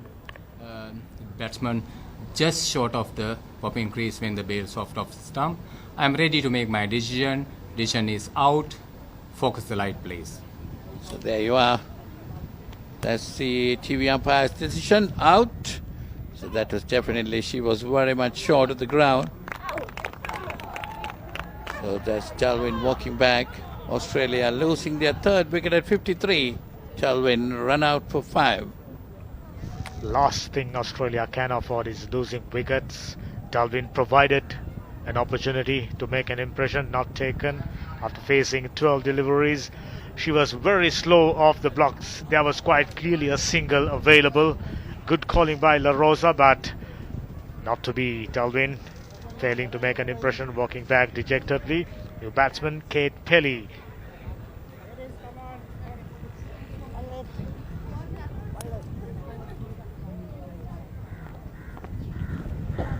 Another right-hander.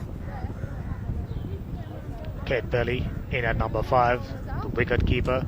Started off really strong by taking that outstanding catch outside the off stump, but towards the middle part, made few mistakes, dropped chances, and I'm sure, like Dalvin, there you go, just 6 runs against Sri Lanka, failing to get goal. Up today, she looks determined to make a big one and make an impression. Hopefully, make her way into the World Cup squad representing Australia. So Australia, 187 runs more needed. They lost 3 wickets. That's what is important for England, to get the wickets. That's Pele who has come in, had the fall of the 3rd wicket, pushing it on the offside. So that's another over gone. We see the last wicket just pushed on the offside. A very quick single to be taken. Dalvin was pretty slow. Very good collection by the wicket keeper, Katie Jones. And the batsman was not close, nowhere near the crease. So umpire, the TV umpire had no hesitation in ruling it out. Australia losing their 3rd wicket at 53. 9 overs gone, it's 53 for 3. Australia, of course, have the likes of, there you go, England supporters having fun time, enjoying the weather, enjoying outstanding cricket in the Middle Goal International Stadium, and England at the moment doing well. Charlotte Lambert comes into the attack, right arm fast medium. So after the dismissal of Ines Makion, fast bowlers coming back into the attack. Sophie Small, the one who provided that much needed breakthrough. But Charlotte Lambert got a couple of wickets in the T20 series. That could be called wide. That's down the leg side. Yes, there's umpire Shanta Fonseca signalling wide, taking the Australians go on to 54. Definitely moving further away down the leg side. There was a bit of movement. Definitely there was a bit of movement. Charlotte Lambert got to control that. That's a better line, better length. Take the outside edge and go down towards the 3rd man. They cross over for a single. Australia needing 185 more, but still they have lost 3 wickets in the process. The 10th over being bowled. La Rosa on that occasion reaching for it. We saw quite a few English batters not reaching for the ball, wait late till the ball comes onto the bat, especially Katie Jones, who went on to score that magnificent half century, plays very late, which allowed the batters to get their improvisations in place, get the placements right to get singles. There you go once again. Swinging delivery way outside the off stump. Despite bowling wide outside the off stump, Lambert is getting that nice movement in the air. All Charlotte Lambert got to do is control a line that she's bowling right arm outswing. Got to pitch it on the midland leg or middle stump. Try to work on getting the batsman edge towards the slips. That's a better delivery, better line, I would say. Worked across nicely by Pele towards the mid-wicket area. They get a single. So it's 57 for 3. Well, Charlotte got to concentrate and bowl a good line. She's moving the ball. She's moving the ball, taking it away from the right-hander. She got to work, try to get that edge into the slip cordon. Australians with that start had the opportunity of taking the game away from the England, but now by picking up wickets, they've made serious inroads at the moment in controlling things and do everything according to a plan, which is always good to see. And Australia, they will have to steady things up, build a very good partnership like Katie Jones and her partner Taylor did towards the latter part. Still early days, still inside 10 overs, still anybody's game, of course. Both teams quite clearly candidates to back this game. This time a It's juicy given full width toss. and nicely played this time by La Rosa. That's gone into the boundary. As we're talking about Lambert controlling line and length, well, this type of delivery is definitely going to give Australians a release on the pressure. The IC nicely played between the cover point and the extra cover boundary. No chance for the fielder down there in the boundary. So 4 more runs to the Australian total. They moved on to 61 for 3. Just like that, from time to time, there are loose stuff on offer. This time a wide, overcorrecting herself. Lambert quite clearly under pressure. Lengthy over already. 3 wides, a boundary and 2 singles. 9 runs conceded off 4 deliveries. There you go.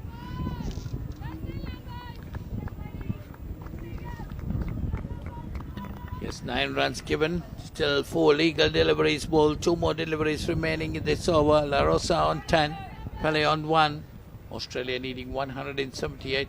The run rate doesn't matter for them. All what they got to do is to bat this 40 overs, remaining 40 overs. They can get into the target of 240, which is needed for them to win this game. That's outside the off stump. Trying to stroke it away, misses. That's La Rosa. Goes to wicketkeeper Katie Jones, collects it neatly. You said it right. That 50 overs, this game for Australia to be taken. La Rosa, very patient, taken her 20 deliveries, settling down. She's a fighter, we know about that. Played a fighting knock against England in the T20s. See the next delivery again outside the off stump. Let it go. So that is the end of the 10th over.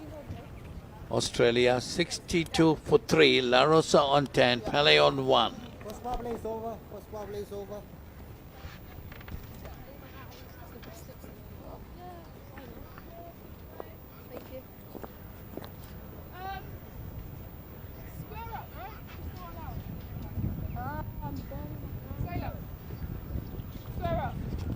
There you go, the signal by the umpire at the beginning of the second power play as I welcome Ricky Sims once again back at the comm box. It's interesting to see what England were at this stage as well. Probably Harshini can tell us after 10 overs what England were. I think they were in a similar situation as the Smail Bulls. Going down the leg side probably. That's what umpire Udavata thinks so. Doesn't get much closer than that, buddy. Well, England were far behind. Beg your pardon. They were 31 for 1 after 10 overs. Australia are double that almost, but they've lost a couple of wickets more as well. So Australia could take their time. They haven't any rush at all because those first 4 overs, the runs came quickly. So they are well ahead of that required run rate, Damika. They can take their time, La Rosa and Pele, and just go about their work gradually, try to build up a partnership, steady the ship. But for England, it's good to see the captain attacking. There's a slip in position. She's looking for wickets. She's looking to go for the kill. She knows that wickets will certainly get that required run rate to go up and put a lot of pressure on the batters. Bring in new batsmen will obviously slow the run rate. This time a full toss should be a 6. Yes, it is. Juicy full toss, and Pele says thank you so much by depositing it over wide long on region for a huge 6th, third of the innings. Hit me written all over that delivery. Easy pickings for Pelly. She's not going to miss out on that one. She's quite strong, powerful. That was a pressure release delivery from Smale. She was bowling so well. Trying to give that last one a bit more air, and lost it completely. This is what could happen, but for Pelly, that was refreshing, isn't it, to get such a delivery early in your innings. Pele was quite keen on getting on the back foot. So Smale smartly bringing her onto the front foot, but that time touch overdid it. A dot ball to complete the 11th. Australia 68 for 3.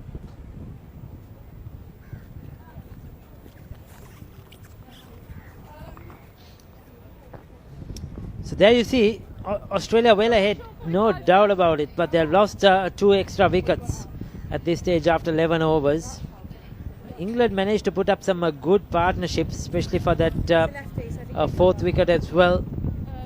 We saw them batting quite well, and then again they lost a couple of wickets in a platter. Then they again put up a partnership, so they managed to bat till the 48th over and try and take the innings deep. This is exactly what Australia need to do as well. Keep wickets in hand, because if they have wickets in hand, the runs are going to come, definitely. Like I said, Tilly, Courtine Coleman comes into the attack, slow left arm orthodox, and England bringing in 2 left armers from both the end, straight to midfielder for no run. It's about batting through the 50 overs. If Australia manage to do that, the game is theirs to be taken, like I mentioned earlier. It's about batting, not too much worry about the run rates at this stage. Almost double the number of runs England have scored at this stage. Like Ricky mentioned a moment ago, 171 needed. La Rosa, we know she's a fighter. It's about Pele providing La Rosa the kind of support she needed. Got a juicy full toss deposited for a 6. Her confidence must be very high. Didn't do too much in the T20 series as well as the one day against Sri Lanka, and today could be Kate Pele's day.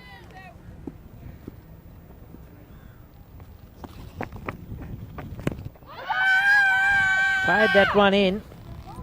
A good shout, no doubt about it. Probably hitting her outside the off stump. I think Pele managed to get her left foot outside that off stump. We'll take a look. That would have probably been the doubt in the umpire's mind, but look at that one. Beautifully played. Just 1 foot, 2 steps down the track, hoisting it straight over the midfielder's head. Effortlessly done by Pele. She opened against Sri Lanka, coming down the order today, which means she is quite clearly a capable batsman. It's just about expressing yourself in the middle. This time nicely played. Oh, how about that for a placement? Angle the bat to deep point region for another boundary. Back-to-back boundaries, serious momentum.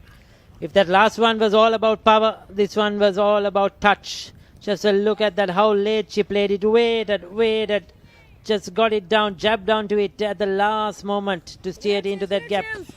Backward of point. Beautiful batting by Pele. She didn't have the best of days behind the wickets, Mr. Stampin as well. So I'm sure she'll be looking to make an impression with the bat. 12 overs completed, 77 for 3.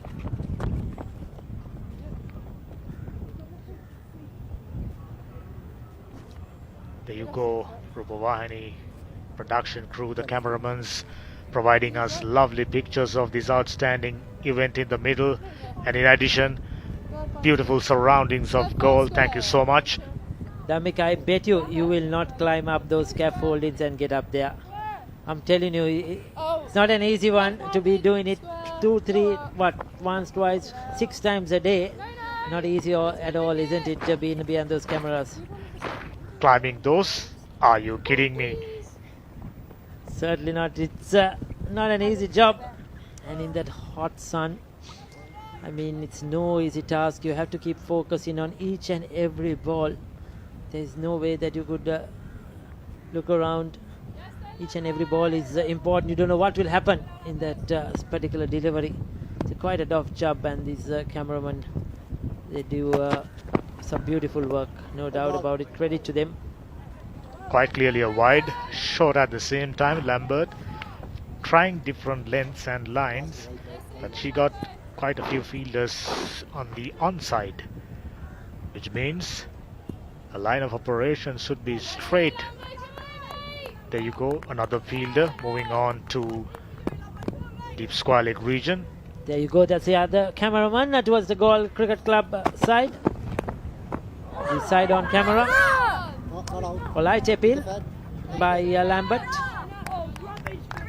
This partnership is very crucial. La Rosa taking her time. She has a lot of overs to bat. And remember, there is Lucy Hamilton still to come. Now she's going to be important cog in this run chase. Gill as well. She batted well in that other game a few days ago. Oh, caressed it through the line. Beautiful to watch. La Rosa. This is what she is capable. Fantastic, fantastic shot with and off outside the off stump. Just leant into that one. Didn't try to hit it too hard. All she did was get the placement right, and that was the 4 runs all the way in this quick lightning outfield. Elegant left-hander's cover drive. The batters out in the middle for Australia once again under pressure. Lambert, another wide, quite clearly by conceding a boundary. Batter straight away knows that you are on top. Bowler straight away under pressure, trying to do something different, straying down the leg side, one more extra. Australia wouldn't mind, of course. 83 for 3. It's just about laying out good foundation. You just having Hamilton is a comfort, but you shouldn't let too much for her to do. It's about 2 batters out in the middle to get on with it. This is much better, straighter. Once again, beautiful cricket. This is even better. Playing on the up, hitting it straight back past the bowler. You had to beat that mid on the field as well, so you needed the timing to be absolutely perfect. This is exemplary batting by La Rosa. Beautiful to see. Played straight as possible. Look at it. Technically sound and must be very pleasing and taken her confidence to a new level, I'm sure. La Rosa, 19. 2 boundaries in close proximity. Lambert under huge pressure. Australia needing 153. Pelly and La Rosa. Now they have settled. Well, they're having a chat in the center, the batter and the couple of fielders as well. You see Thomas in there. I think she's trying to relate something to the batter. The umpire says, let's play on. I wonder what it was. Probably about a fielder staying in the deep. At this stage you can have as many as 5 fielders inside the 30-yard circle, quite possibly. So we just wonder what the discussion was, but everything seems okay now. The England fielders had a chat with Pelly as well. She was at the non-striker's end. But I don't think it was anything to do with the fielders, Dhammika, because then the umpires will take action on it. They will call it a no ball. If there is extra fielders out there. It was something maybe that was distracting Pelly. Quick run, good run in between the wickets, excellent. Good cricket all around, good delivery, straight in line with the stumps by Lambert. Broad, straight bat by La Rosa, gets it down to mid-on region, quite straighter and picking up a single. Good return, good cricket all around, always good to see. This is, as you know, 2 best women's cricket playing nations, England, Australia. Very proud history, of course. This is part of their preparation for 2025 World Cup in Jan. Malaysia once again straying down the leg side. Lambert conceding 21 runs already, proven very, very expensive. It's straight down the leg side, trying to overcompensate. She has to rebowl that one. It has been a long over by Lambert. 8 deliveries already into a 9th one. And clipped away through the onside. This could be more runs. This could be 4 more. Very expensive over comes to an end. 16 runs of that over, says Charit, who is helping us out here. But beautifully played Lambert. Once again just leaning into it. Didn't try to hit it too hard. Lambert the bowler, beg your pardon, and it was Pelly the batter. But that was a poor over. Not in control. Just letting the releasing the pressure England had. Kate Pelly quite clearly a sweet timer today. Steadily showing off a different side of her game. There you go. Our cameras in work extensively. This is tough under intense heat. La Rosa on 20, Pelly on 19, even contribution, 147 more runs required. 37 overs, that's a lot. Come on out, Tails, come on out, Tails!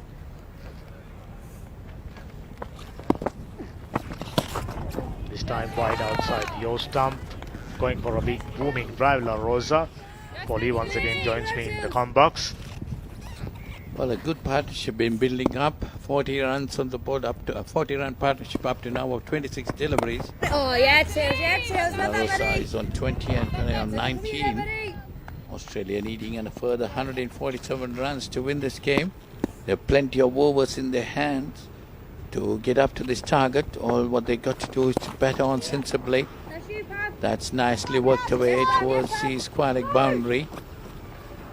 Batters cross over for a single. Takes the score on to 94.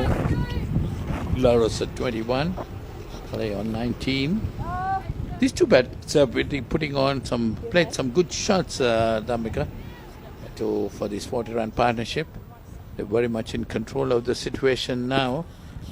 There you go, that's our drone operator giving us those lovely pictures of the surroundings of goal. Thank you so much. That was going down the leg side.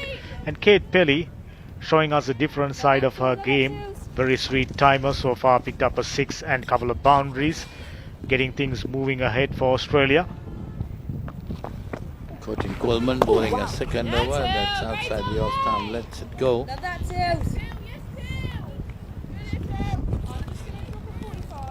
Look at that See the delivery, replay kept of that. very low.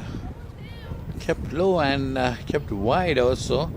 Lucky that was inside the line. Yes, Tails, love that, buddy. This time Pelé pushing it back. Slower deliveries. Courtney Coleman controlling the speed of the delivery, wearing the pace. That's something good. 14 overs gone. It's 94 for 3.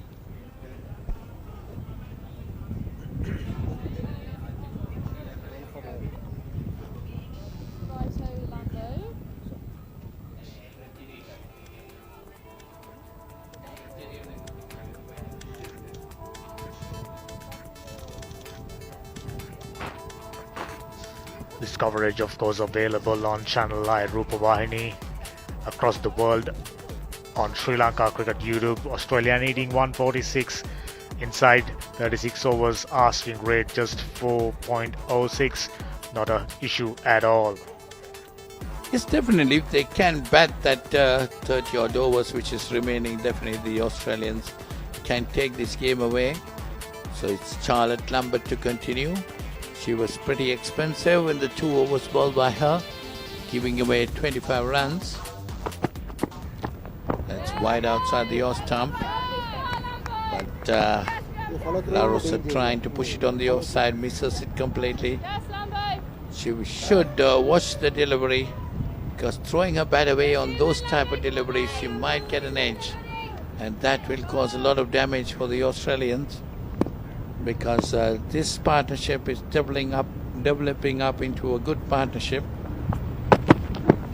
It's short and put away this time, wide of mid-on, and the mid-wicket fielder, that's going to the boundary. 4 more runs, 4 more to La Rosa, takes her on to 25, and the score moves on to 98. Very strong on the front foot, even better off the back foot. There you go, drag that one away towards mid-wicket region. For a moment I thought 2 fielders, one of them might have a chance, but this outfield, as you see, quite quick. La Rosa picks up another boundary, and Australia moving along really nicely. That's down the leg side. That's definitely going to be a wide being called, and umpire Pradeep Uduvata calling wide that time.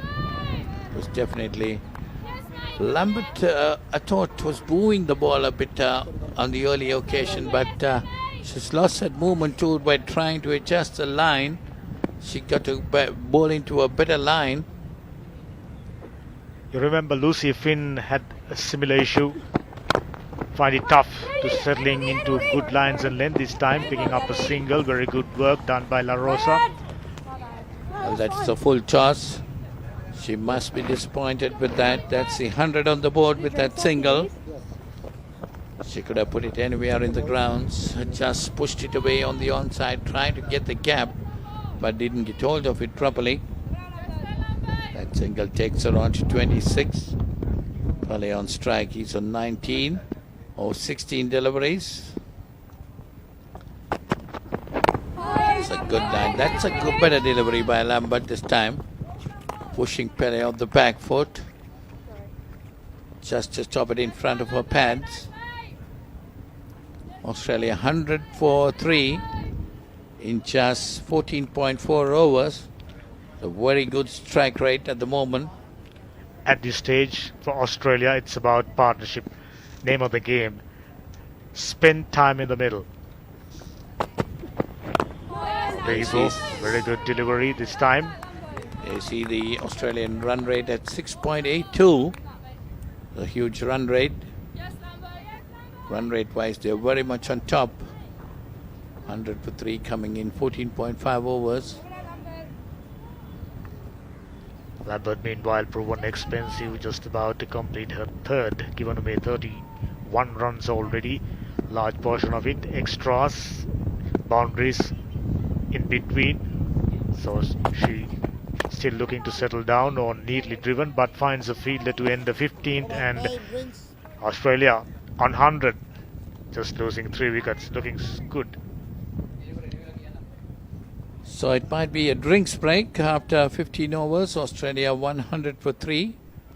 Very much on top of the game at the moment. Of course, they have lost 3 wickets, but their run rate is very much on top. 6.82 was the last we saw. The Australian batters have been really going after the English bowlers. They lost 3 wickets. You see some beautiful pictures, fishing boats.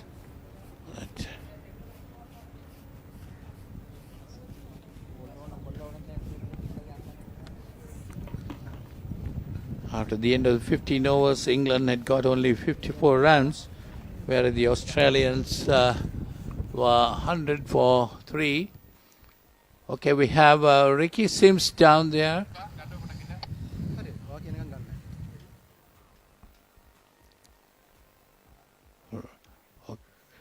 Okay, we have Ricky Sims down there with another interview.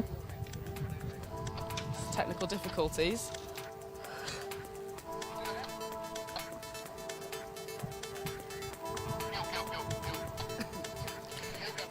Well, it's drinks out there in the centre, Australia versus England, and we have with us the bubbly Davina Perrin, the England player who was a run machine in the T20 series. How are you doing? Are you enjoying the hot weather, Davina? Yeah, not too bad. It's pretty hot, a bit hotter than Hambantota. Part of me is kind of happy that I'm not out there on the pitch, scorching like the girls. So yeah. How are you feeling? You had a bit of an injury scare in that last T20. Are you feeling better resting for this game? Oh yeah, feeling way better. It was only cramp, fortunately, so just looking to bounce back for the next game, really. Tell us something about being in England colours in this under-19 tour. How have you enjoyed Sri Lanka so far on and off the field? Honestly, it's such a privilege to be able to stand here and wear the 3 lions. You know, there's only been one under-19s women's team before this, and it's so special to be a part of, you know, a second one in our first ever tri-series. And I mean, what better place to be experiencing it, Sri Lanka, you know. It's been great getting to know different people and exploring the culture. All the girls have loved it, and I can say so have I. It's been a great opportunity as well. You have played in Hambantota, here in Galle, 2 international venues which you don't get often probably in England at under-19 level. So I'm sure you have enjoyed that experience as well. Yeah, they've been great. I mean, the wickets have been top notch. I mean, I haven't experienced this one yet, but I can't wait to get out there. Your family is here as well. If I'm correct, I'm sure they are enjoying the tour as well. Yes, they love it. Mom, you can always hear her cheering us on from the stands. And then my dad and my little brother are out here too. I'm pretty sure the rest are watching from home. Watching you play out there in the centre, you have that bit of Caribbean flair. Tell us something about it. Yeah, I mean, my dad's side of the family are of Jamaican heritage. Grown up watching, you know, the great Sir Viv. He's my cricketing idol. Like, there's someone that I watch play and I think, you know what, I want to bat like that. It's Sir Viv Richards. And I hope to add a bit of that flair. One more question before we go, Davina. I heard you're a good singer as well. Oh, Is that true? No, I'll try sing a tune for the girls, but I normally get a bit of a shut up daft come my way. Thank you for joining us. It's been a pleasure having you with this small break and chatting to us. Yeah, thank you very much. Enjoy the game. Yes, that was Ricky Sims down with Devina Perrin. Devina Perrin had a wonderful T20 series. Of course, I've still not played in this game. Of course, most probably she might be able to play in tomorrow's game, or day after game against Sri Lanka. So it's Cotin Coleman to continue. This is ball 2 overs, given away 10 runs. We're talking about England at this stage just 54 runs, and Australia got 100 on the board in 15 overs. Absolutely, they have enough runs in the board. It's just about keeping wickets in hand. La Rosa at the moment batting beautifully. So is Pere giving good support. Like I mentioned, it's about partnerships. They build partnerships. This game is theirs to be taken. Oh, yeah, After a while, we see Pele's different side. Such a good timer. That previous boundary towards mid-wicket region was a classic example. And Pele keeping company to a very intelligent batter, La Rosa. Things moving really nicely for Australia. Unless, of course, they go on to make huge mistakes, this should be theirs to be taken. Yeah, that's right, Damika, that's right. They got to bat sensibly.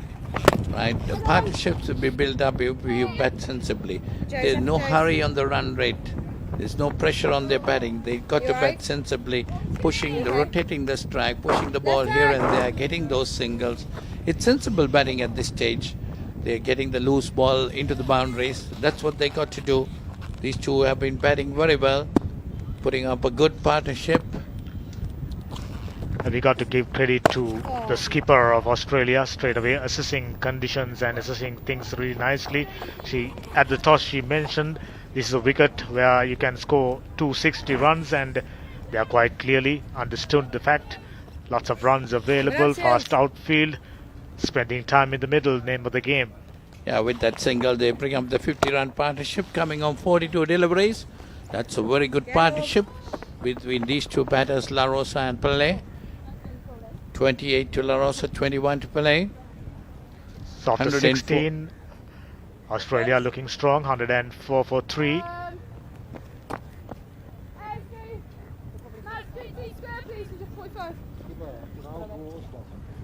You see that replay on that. That's a fuller delivery this time. That's highlights of the innings, partnership highlights.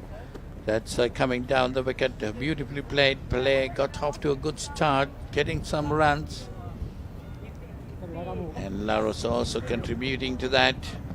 That was a lovely straight drive. That's not an easy shot to play. Straight past the bowler. So they see the partnership 51-21 from Pele and 28 from La Rosa. 43 balls, 51 run partnership. As he speaks, skipper Sophie Groves comes into the attack. She's another bright spot for England. Batted outstandingly well and a very good leg spin. There you go, slowing things down. Good work in their favour. A bit of a misfield. We've spoken about it during Australia's inning.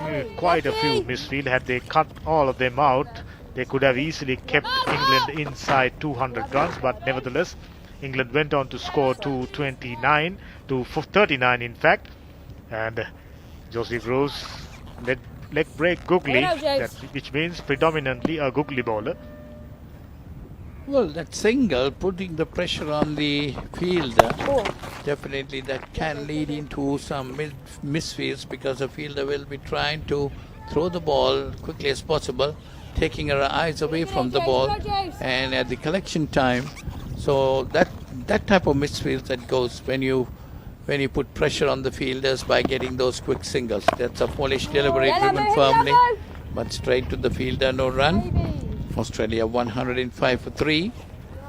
We saw a little bit of diff from Hashrat Gill while she was bowling, as well as from Charlotte Lambert with the wing blowing across the ground, getting a little bit of drift. I'm sure Josie Groves looking to benefit from it, and down the leg side goes all the way. We'll have to wait for the umpire signal for wides. For a moment thought there was the delivery goes on to brush the pads. Not the case. 15 extras already. Oh, that was definitely wide down the leg side. The wicket keeper didn't spot the delivery, couldn't collect it. They say that's gone 4 wides, taking the total on to 110, 111. So La Rosa on 28, Pele on 22. Australia need a further 129 runs to win this game. Yes, as we were talking earlier, sensible batting will definitely carry them through to that total. A lot of overs remaining, 30 odd overs remaining, and just 128 to get. It's about not giving up. We saw after the partnership, England too lost number of wickets and slowed their progress.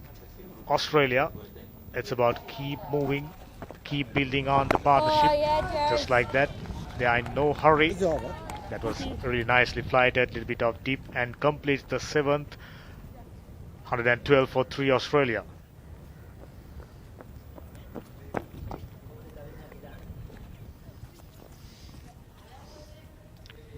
Hot and humid, cloudy skies, no chance of rain. Beautiful surroundings, unique area. Like I mentioned, a tourist hot spot. So 112 for 3 after 17 overs. Australia very much in command of this game.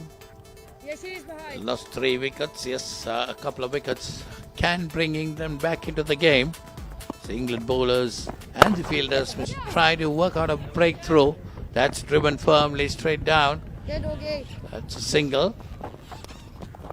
Taking the score on to 113. La Rosa moves on to 30. Proper techniques, proper application, proper execution on display by La Rosa. This time flighted. She nicely got in line with the delivery, driven away for a single. This time once again going down the leg side, 1 more extras to the total, and needing just 126. They have 32.5 overs. At this stage, Australia quite clearly got their head and shoulders above England. It's definitely all they got to do, as we were talking earlier, to bat with some sensible batting. That's nicely played by Pele. Gets a single. Work on those singles and try to make those twos. That's exactly what they got to do. They don't need to go for big hits. the boundaries will come on and off. There you are. That's a missed chance. Definitely a missed stumping chance. That did turn a bit.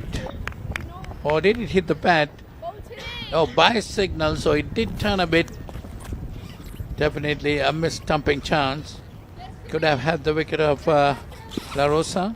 This time Colin Coleman got some purchase of the foot marks quite clearly in between the bat and the pad.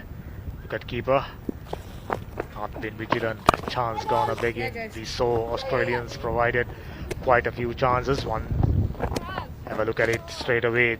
Chips are down. Energy levels going down. Another misfield. Well, these are the type of wickets they need to come back into the game. They need to make the breakthrough. That's poor fielding again.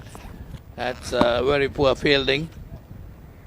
That's giving additional runs to the Australians.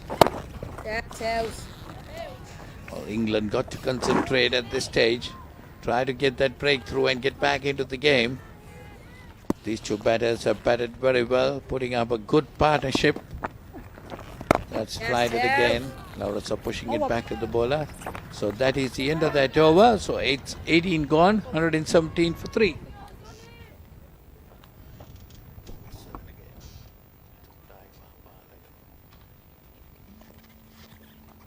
Taking a look at the worms quite clearly. A red worm, Australia way ahead of England at the moment. They lost 3 wickets in a heap. Now this partnership. Yes. Well, at this stage, England also, Dhammika has lost 3 wickets. So the Australians are very much on top of the game. They have a better run rate. You see the worm going upwards. 117 for 3. England. This is shot. Spanked away.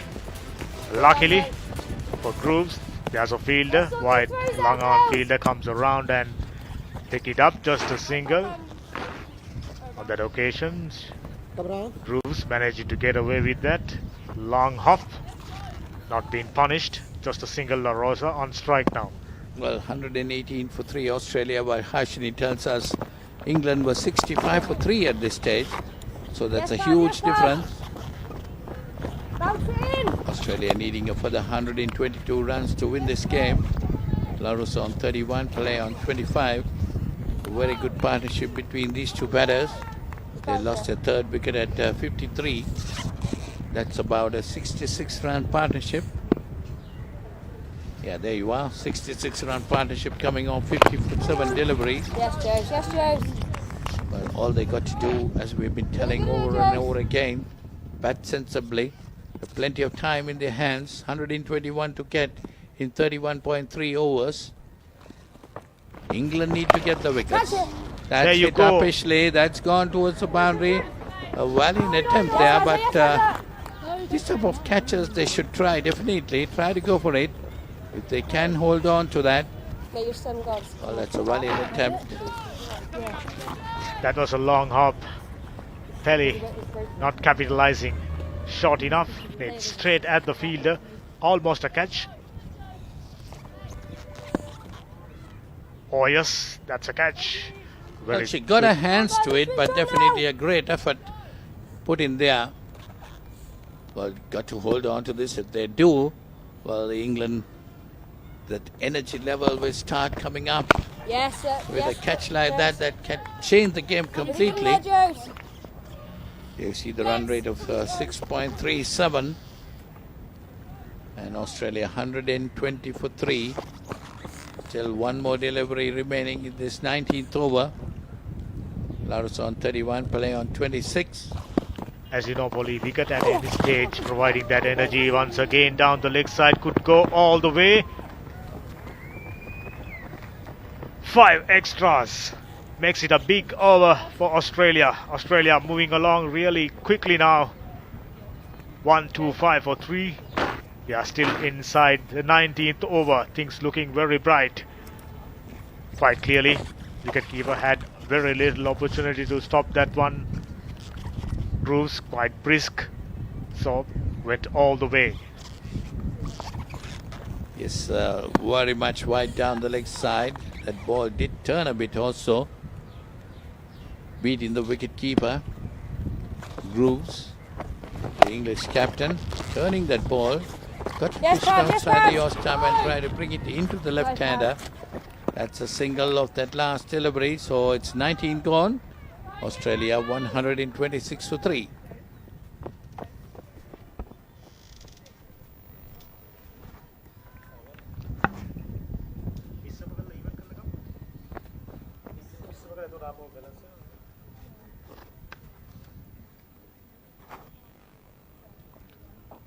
This is England's bowling. 2 wicket takers: Taylor, 1 for 26, very expensive. Smale, 1 for 14, very good. And early stages, Ines Mackion punishing all the bowlers. So understandably, figures aren't the most impressive from England. In the meantime, previous over, I'm starting to notice a little bit of purchase of the foot marks for Charlotte Lambert as well as Courtney Coleman. Hopefully, England can work something out of the foot marks. So 126 for 3. We're in the 20th over. That's driven back to the bowler, no run. Courtney Coleman bowling her 5th over. She's bowled well, given away just 18 runs. But definitely these two batters trying to take the game away from England. That's firmly driven down the ground. There is a fielder there. Just a single. 113 more needed. Look at that. Broad face, straight down the line. Nice flow of the bat by La Rosa. Proper techniques, always comes to the rescue. This time a little bit of turn. Pitching quite clearly outside the leg stump. Courtney Coleman getting a little bit of purchase of the track like I mentioned a moment ago. She's in the middle of a very good spell, 4.4 overs, just 19 runs. Remember, Australia beat Sri Lanka by 88 runs in the first game of this 50-over series between these three nations, England, Australia and Sri Lanka. But now Australia very much in command in this game against England, 127 for 3. So that's... So Coleman gets in another dot ball, completes the 20th. Australia 127 for 3.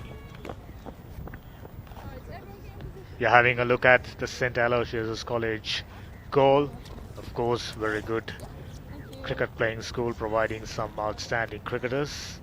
Goal always just provided with some high quality cricketers to the cricket setup.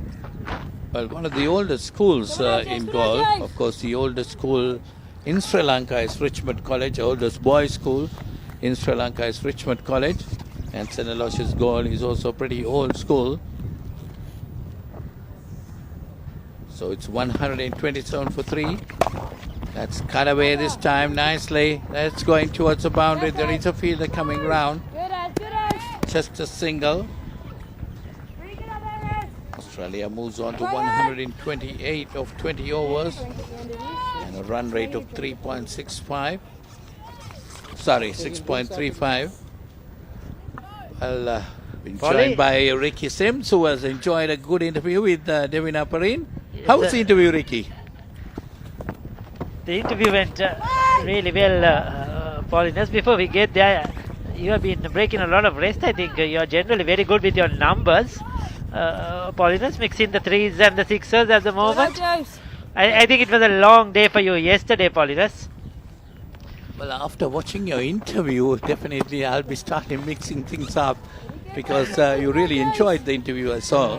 Certainly, Davina Perrine, a bubbly, energetic character. Not playing today's game to get in a rest due to the rotation policy of their players. Looking forward to the next game, she said. Yes, and as you heard in the interview, plays with a bit of Caribbean flair. Father coming from Jamaica and having a lot of background there as well. And yes, a wonderful cricketer, no doubt about it. We'll hear a lot of her in the future going forward. We saw that in the T20 series, and very energetic. You know, all there likes to be in the sun, and I was told that she's a good singer as well. Loves the music, and then that happens in the West Indies, isn't it? They love their cricket, they love their music. Yes, definitely. She's enjoying the game too. We saw her batting the other day, enjoying it at the centre. Hopefully she can play on the 9th, which is the next game against Sri Lanka. That's been powered down the ground. That's 4 runs. Poor ball in by Grooves. You will not see that from her often, but this one sort of slipped out of her hand, and La Rosa's eyes lit up. She could have hit that anywhere she wanted to. Decided to flat bat it straight back past the bowler and succeed in getting a boundary. Not an easy art. Leg spinners, they will bowl you a couple of loose deliveries, a rank full toss or a rank long hop, but then it is up to the batters to take full toll of it, and La Rosa did just that. 38 of 52. She's playing a good little hand, isn't it, Elena La Rosa? She's been a consistent performer with bat and ball on this tour to Sri Lanka in the T20s, and now here today. Didn't get much batting in that last game, but bowled brilliantly. And today as well, Bo was very good with the ball. But this innings is blossoming. She needs to continue. She needs to bat for a long period and take Australia close, if not over this target. Yes, definitely. She got 3 for 31 in the innings, English innings. Been very good with the bat and ball both in the T20 series. It's Mary Taylor to continue. 2 overs, given away 26 runs. Pretty expensive. That was time when McKeown was putting the English bowlers around the ground. 133 for 3. Australia have 2 to 3 very good all-rounders from what we have seen. Lucy Hamilton, La Rosa and Gill. They are all 3 good with the bat and with the ball, and that is good signs for Australia women's cricket. It's Lucy Hamilton, definitely a quality all-rounder. So is La Rosa. Not far behind. Batting, playing some very good innings right throughout the tour. So they are well in control now, going at 6.28. This has been a dominant performance with the bat. As this tour has progressed, their batters have got better and better. They have adjusted to the conditions much better, and they are loving this goal surface, no doubt about it. They are 134 for 3. We're still in the 22nd over, needing 240 to win this game. That's 106 runs away, 7 wickets intact. Well, Ricky, as I was telling earlier, if they bat sensibly, this game is theirs, no doubt about that. So on the other hand, England need a wicket. They need to create the opportunity somehow. That's alright, Mazza. Don't mind that, Mazza. Come on, Tails. Somebody has to stand up and produce something special here. They need to get in a new batter out there. Generally, we have seen 1 wicket goes. There tends to be 2 or 3 that fall in a clutter. So this is what England needs, so that they could get in a new batter, bowl a few dot balls, get in a maiden over or 2. Try to bring back or bring down that current run rate, get the required run rate up.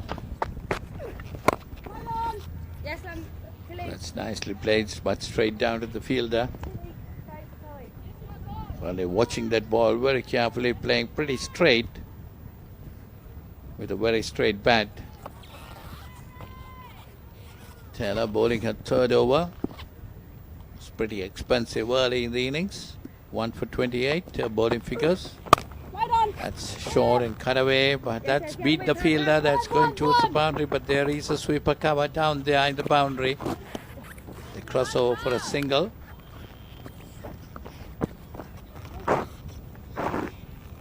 You see the replay of that. Nicely played, beating that cow point fielder. Going towards the boundary. The fielding of both teams have been a bit patchy in this game. None have been really consistent. Yes, yes, yes, yes. Go on, go on. Yes, yes, yes, yes. Neatly played. Nice, nice. Single though. Look. That was a decent over by Taylor. Good comeback, just the 4 runs. 22 completed, 137 for 3.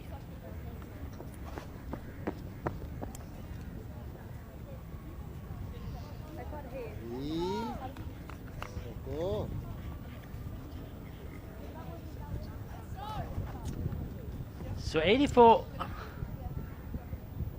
not out, or 84 unbroken partnership, we could call it, of 79 deliveries. 29 to Kate Pelly, 40 or 54 to Elena La Rosa. Both have done really well. Yes, definitely, that's a very good partnership. 84 runs coming out, 79 deliveries. So La Rosa has contributed 35 in this partnership, and Pele 29.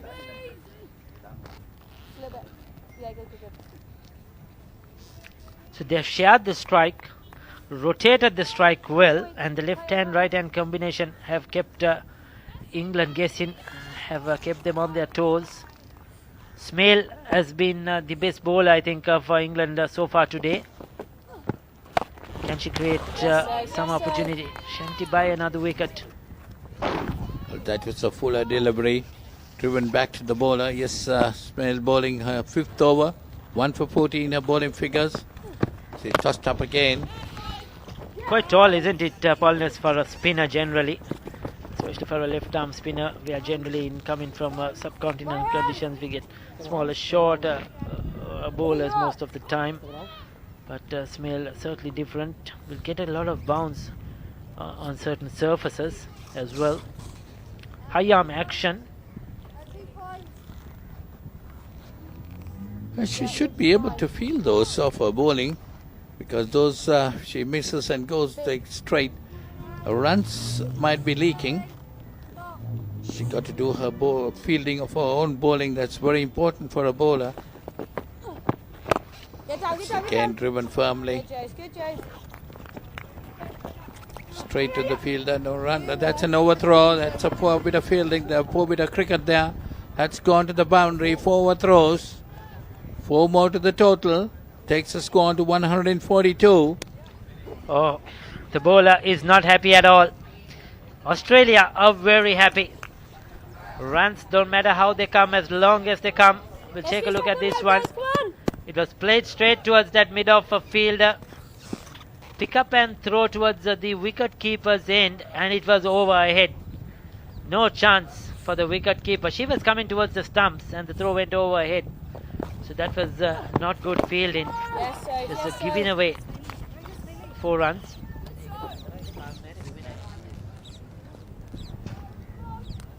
So La Rosa getting 41, play on 33. Just 98 runs now, below that 100 level. 98 needed more for the Australian victory.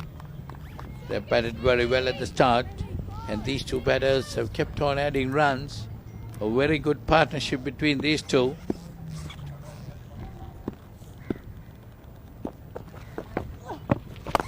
That's outside the off stump, driven firmly. That's getting the gap. There is no chance of stopping that. 4 more to Pele, takes her on to 37, and the score to 146. The Australians keep on piling runs. England need to get that breakthrough if they got to get back into the game. Too easy, too easy. Fly that outside that off stump. All she needed to do was get bat on ball and into the gap. Nobody protecting the boundary. So that was not good bowling by Smale. If you do not have cover, you cannot bowl in that area. So this is an excellent partnership here, closing upon 100 now. And these two have taken the game away from England at the moment. 146 for 3, that's a 93 run partnership. A target of 240. Remember, England won the toss and decided to bat first. Need a further 94 runs. That's Australia needing a further 94 runs to win this game of 27 overs.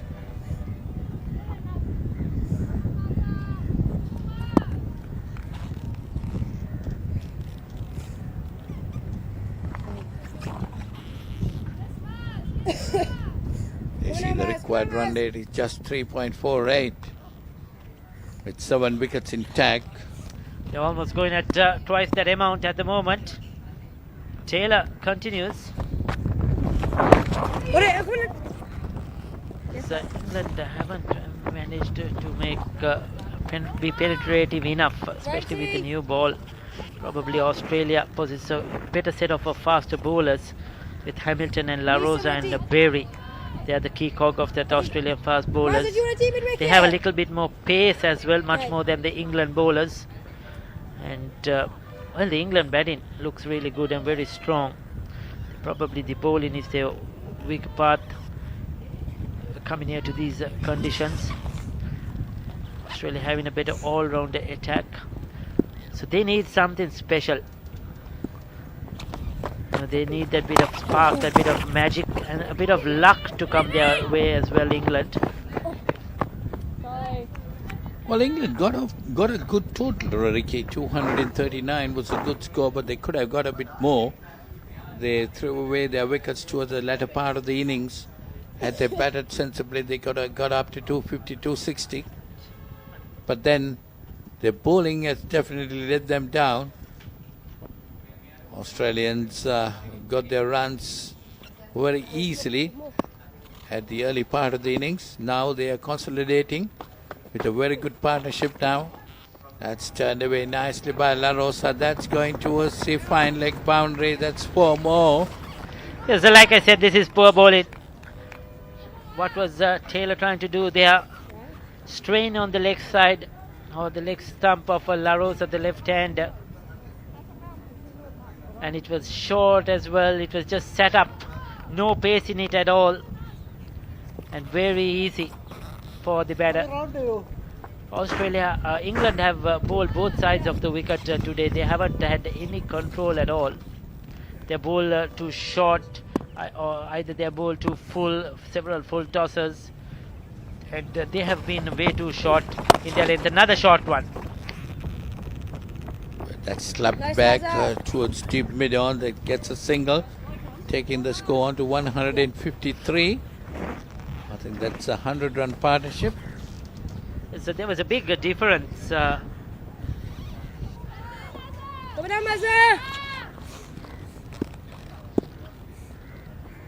lost their 3rd wicket at 53.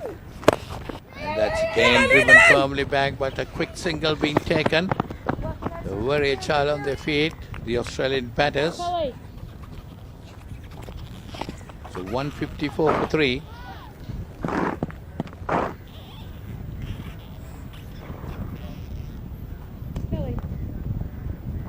That's been excellent batting. There you go, already 9 runs, 8 runs off that over.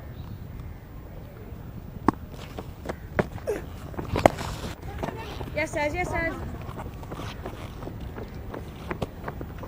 Nice, sir. Come on.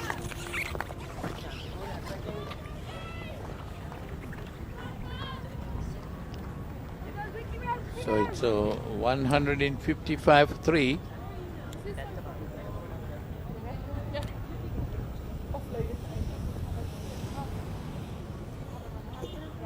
There you see the highlights of this partnership. Runs coming all around the wicket. That's Kate Pelly coming down the wicket and hitting it over the top. Yes, Kate Pelly and La Rosa left and right hand combination. Beautiful, isn't it? Some excellent cricket. La Rosa looking to play straight always. Kate Pelly, the more the aggressor, she's not afraid to play her shots. But then again, like I mentioned, England have bowled way too short, both their fast bowlers and spinners. And it has been very easy for the Australia batters. There you see, they have managed to rock back, pull it around to mid-wicket and square leg.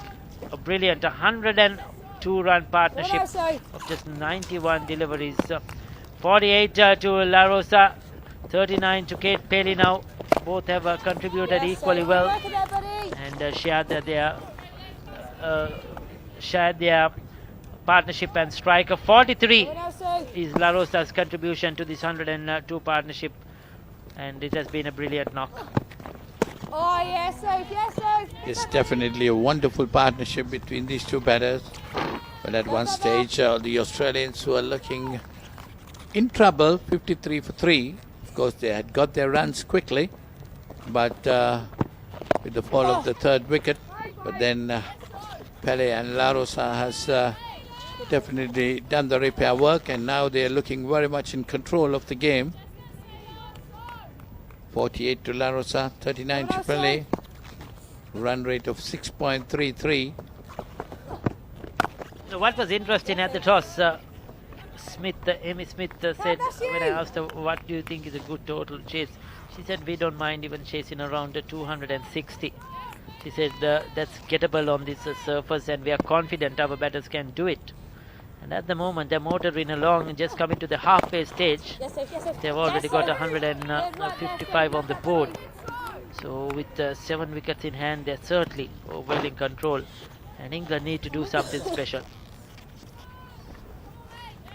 Yes, definitely. Had England batted also sensibly, they could have reached about 250, 260. But sudden rush of blood, they lost their last couple of wickets quite cheaply. That's worked away nicely towards the fine leg. There is a fielder there coming round. Meanwhile, the batters cross over for a single. So it's 25 gone, 156 for 3 Australia.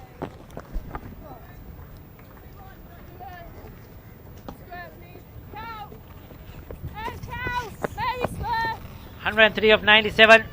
There you go, Pele and La Rosa. 49 the contribution from La Rosa. Pele has contributed 39. The contribution 44 from La Rosa. So it has been a very good going. 47 and 50 deliveries each they have taken. So they have shared the strike equally and not let the England bowlers settle down. They have a bowling change, pavely into the attack now.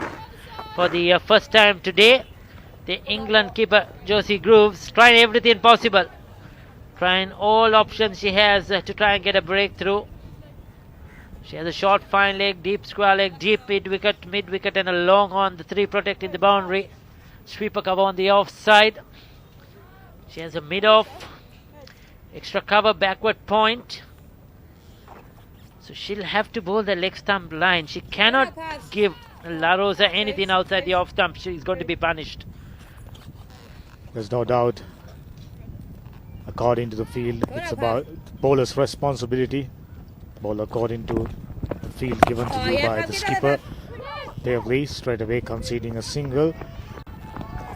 La Rosa, what a 50.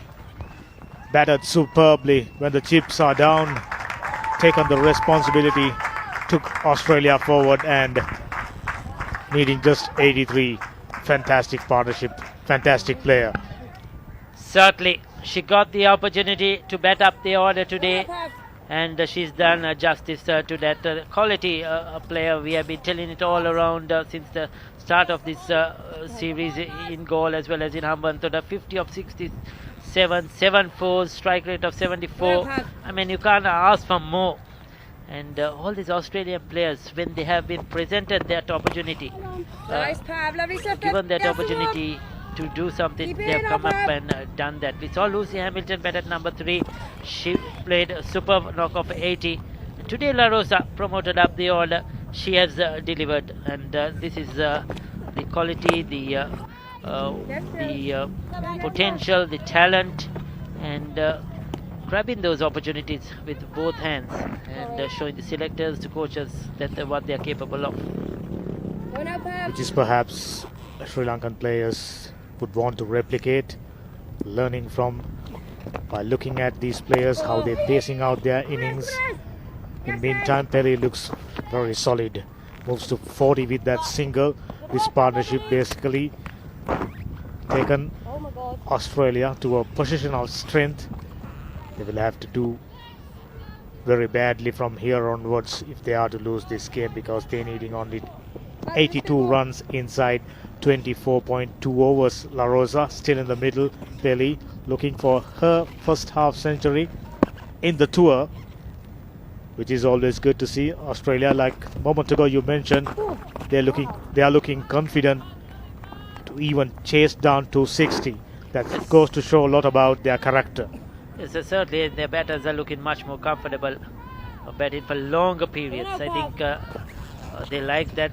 Their concentration levels are high, And this is good to see. This is certainly good to see for the development of women's cricket, having players of this stature and maturing quickly.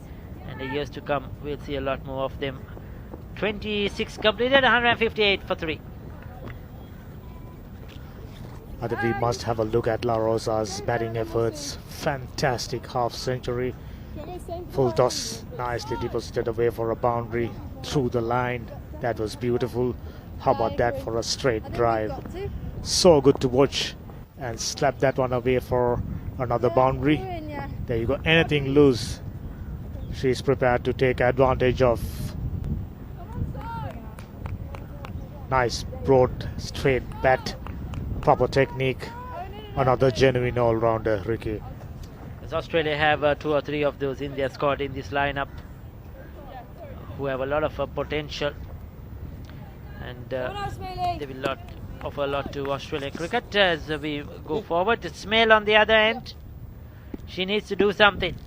She conceded a boundary in that last ball of her last over. She has to come up and try to buy a wicket here, try to tempt Pelly to do something rash, because they need wickets to put some pressure on Australia, try and increase this required run rate. Pelly playing straight through the line quite nicely, proper techniques. She's another good batter, starting to express herself. Just 52 deliveries. She was given away freebies and taken advantage of. She got a move on. Now the run rate for the first time under 6 runs per over. So she'll be disappointed. I think either side of the fielder that would have been 4. What she was looking for probably was hit it once again over the fielder's head. So she'll be slightly disappointed she didn't get more on that one. Pelly. Still the same field. Good work, Smaley, good work. They were provided that fantastic start by Ines Makion, getting boundaries at will, 2 huge sixes, and despite losing wickets, Australia didn't back off, didn't slow down, just keep up the momentum, which is the key, which is something for youngsters to learn. In limited overs game, it's about keep moving. Slightly short this time. She was bowling that fuller length, making Pelly drive off the front foot. But this final delivery is crucial. England at times have tend to bowl a few dot balls and then they come up with that loose delivery which has been punished. So Smale, who has just given 1 run in the over, needs to end it well here. And at the same time, Ricky, if Australia goes on to win this game, they pretty much wraps up the series. Yes, safe. Lovely stuff there, buddy. Beautifully bowled. That was a very good over. She's encouraging her teammates as well. 27 completed, 159 for 3.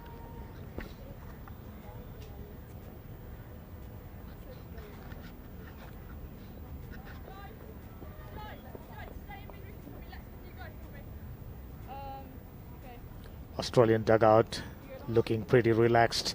They know 2 batters out there in the middle doing the job for them. Quite a few strong batters to follow. In no danger. For them, it's just about moving things forward. It's a formality. Still, England not out of the equation, but they will have to do outstandingly well. Pick up not just a wicket, cluster of wickets to walk back into this game. Otherwise, Australia so far, despite committing so many mistakes, having conceded 239 runs, I think strong performance apart from that misfields and opportunities missed while they were fielding. Always good to see. Confidence, huge part in the game of cricket. These youngsters learning the trade. So Pavley, we have 2 left-arm spinners operating in tandem. One slim, tall, high-arm action. Pavley different to Smale. Short in height. A bit more round-arm action as well. England won't mind how it comes. They need a wicket. The fielding has to be sharp. Oh, yeah, Pav, yeah, Pav. This surface is playing really well. It's good for batting. Not much turn. There hasn't been anything at all for the bowlers. Very useful contributions by Kate Pelly. Oh, yes, Pav, yes, There you Pav. go. Very sound, proper techniques. Not allowing anything for the bowlers to Pretty sneak good in. here, Pav. Handled spinners Push it out, buddy. really well. We thought batters might struggle against the spinners. Having a look at the Yes, pitch, Pav, lovely stuff there, buddy. dried out, cracks appearing. But this is fantastic. Play each ball in its merit. Provide broad, straight bat. That's the trait we've seen from La Rosa, who's on 51. Catch it. Oh. There you go, almost a cotton ball. Pevley for a moment thought she's in with a chance, not to be. Completes another good over by Pevley after 28. Australia 161 for 3. Right, girls, just have a think about where you might be in the field. Go there. This is 7th or 8th one? Yeah, 8th one.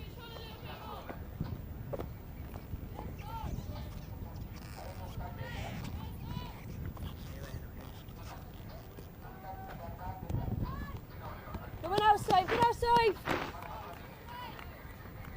Jace. You used to say Jace, you're too straight.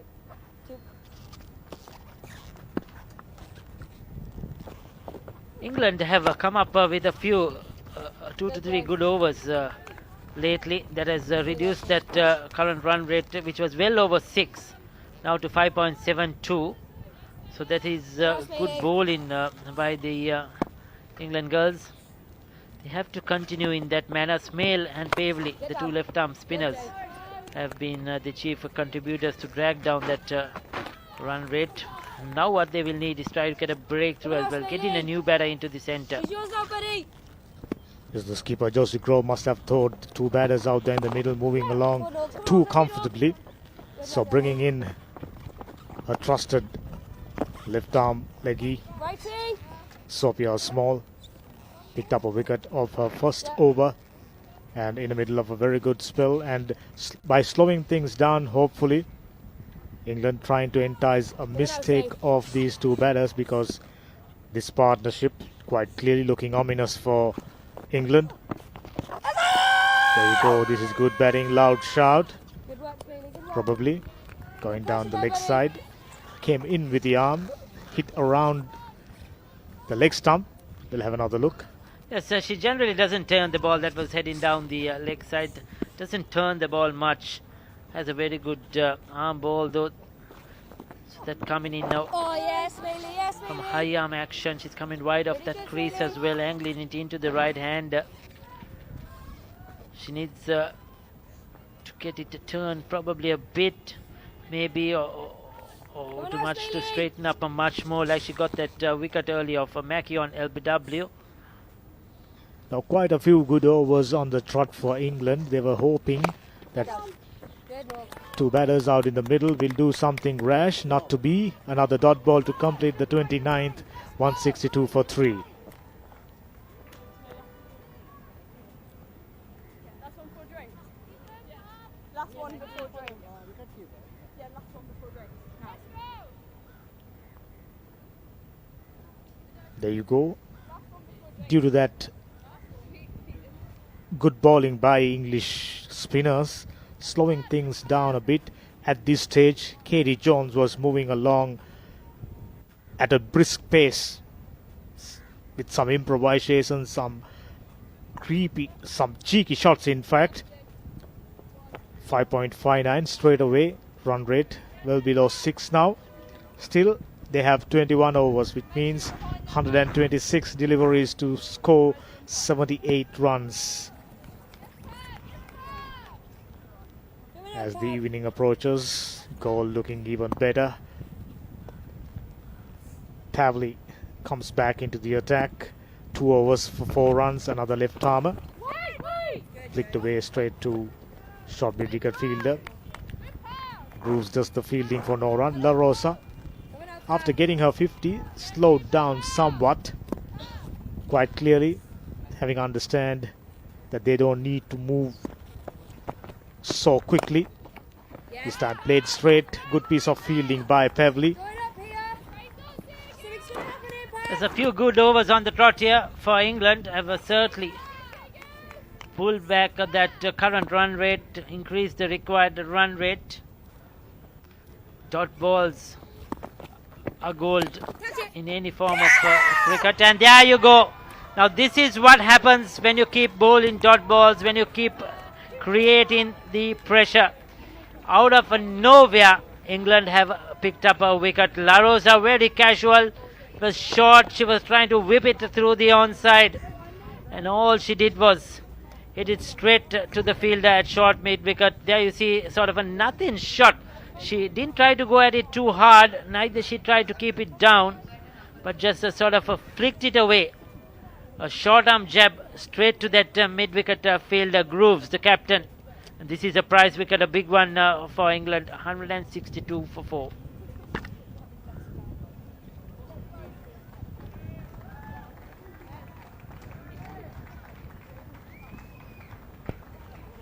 Lucy Finn picked up a couple of wickets, conceded a lot of runs, and here's her opportunity to finish things off for Australia in at number 6.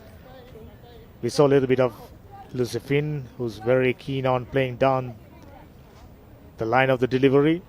Very strong hitter. At this stage, England slowing things down gradually. As the ball gets older, a little bit of purchase available for them off the track. Pavley picking up her first in her third over. So very good outing with a ball for Caris Pavley. Kate Pelly, meanwhile, in the middle, now expecting Finn to build another partnership, taking them all the way through, needing 78 more runs. England, all of a sudden, spring in their heels. Yes, certainly. I mean, dot balls can create so much pressure. Then you get a wicket, then you get another. Then things start to change. Look at it, it was short. She could have played it anywhere she wanted to, but straight to the fielder. She'll be disappointed, no doubt, La Rosa, because she was batting so well. She was looking very comfortable. And now England have a new batter in the centre. Finn is out there. But remember, they still have Hamilton in the tank and Gill to follow as well. This is an opportunity for Finn to bat up the order, get runs. She didn't play that last game, so this is a big moment. A wicket made by Pavley. 30 completed, 162 for 4. I don't know, what was I supposed to do then? I couldn't do anything then. Here's the famous clock tower of Goldford. Daily basis, so many visitors comes there, and each and every one of them gets an opportunity to watch an international women's cricket game. Called International Cricket Stadium. There is the venue. There you go, Indian Ocean. Josie. This is very good by Australia. Yes, they lost the wicket. That outstanding partnership. La Rosa back in the hut. Kate Pelly, meanwhile, looking solid and looking to continue. As Polly once again joining me in the comm box. It's 162 for 4 Australia after 30 overs. Run rate of 5.40. The run rate has come down. It was at 6 and 6 plus, but it come down to 5.37 now. So England, if they can pull another wicket or two, they can come back into the game. 78 runs needed for Australia to win this game. In 19 points, that's lofted again, straight down the ground. That's going to the boundary. That is a full toss, a juicy full toss given to Pelly, and she has no hesitation in putting it down the ground into the boundary for 4. In fact, Kelly came down the track, got to the pitch of the delivery and nicely lofted over. Good thing about that shot, she played it straighter. As always, playing straight. you get the most of it. Really, just four short of a well-compiled 50 runs, batted superbly, taken her 65 deliveries. Now she's expecting Finn to provide the ideal foil. Needing just 73. No run rate pressure whatsoever. Just about batting and both facing each delivery on its merit. Taking a look at Pelly's wagon wheel. 2 huge sixes over mid-wicket region and plenty of boundaries on the offside. That previous boundary came straight. Yes, sir. Yes, Done by sir. Finn. Very tall She's yours, yes, sir. cricketer. Lucy Finn has a big reach. You see the boats going down the Indian Ocean, which can be seen from the Cole International Cricket Stadium. So England got to get a couple of wickets more if they want to get back into the game. Malay on the other hand on 47, 167 for 4. Visopoli, England bowlers straight away putting up 3 to 4 very good overs and straight away picking up the wicket of well settled La Rosa. La Rosa was looking comfortable as Smail completes another over after 31, 167 for 4 Australia.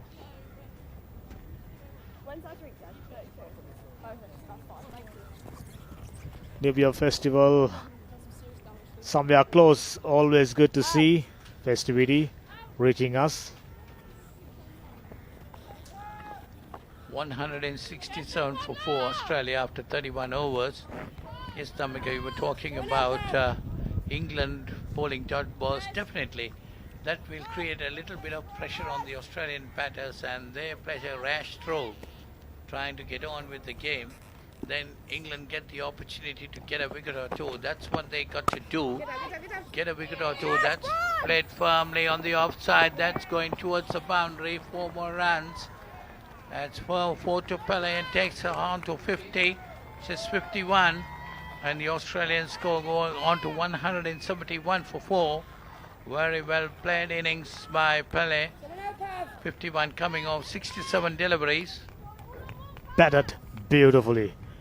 Whenever loose stuff on offer, there you go. Very strong on the offside and that straight through the ground. Quite a few boundaries and towards mid-wicket region.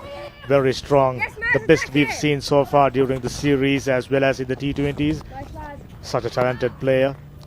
Didn't have the best of days with the gloves on, but with a bat, outstanding. 68 further runs needed.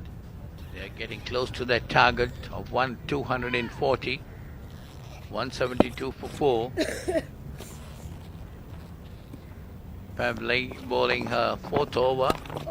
She has been quite economical. That goes down towards the third man boundary. Finn trying to cut it away. Got the outside edge. Flew down to the third man boundary. Long chase, but they able to stop it inside the boundary. The batsman crossover for 2. So Finn is off the mark and Australia 174 for 4. It's very tough for English bowlers as well as fielders to stop young Aussie batters from getting to this total, if not for taking wickets. This young lady Finn, though picked up 2 wickets, was proven expensive. This is her opportunity to make an impression. Pele got the opportunity, did batted so well, that outstanding partnership with La Rosa, and needing 66 runs more, and Pavli meanwhile being watchful. Nice there, Pav. Come on, Pav. It's about Pele moving ahead to complete the single as Pavli start off her delivery stride. Down the leg side, pushed it on to the mid-wicket area. Pavli bowling her 4th over. She's been pretty economical. Just given away 11 runs for the wicket of La Rosa, where she got in the couple of overs earlier. That's a full toss again, but Finn didn't get hold of it. So that's the end of that over. So it's 32 gone. In Australia 174 for 4.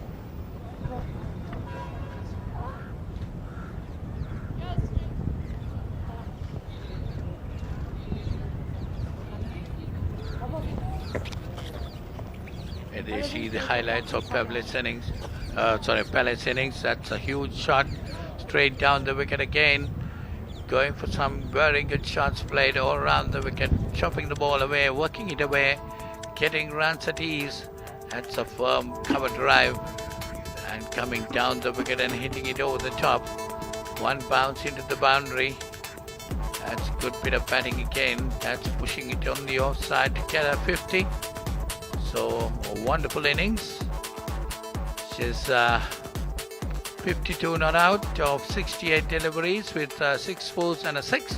A strike rate of 76.47.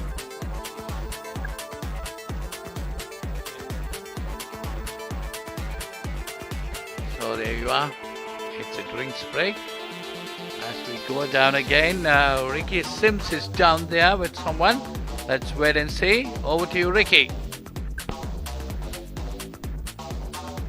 Well, it's another water break here with Australia well in control of this run chaser versus England. We have one of the Australian players joining us. She's all padded up. Looking forward probably to have a bat as well. Hazrat, thank you for joining us. Are you enjoying the game so far? Yeah, it's been a real tough challenge, I think, for us today with the heat and the different conditions. But I think we've really enjoyed being tested and being tested against a good English side. It's been a good 50 overs, and then also this second innings, the way we've batted, I think, is just amazing. So it's good to see that happening. You did well with the ball and bat as well in Hambantota in the T20 format. How has the switch been to the 50 over format because you had just a very short space? Yeah, like it was a very quick turnaround. But I think it's all in the mindset, isn't it? Like the skills are there. You know, you play the same ball, the same bowlers. It's just a matter of just, I guess, adapting to the different conditions, obviously in Gaul, but also the format. You've got a bit more time, both batting and bowling. So you've just got to adjust your mindset, I think. How did you see the differences between the surfaces in Hambantota and Gaul? Yeah, Hambantota looked quite more slow. It was a bit more grippy, and I think there was definitely more turn for the spinners there as well. But I think with here, it's a much harder wicket. It just, I think, comes onto the bat much nicely as well. Although towards the end of this second inning, our bowling innings in the morning, it did start to turn a bit more. So I think it is changing, which is something we have to adapt to, I think. I think this is your first visit to Sri Lanka, first visit to South Asia. How has the tour been for you personally? Yeah, it's been a great experience. I think not just the cricket, but also the cultural differences and just embracing that. And I've loved just meeting the different types of people. And I think we've been fortunate enough to go to schools and pay visits to young kids. So it's been an amazing experience so far. You think Australia can win from here onwards? Yeah, I think we definitely can. I think it's a matter of just to continue to do what we're doing, and look, we had a really good start, and we've rebuilt after a couple of wickets. So yeah, it's been. I think if we just keep going, should be fine. We are looking forward to see you much more in Australian covers in the years to come. Good luck to you, Hasrat, and thanks for joining us. Thanks for having me. Yes, that was Ricky Sims down there talking to Hasrat Gill, the Australian all-rounder, right-arm leg spinner and a good batter. No doubt about that. She will have a bright future in the time to come. While meanwhile in the game, Australia 174 for 4, run rate of 5.44, 66 runs needed of 18 overs. Smale bowling her final over for the day, 1 for 31 her figures. She needs to get a wicket or two in this over to bring England back into the game. That's worked away on the onside, didn't get hold of it. We'll have to wait and see the umpire's signal. But it's a leg by signal. So taking the Australian total on to 175. Good thing for Australia is Belly looking very comfortable and looking very strong. Finn, someone who very keen on playing down the ground, like you just saw. Smale completing her quarter of overs with this, which means England will have to find someone to pick up wickets regularly. Smale was the one provided that opportunity. Always bowling straight in line with the stumps, hardly anything loose. And it is safe to say England needing a minor miracle to come back into this game. It's 175 for 4. That's short and cut away, but straight to the field at extra cover. No run there. That's Finn. She's on 2. Vale on 52. Well, yes, we were talking earlier. Finn had an off day with the ball. Might be wanting to do good with the bat. But came in after a very good partnership between La Rosa and Pele. Pele still there on 52. La Rosa was out for 52. Off the bowling of Pembley. So it's Smell. Fuller delivery firmly hit this time, but straight to the fielder again. No run. Ollie, this is not the sort of wicket you straight away comes and starting score at a hectic pace. Pele can do, because she has been there for a longer period and she knows the pace of this track and how to pace spinners as well as faster bowlers. But for Finn, it looks like it's going to take a while for her to settle down as England completes another over after 33. Australia 176 for 4.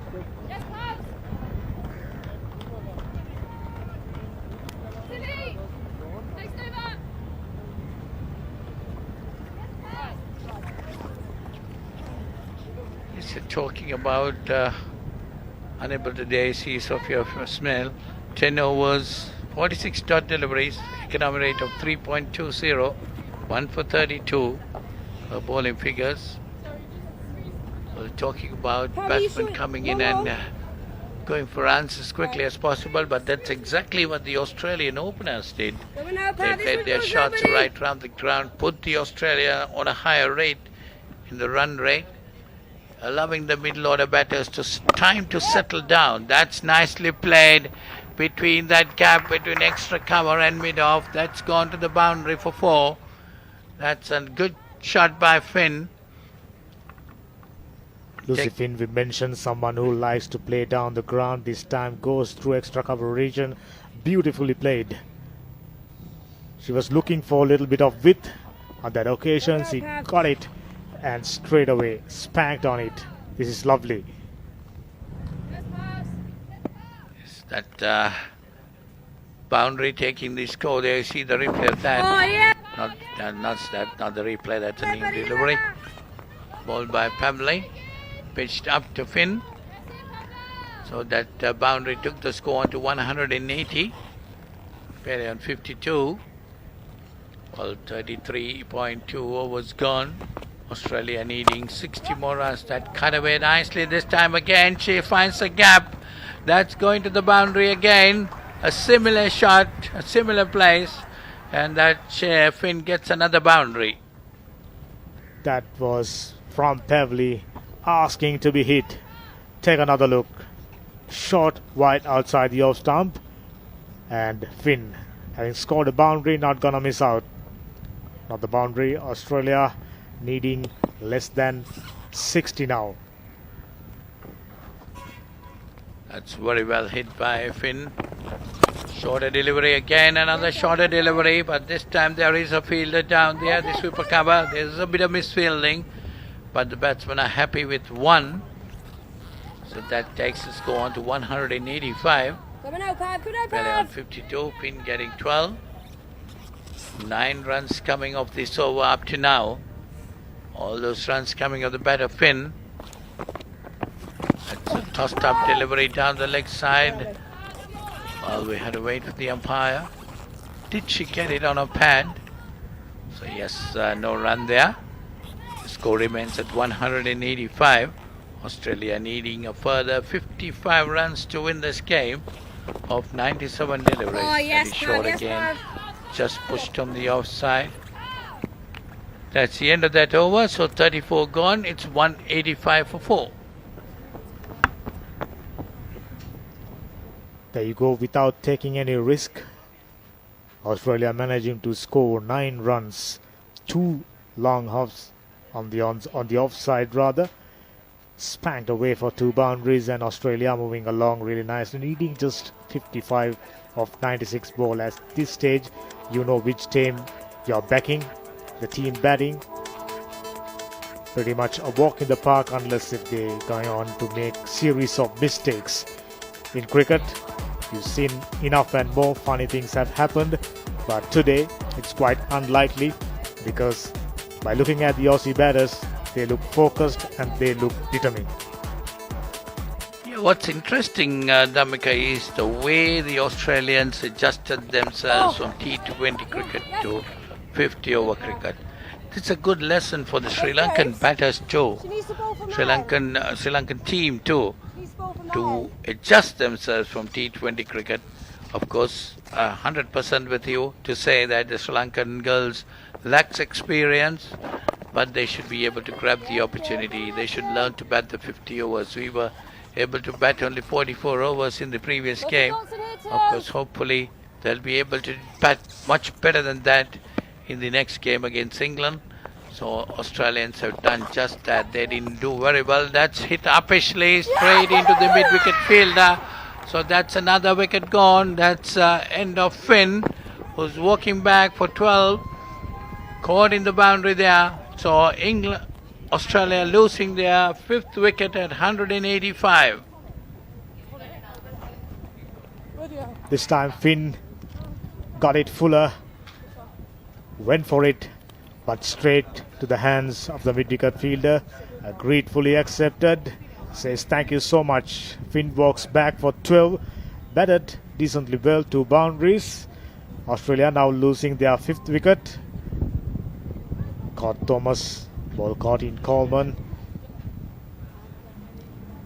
Left armer once again does the trick for England.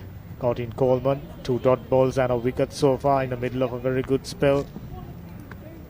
Lucy Hamilton, the half-centurion, magnificent 80 runs against Sri Lanka a couple of days back. In at number 7, surprise, surprise. So Lucy Finn goes back and brings in Lucy Hamilton into strike. So Lucy Hamilton, what a cricketer she is.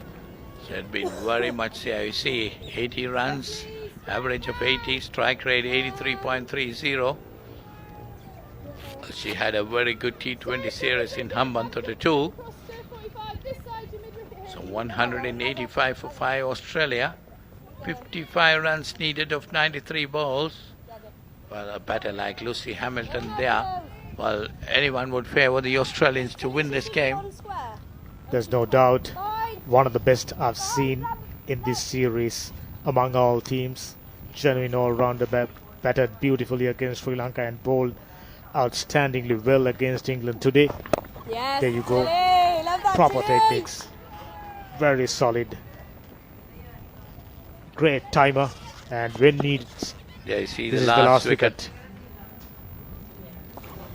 wicket. Flighted, invited, the bait taken.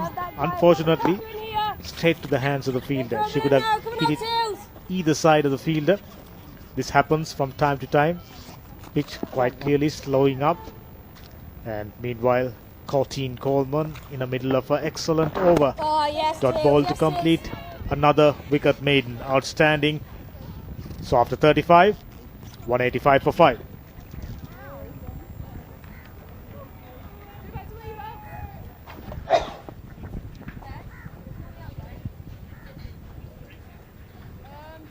So 185 for 5. Hamilton, that's Lucy Hamilton, still to open an account. Australia needing 55 runs of 15 overs. Just a required run rate of 3.67 per over.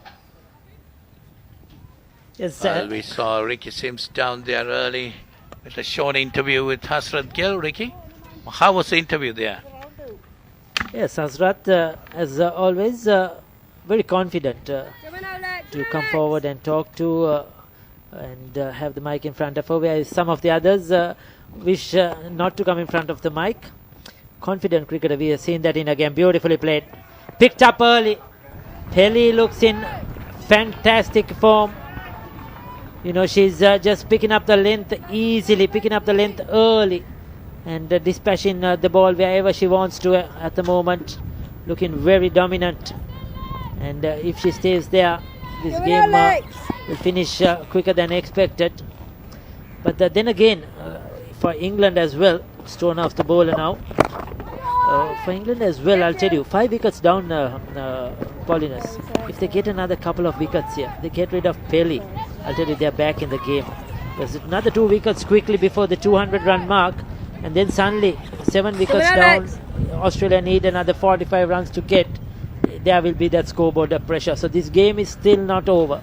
Yes, definitely, I agree with you. The game is still not over. There's a wide signal there, but we've forgotten the other batter, Lucy Hamilton. She has been the most consistent player in this series, the T20 series, the one-day series. So she's there. Very important to get her wicket. Otherwise, she might be able to carry this game through with her long hands. Yes, Australia certainly well in command. They have Gill to follow, the one we had a chat earlier as well. She showed a lot of grit with the bat the other day, made a quick 20-odd. She batted well in one of the T20 games as well, whenever got the opportunity. So they certainly have depth in their batting, no doubt about it. But then, for England, a wicket or two, they certainly will create something in this game. It will change it around, and they will have a lot of hope in the remaining overs. If not, Australia just needing 50 will get there in a canter the way they're batting at the moment. Yeah, I agree with you, Ricky. No doubt about that. They can make the Australian batters struggle a bit. Well, if they can get these 2 batters, and that's gone and bowled. That's a wicket. So that's the wicket Ricky was talking about. So Pele walks back for 56. That's a bit of good bowling by Stonehouse. Going for a straight drive. Played uppishly, straight back to the bowler, and Stonehouse held it gravely, and Australia losing their 6th wicket at 190.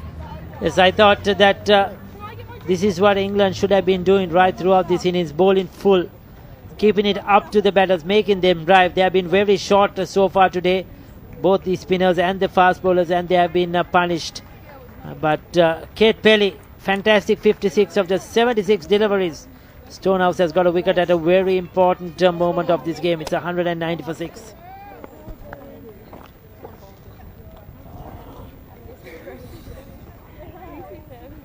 Oh no, is that?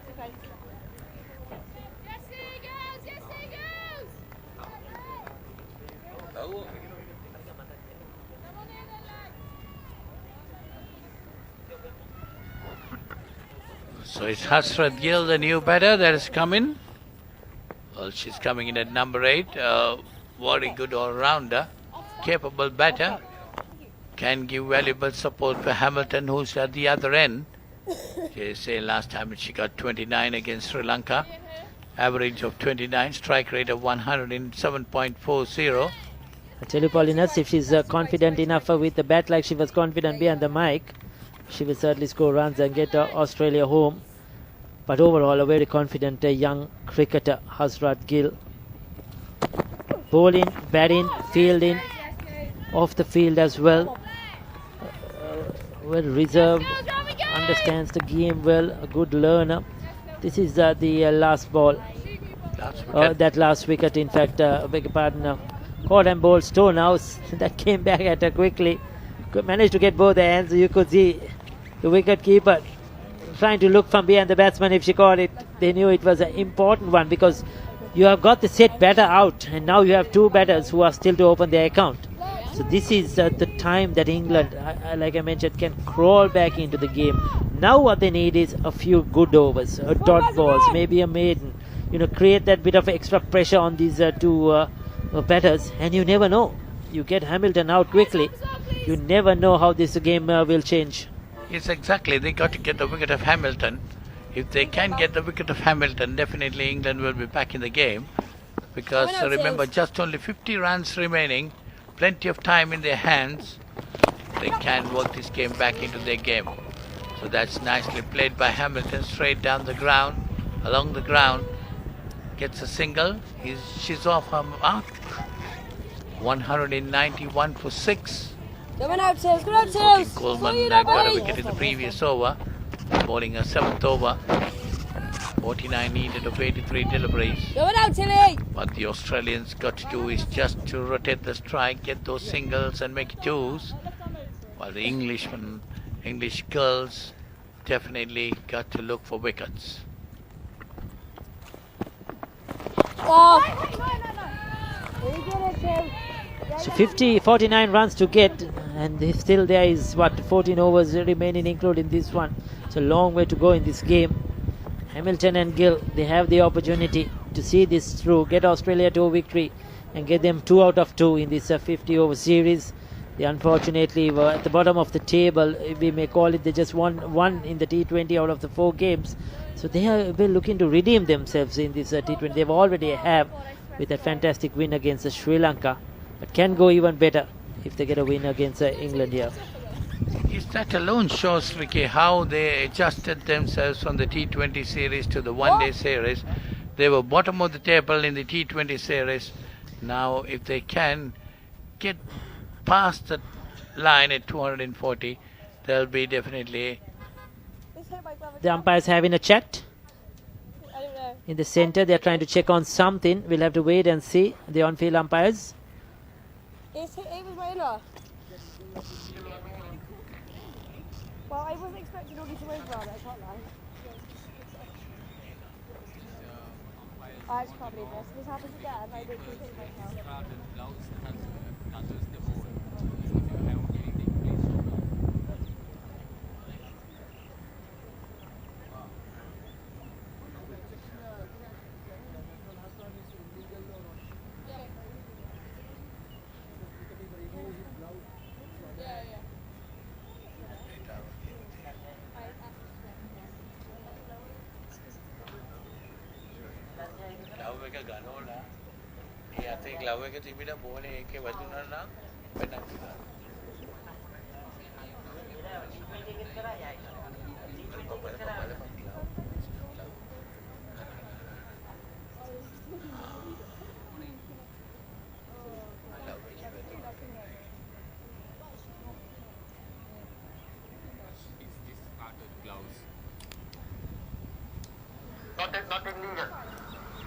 Yes, not illegal. Ball didn't touch to the wicket keeper's discarded gloves. Thank you.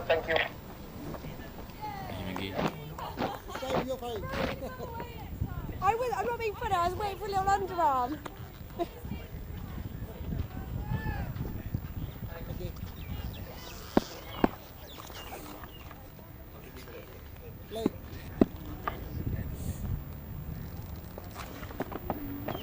Yes, they had a small pause in play. It was referred to the third umpire to check if the wicketkeeper, Katie Jones, she removed her glove at that occasion while gathering the ball. So if you remove your glove and the ball hits that particular glove, penalty 5 runs will be awarded to the opposing team. It happened in the T20 game as well, Sri Lanka, England. A game as well in Hambantota, and Sri Lanka were awarded 5 runs straight on field. That was done by the on-field umpires. This time the umpires referred it, but I think the ball didn't hit that glove, so it went all well. But something Katie Jones does, and she will have to work on. Quite a dangerous thing, because you could just give away free runs for a bit of a clumsiness in the field, but that's beautifully played. Soft hands by Hazrat Gill. Didn't try to hit it too hard, and just a pierce in that offside field, backward of point. Very neatly played, beautifully played, just using the pace of the bowler. And this quick outfield, even that runs to the boundary. Yes, Ricky, that was referred to the TV umpire because the umpires were not sure. There you see the replay of that going down towards the boundary for 4. The umpires were not certain whether it hit the other glove which was in the wicketkeeper's hand. Had it hit the glove, then it would have been 5 penalty runs. Katie Jones this time gets away with it. She didn't in Hambantota, but that's something she will have to watch out for going forward as a wicketkeeper. 37 completed, 195 for 6.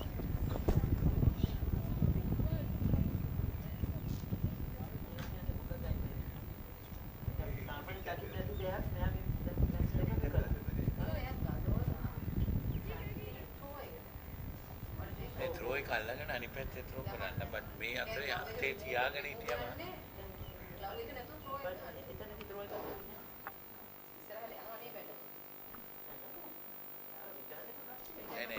return එක ගන්න මගට ගියානේ.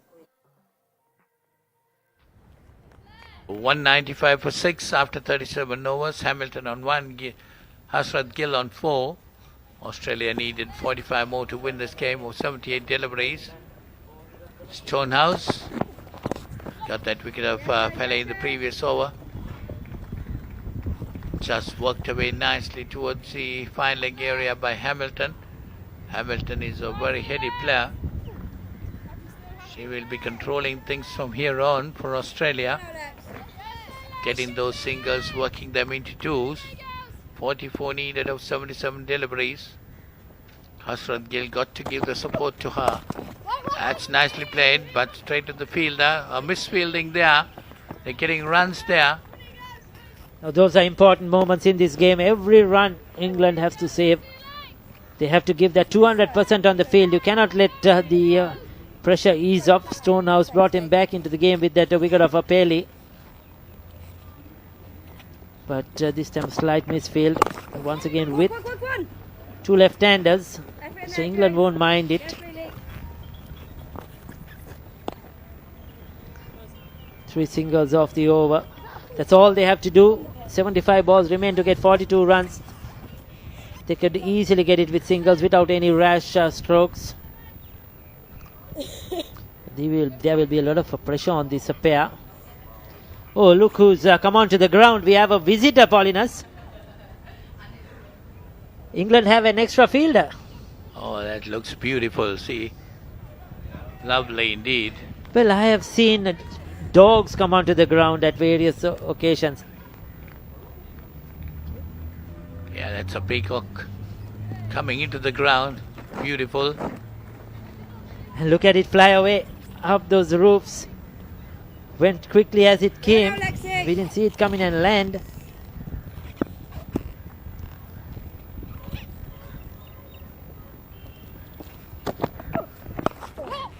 Well, on your way to Hambant today, we'll see a lot of those on the road. Probably they have followed us here. Probably followed the England team all the way from Hambant and they're trying to support them in the field as well after seeing those misfields. But a beautiful pitch, isn't it? Jokes apart. The Peacocks.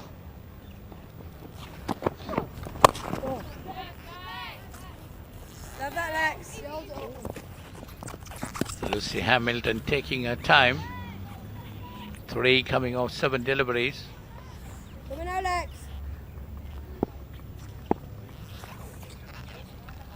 199 for 6 of 37.5 overs. Oh, yes, Lex. Yes, Lex. 41 more required of 72 deliveries. 38 overs gone. 199 for 6.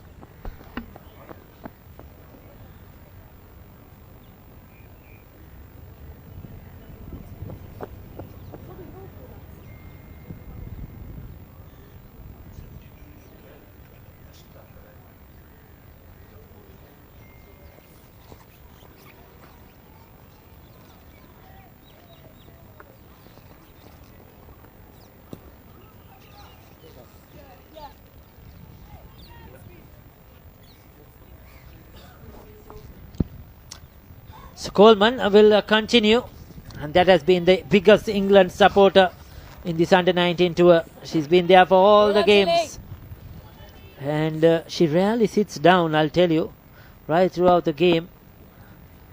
She's truly enjoyed the cricket, truly enjoyed. That's worked away nicely by Hasrat Gill, getting a singles, and single brings a 200 on the board for Australia. Hasrat Gill on 7, Hamilton on 3.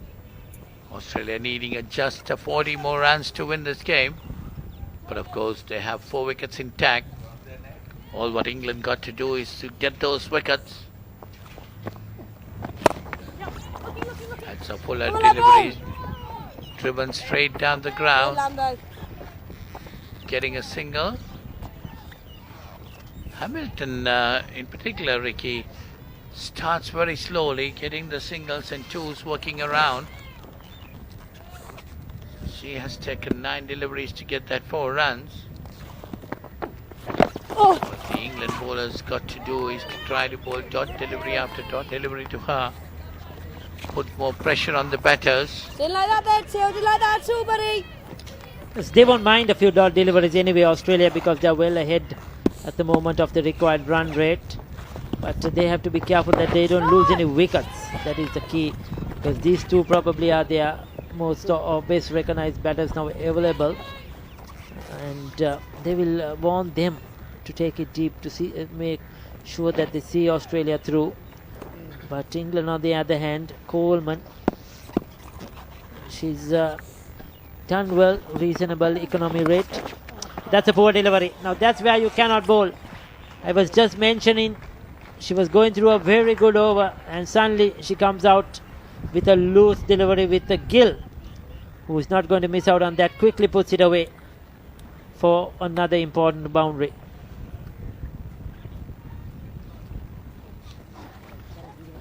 So with that boundary, the score moves on to 205 and bringing Australia further closer to that victory target. 35 more needed, or 67 deliveries. There I see the replay of that. Short and down the leg side, Hasrat Gill just had plenty of time to work it through. Past fine leg.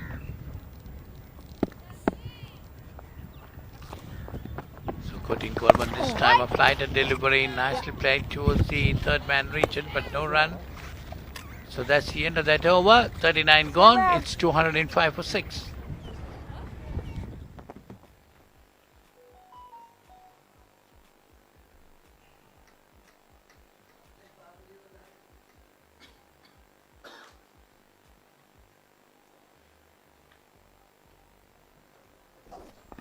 .35 to win. 66 balls remaining. Paulinus, when I watch Hasrat Gill play, I see the shots she plays. I see a bit of a difference when it comes to the other Australian players. More risky, more subcontinental kind of shots. You saw that last one, trying to play towards the third man. Earlier she hit a boundary square off the wicket. Rolls her wrist, turns her wrist quite right. Doesn't go hard at the ball, and likes those deft touches. And certainly. Yeah, you see again, Ricky, what you said. Working that ball away nicely down towards the square leg boundary.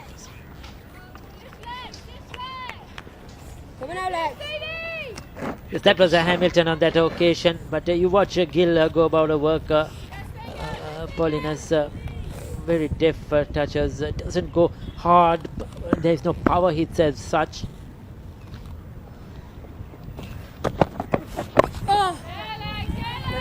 This is a good little spell by Stonehouse. The last 3 overs, she's picked up a wicket, but she's bowled a lot of dot deliveries. She's kept things tight at one end. Stonehouse, she's been one of their better bowlers in the T20 format as well.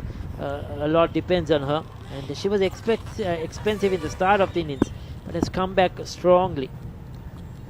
7 overs, this is the 7th over, 29 runs given. That's down the leg side, worked away nicely by Hasrat Gill towards the fine leg region.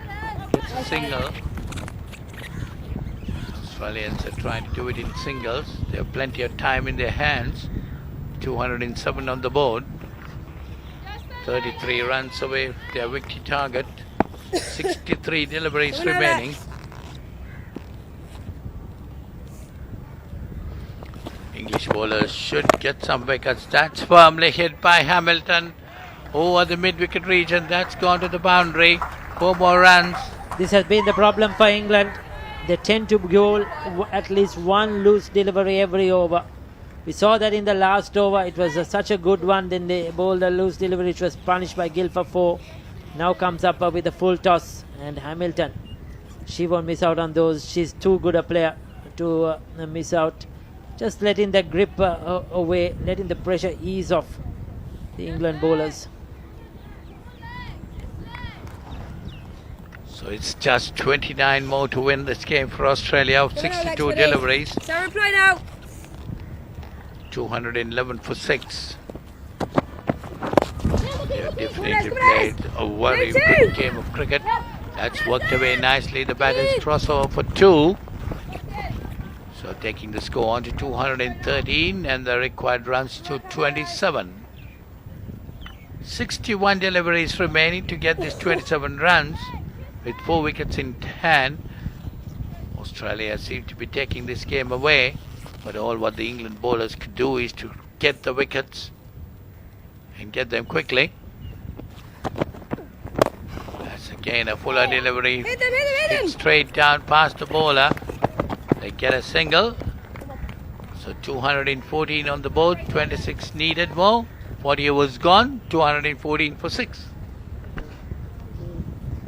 Get around, girls!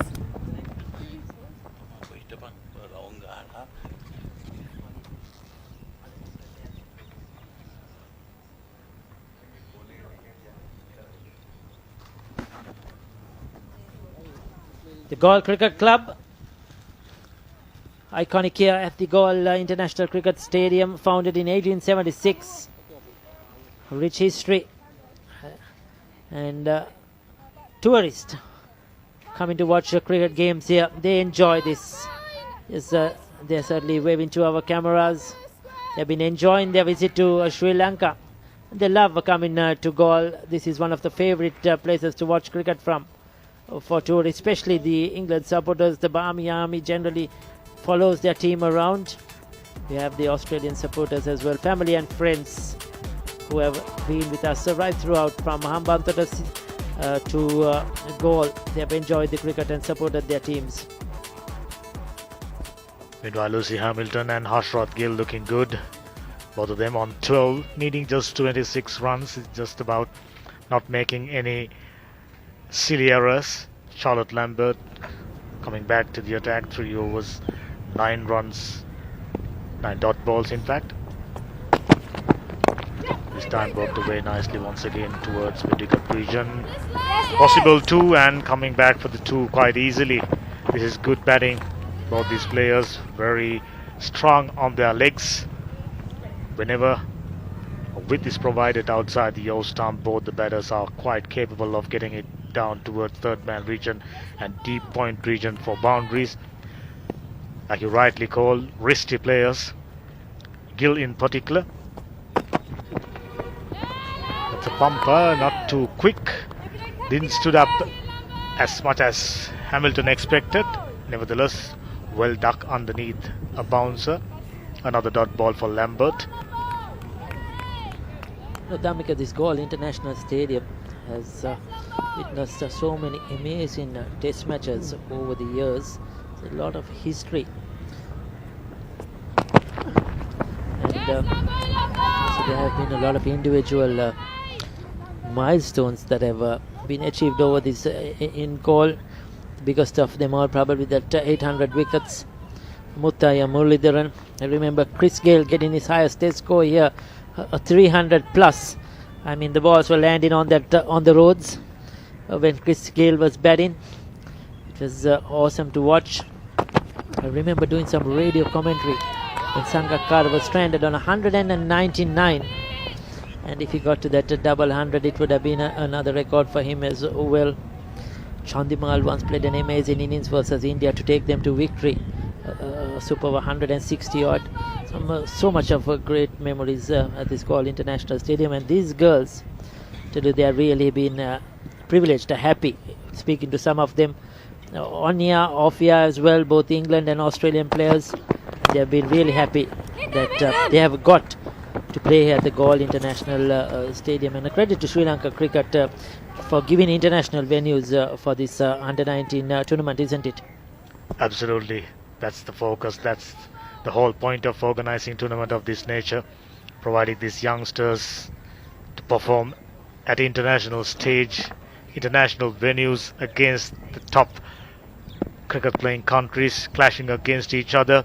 Always provide that spectacle, and nicely worked away for another boundary. Risty Gills picks up another boundary, short one on the leg side, invited and invitation accepted.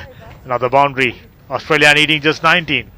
But she's showing us that she has all the shots in the book as well. That was short, and look at her, how she swirls around and just gives it direction. Didn't try to hit it hard. All she did was get it fine off that field. Brilliant batting. 16 of 16, 15 of 18. These two are now well set. They got into this partnership and just 19 more required. And look at those pictures. Beautiful, isn't it? The Indian Ocean in all its glory. Magnificent pictures coming to you from our cameraman of the Rupavahini Corporation, bringing these pictures on Channel I, watching at home in Sri Lanka on Sri Lanka Cricket on YouTube. Wonderful sight, beautiful, picturesque Galle International Stadium, one of the most picturesque grounds in international cricket from across the world. Spoken about memories here at Galle, and ask every cricketer. They got something to tell about, something nice to tell about this venue. You mentioned about Chandimal, Mahela, Murali's iconic 800 wicket. I'm sure these youngsters out there in the middle must be feeling privileged to given a chance to perform in the middle at Galle International Stadium. Such a young age. International exposure. That's the intention of the cricket boards of respective countries, England, Sri Lanka and Australia. I'm sure in the process provide, especially the Sri Lankans who are not playing schools cricket, longer durations to adjust and identify what's exactly required. And of course, the more these games come to you live on TV, on social media, it will encourage, motivate other young kids, young girls to take up the game, you know, and play cricket, which of course will be beneficial not only for Sri Lanka, but those in Australia, England or any part of the world as well. It's a motivational factor. The more they see, the more enthusiastic the girls will get. They will want to come and play as well, want to come and perform. One day want to come and play at the Galle International Stadium. That will be a dream, and yes, it's wonderful to bring these pictures to live to all who are watching this game from wherever they are. Good shot down the ground. That could be 4 more. Sliding effort, but cannot prevent the boundary. Hamilton is very powerful when she plays the straight. Coleman did the right thing though, inviting the batter to come down the track and take her on. But Lucy Hamilton was up to the task. She should have stopped that probably. Pulled her hand out in the last moment, I think. That was powerfully hit. Lucy Hamilton, very powerful, as you know. Played straight down the ground. Picks up another beautiful boundary, needing just 27 fours during Australia's innings and 3 sixes. Bulk of the scoring through boundaries. Always good to see. Needing just 13. Looks like we are in for another early finish. Ricky. Yes, it seems that Coleman thought, I don't want to damage my fingers. I have one more game here to be played in Sri Lanka as well, because that was so powerfully struck. Oh, was that an inside edge or bottom edge? It's gone down, a direct hit. Tough one. Bottom edge, definitely, but very tough for the wicket keeper. Need to stay down low. Caught in Coleman. Almost thought she picked up a wicket. 42 done, 228 for 6. Here's the replay. Kept low, went in between the legs. Tough one, because there was big deviation of the bat. She was quite clearly in. Almost gone past the stumps. Australia needing just 12 runs of 48 balls. There's only one winner here at Galle International Stadium. This is the second Youth International Limited Overs game. The series, of course, started with the participation of 3 teams: England, Australia and Sri Lanka. Sri Lanka losing their first game comprehensively again. Another bumper against Australia. And Australia once again flexing their muscles, Just 12 runs away as I welcome once again Paulinus DS Vijayaratna into the com box. Well, Lucy Hamilton and Ashraf Gill guided the Australians slowly, but still 12 runs remaining. Comes down the wicket, hit up Ishley. There could be a catch. Yes, that's the end of Hamilton. So that's Hamilton walking back for 21. Australia losing their 7th wicket with 12 runs remaining. Can England get back into this game? That's what we got to see at this moment now. Only these two were batting beautifully, and Lambert giving that breakthrough. Once again, let's have a look. Ashraf Gill, very strong when it comes to horizontal bat shots, but unfortunately finds the leading edge. Popped up, easily taken. That was Lucy Hamilton. Correction. Caught Taylor, ball Lambert. Batted well for 21 of 25 deliveries, and Hamilton walks back. A small window of opportunity for England. Australia have 3 more wickets in the bank. That's the wicket that England would have been wanting to take. That's of Lucy Hamilton. I thought she wanted to finish it off soon. Sudden rush of blood. 12 runs needed. See, Maggie Clark comes in, batting it at number 9. You can never let the bottom order batters to come and do the responsibilities of doing the finishing touches. 2 batters, Hamilton and Gill, quite clearly taking the game away from England, leaving them no chances, but by giving out that wicket created a slender opportunity for England. I'm sure they will be exploiting it.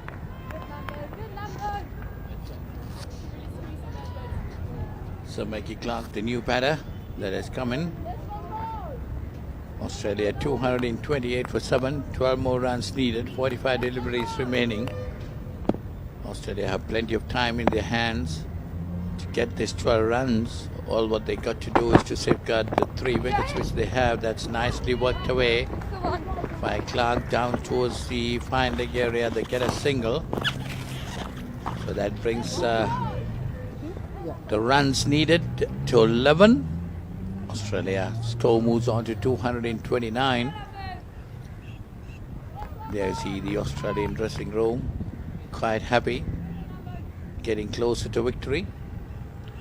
Clark, despite coming in at number 9, looks like a very good batter. Proper technique, straight away flick that one away for a single. And Gill on strike. That's nicely played by Ashraf Gill. Rather reminds us of a late cut, like putting it towards the 3rd man, getting another single. So that brings down to the required runs as 10. 230 on the board. Ashraf Gill playing a wonderful innings. 230 for 7, Australia. That's again nicely played. This time a misfielding. They are going towards the boundary. The batters are happy to cross over for a single. So the required runs comes down to a single digit. 9 needed or 42 deliveries. 43 overs gone. 231 for 7. Clark and Gill looks determined to finish up the job for Australia. 2 openers, especially Ines Makion, started off outstandingly well. Couple of sixers, few boundaries, and provided that outstanding platform for Australia to launch on. And thereafter, good partnerships. They never slowed down. Kate Pelly and Eleanor La Rosa batted beautifully.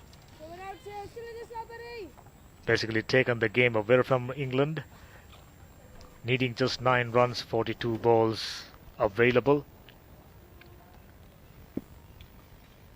So it is Coutin Coleman to continue bowling. Side appeal from LPW is given out. So that's Clark walking back. LPW to Courtney Coleman. Well, there is England back in the game. Just 2 more wickets needed. 9 runs to get. It's going to be pretty interesting from here on. Clark perhaps trying to replicate Gill, someone wristy, work the ball towards leg side really well, but on that occasion, straightforward decision for the umpire. Maggie Clark walks back for 2, taking stride for 4 deliveries. LBW ball caught in Coleman, and like I said, small window of opportunity. England looking to sneak through it. It's just about getting 2 more good deliveries and picking up 2 wickets. The equation easy enough. Juliet Morton in at number 10, known for her leg break bowling. Now under a little bit of pressure all of a sudden, needing just 9 runs. They have only 2 wickets. That's the equation. We've seen games usually when it comes down to this situation, team batting walks through, but caught in Coleman starting off a fantastic over, her last over. Well, yes, 2 for 37 for her. Clark and Gill. Clark was out. That was Clark was out. LPW. So Gill is on 19. 9 runs more needed. That was pitched outside the leg stump. Otherwise, that would have been quite close. Turning it, bringing it into the right-handed batsman. There you are. Very much pitched outside the leg stump. So Courtney Coleman turning this ball a bit. Juliet Morton just got to hang around there or pass away the strike to Hasrat Gill, who has played a very good innings. She's on 18. Immediately after that appeal, Gill went to the other end and provided instructions. Just stay there. I will do the job. I don't think Morton went on to lift her back foot. So everything's safe and sound for Australia. Still, we are going upstairs. Delivery. Beat Morton outside the off stump. There was an appeal for a stumping chance, and it's been put to the third umpire, reserve umpire, the TV umpire.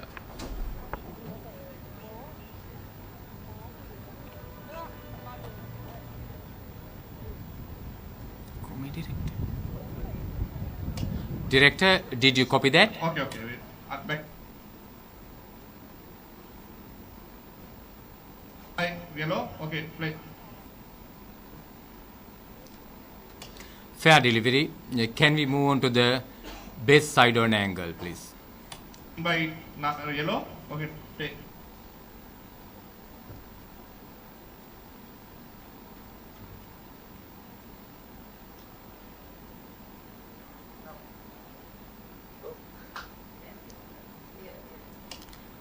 Okay, batsman foot behind the popping crease grounded when the bail soft off the stump.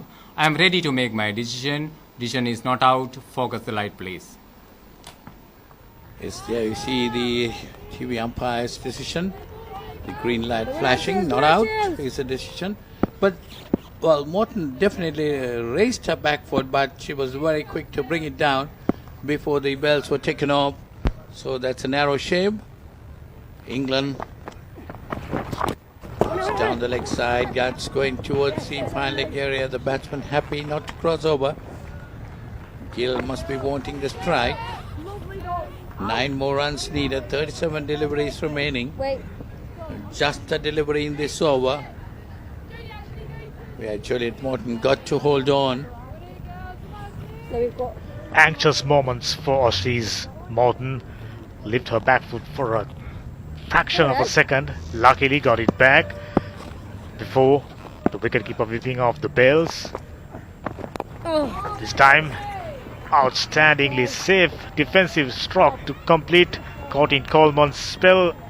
Brilliant final over, maiden wicket. 44 done, 231 for 8. Well, her figures then 10 overs, 2 for 37. A very good spell. Australia needing 9 runs to win this game. Here you see 1 made 10 overs, 1 maiden 2 for 37. So good bit of bowling by Courtney Coleman. Had that maiden wicket the last over. So now it's up to Hasrat Gill. She's on 18. 9 runs needed. 240 is the target. 8 to make scores level. It's going to be Lambert to bowl. Though needing 9 of 36 deliveries and with 2 more wickets in hand, still Gill should be looking to play each delivery on its merit. Got number of deliveries remaining. She can't afford to make a mistake down the leg side. There you go, another extra. The equation comes down to 8 requires of 36 deliveries. Much more easier. Well, yes, Gill got to concentrate a lot. She should not be bothered to finish things early. She got to play the bowling according to its merits and try to work the singles, try to get more of the strike, make it into twos. So that's exactly what she got to do, rather than trying to finish. That's nicely played down towards the fine leg. A long chase there. Maybe the batters will cross over for 2.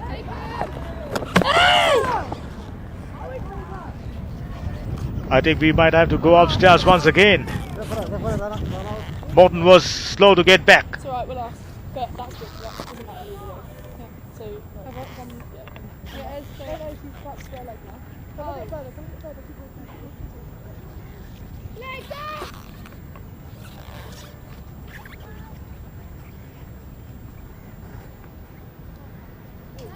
Okay, batsman grounded when the bail's off. I'm ready to make my decision. Focus the light, please. Not out.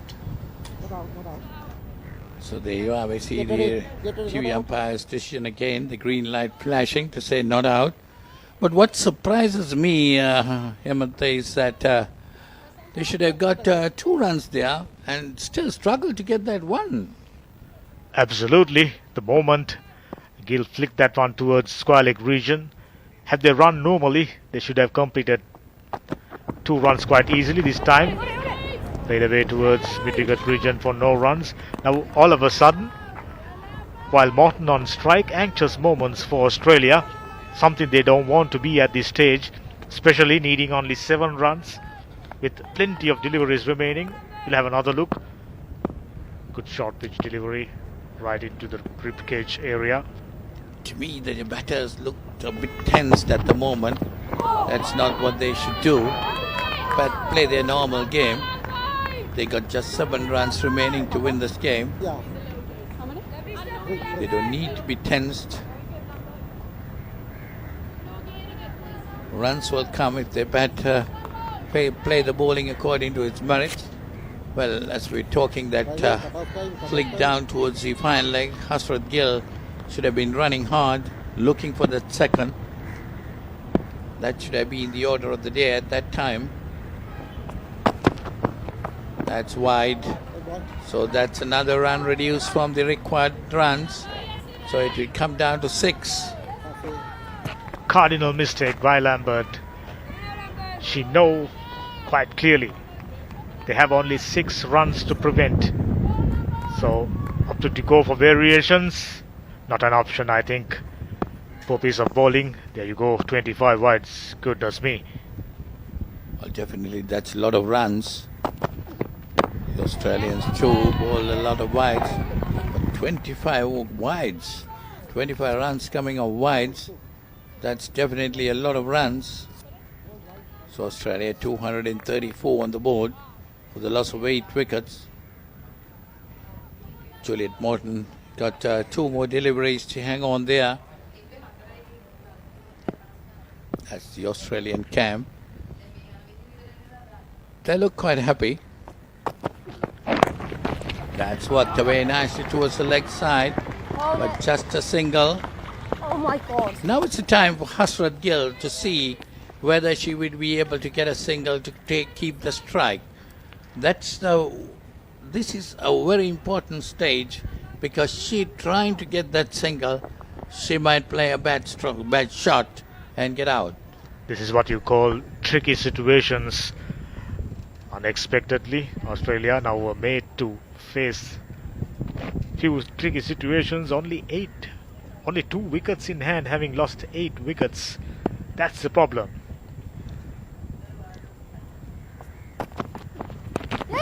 Oh, nicely worked away for a single. This is good batting.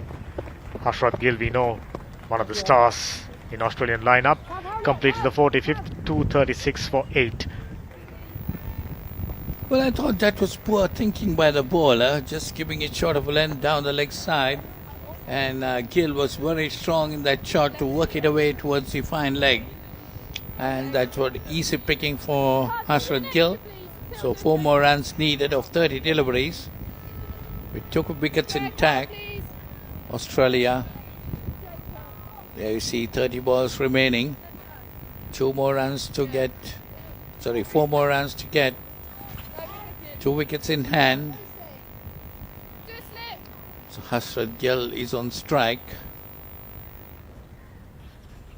Hashrat Gill, no doubt someone who can finish it with a single stroke. But I'm sure she'll be cautious. Plenty of fielders on the leg side. Grooves comes back into the attack for her 4th. Oh, poor bowling. Needing only 4 runs to win Australia. By bowling that, she straight away makes it 3. Well, Josie Groves, the England captain, decided to bring herself on at this stage. There you see another wide. That's 26. That's worked away nicely down the leg side. Bit of hesitation down there. The running between the wickets.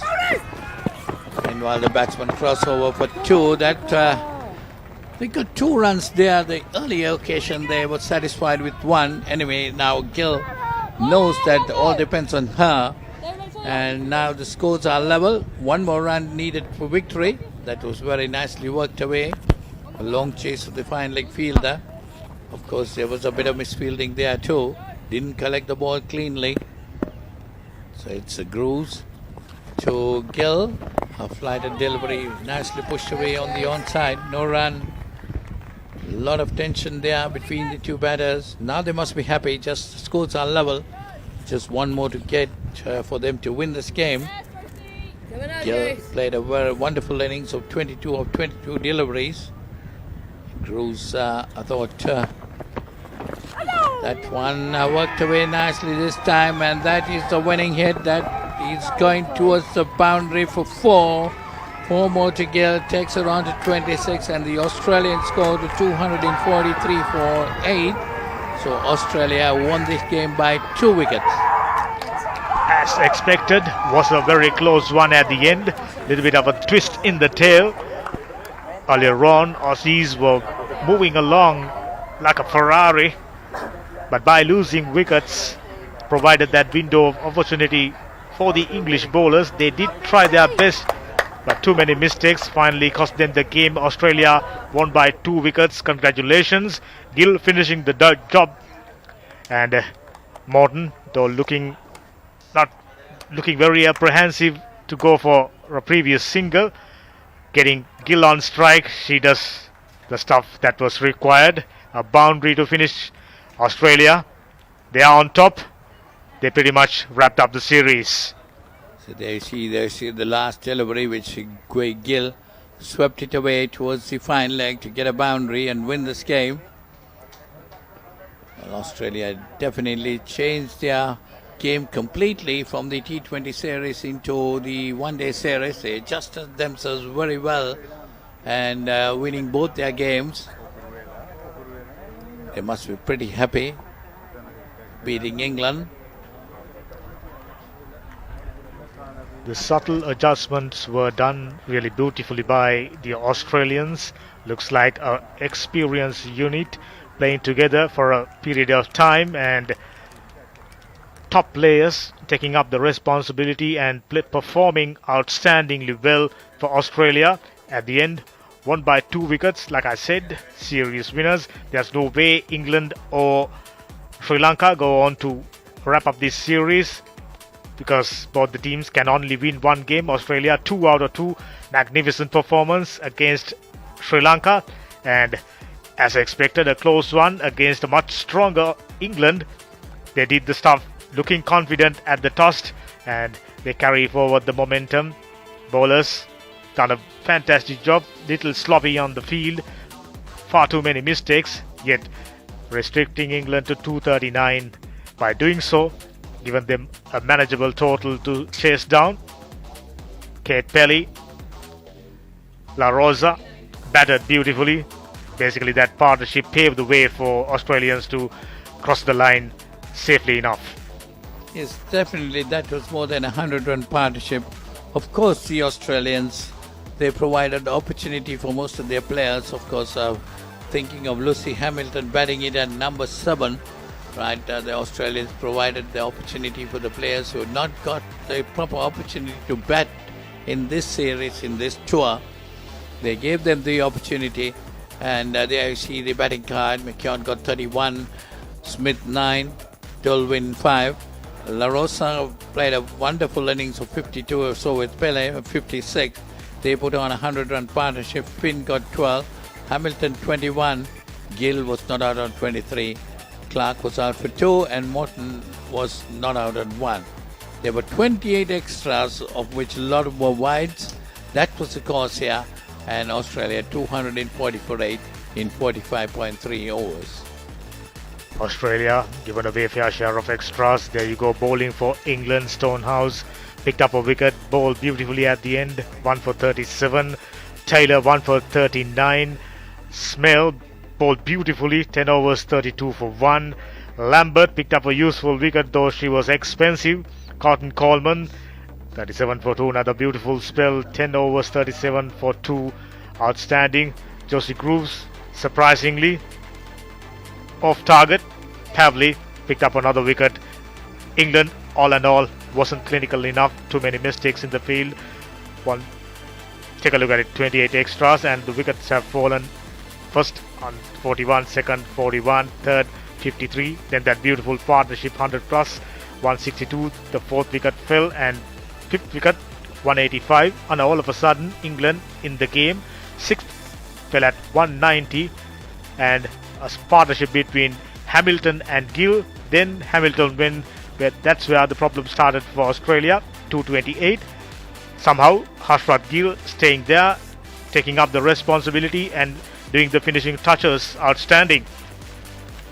The Australian top order batters scored their runs quite quickly, providing a lot of time for the middle order batters and the latter order batters to get their runs easily. That really was the opportunity for the Australian latter order batters to take their time and play their shots. Whereas they went, you see the highlight package. That's in the Australian innings. You see this chart, Australian getting their runs very briskly. There you see, started off with a boundary from McKeown getting it. That's another one. So a lot of runs coming at the early stages of the innings. You see a pull going over the rope, wonderful shot, and then working it down the leg side. Runs were coming very easily before you see another 6 coming off the bat of McKeown. Fantastic batting at the start. You see a beautiful square cut beating the fielders, getting it, placing it well. That's hitting over the top.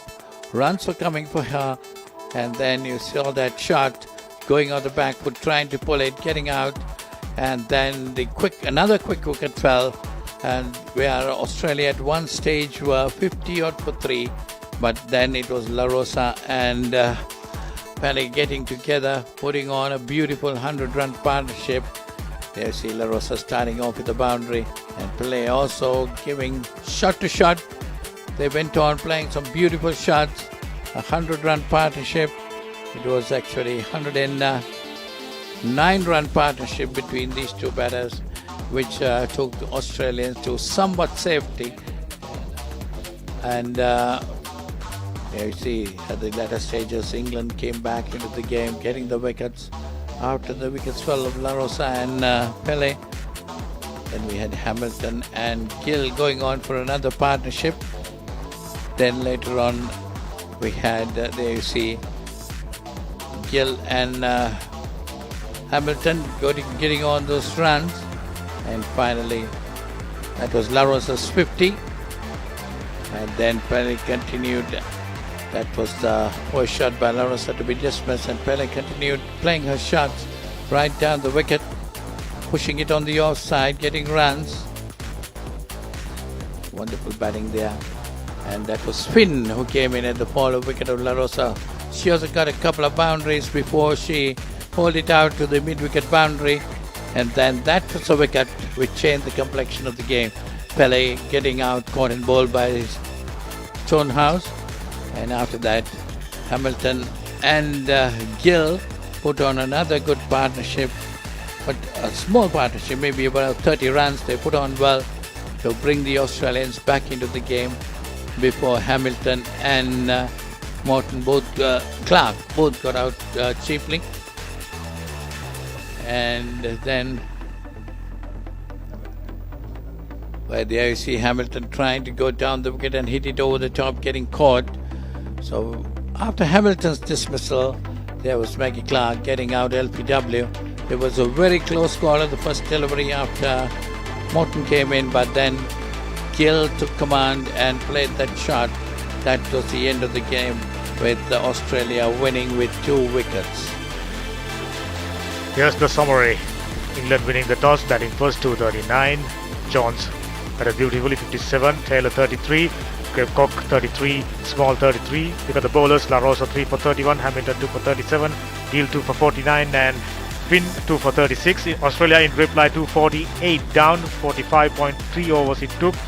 Pele 56, La Rosa 52, Mackie on 31 and Gill not out on 23. Colin Coleman 2 for 37, Pavley 1 for 20, Stonehouse 1 for 37 and M. Taylor 1 for 39. Australia winning by 2 wickets. So we have Ricky Sims down there for the presentation ceremony with the match referee Brendan Kuropo. Over to you, Ricky. Well, we have come to an end of an exciting game here in this women's under-19 Tri-Nations 50 over series. Australia versus England. What a game it was, going down to the wire, and Australia prevailing at the end to win by 2 wickets. We are here for the awards presentation ceremony. We have the match adjudicator and match referee, Mr. Brendan Kurupu, and today's player of the match for an outstanding effort with both the bat and ball. 52 with the bat, 3 for 31 with the ball. It's Ilona La Rosa who is the player of the match.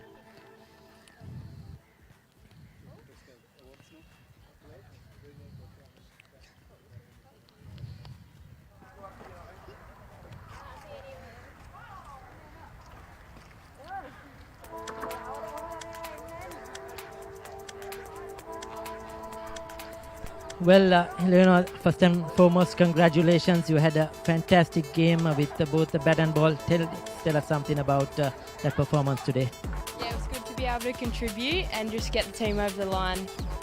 You have been consistent right throughout this tournament in the T20s in Hambantota and now in goal, both with the bat and ball. How has the conditions suited you, especially with your bowling? We have seen you mix it up a lot, bowl a lot of slower deliveries, were adjusted to the conditions quite quickly. Yeah, it's definitely been very hot, which has been quite tough. But yeah, just using change of pace and that sort of stuff makes it hard for the batters to settle. Are you happy batting on these surfaces as well? Yeah, they're quite flat, so it's nice to bat on. Not as nice to bowl on, but yeah. You have come to an end of a very good tournament here in Sri Lanka. How have you enjoyed it personally and as a team? Yeah, it's been a great experience, just learning to do a few new things and learning to work with other people and against other countries. Looking forward to someday come back to Sri Lanka, probably with the Australian national team. Yeah, we'll see how it goes. Good luck and in your future endeavours and in your cricket, Elena. Well played. Well, that was Elena La Rosa, the player of the match. We would like to have the losing captain, Josie Grooves, with us. So she's lost the game. She's full of smiles and looking bubbly as always. It was quite a close game. Do you think you had enough runs on the board? Yeah, I think we got a good score in the end. I think potentially could have got a few more from the position we were in, but weren't too unhappy going into the break. Pretty happy. That was a very good bowling effort, especially to the latter half of the game. I'm sure you're happy about that. The first few overs probably didn't go your way, leaked a lot of runs in the power play. I think that's where probably you missed the trick. Yeah, I think that definitely took us off guard a little bit.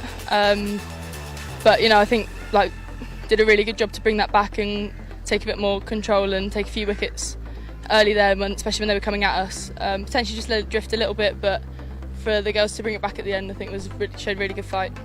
How was the surface overall here at goal? Pardon? Sorry? How was the surface at goal? Oh yeah, I think it played pretty well. I think as you can see, there are plenty of runs in the pitch, and I think there's enough in it for bowlers. So I think it's played pretty nicely.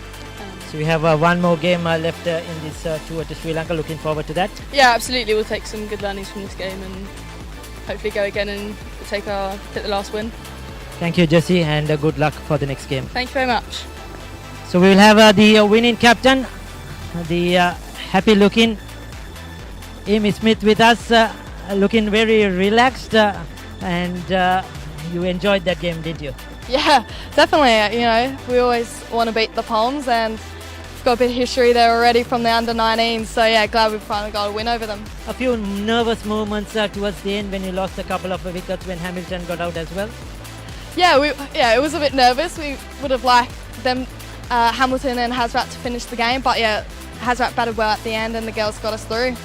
I thought there was a bit of a difference from the T20s to the 50 overs. Australia were more clinical in this 50 over series and more dominant over the other two teams in both the wins. Yeah, I think we play a lot more 50 over cricket back home. We don't play as much T20, so it's just good learning. I think we know our game 50 over a little bit more, but the T20s is a great opportunity and we're learning from it. We've brought more of a development squad over here instead of our strongest squad, so so I think a lot of us have learnt heaps from it. Your final game, this was something to say on this tour of Sri Lanka? Yeah, it's been great fun. It's been great experience as well. I think the T20s didn't go how we wanted to, but we've learnt heaps from it, and the 50 over is just a nice way to end with it. But yeah, Sri Lanka has been great, and it's been a great place to come and visit. It was lovely chatting to you over this tournament. Good luck to you personally, and good luck to the Australian under-19s going forward in your future endeavours. Thank you very much. So that was the winning captain, Amy Smith. Well, our commentators are over there. It's back over to the commentary box. We had Ricky Sims talking to Eleanor Larosa, the man of the match for today. Here you see the schedule for the series. The Australians winning one game only in the T20 game, managed to win both the games in this 50-over series. England won 2 games and Sri Lanka winning 2. England won 3 games in the T20 series and Sri Lanka winning 2. The next game is on the 9th of April, where England plays Sri Lanka here in Galle, and we will be back live at 9:30 a.m. So you see the next game, England versus Sri Lanka, live from Galle International Cricket Stadium on 9th of April, and we'll be back with you at 9:45 a.m. So with that news from the Galle International Cricket Stadium, we say goodbye to you until we meet on the 9th of April.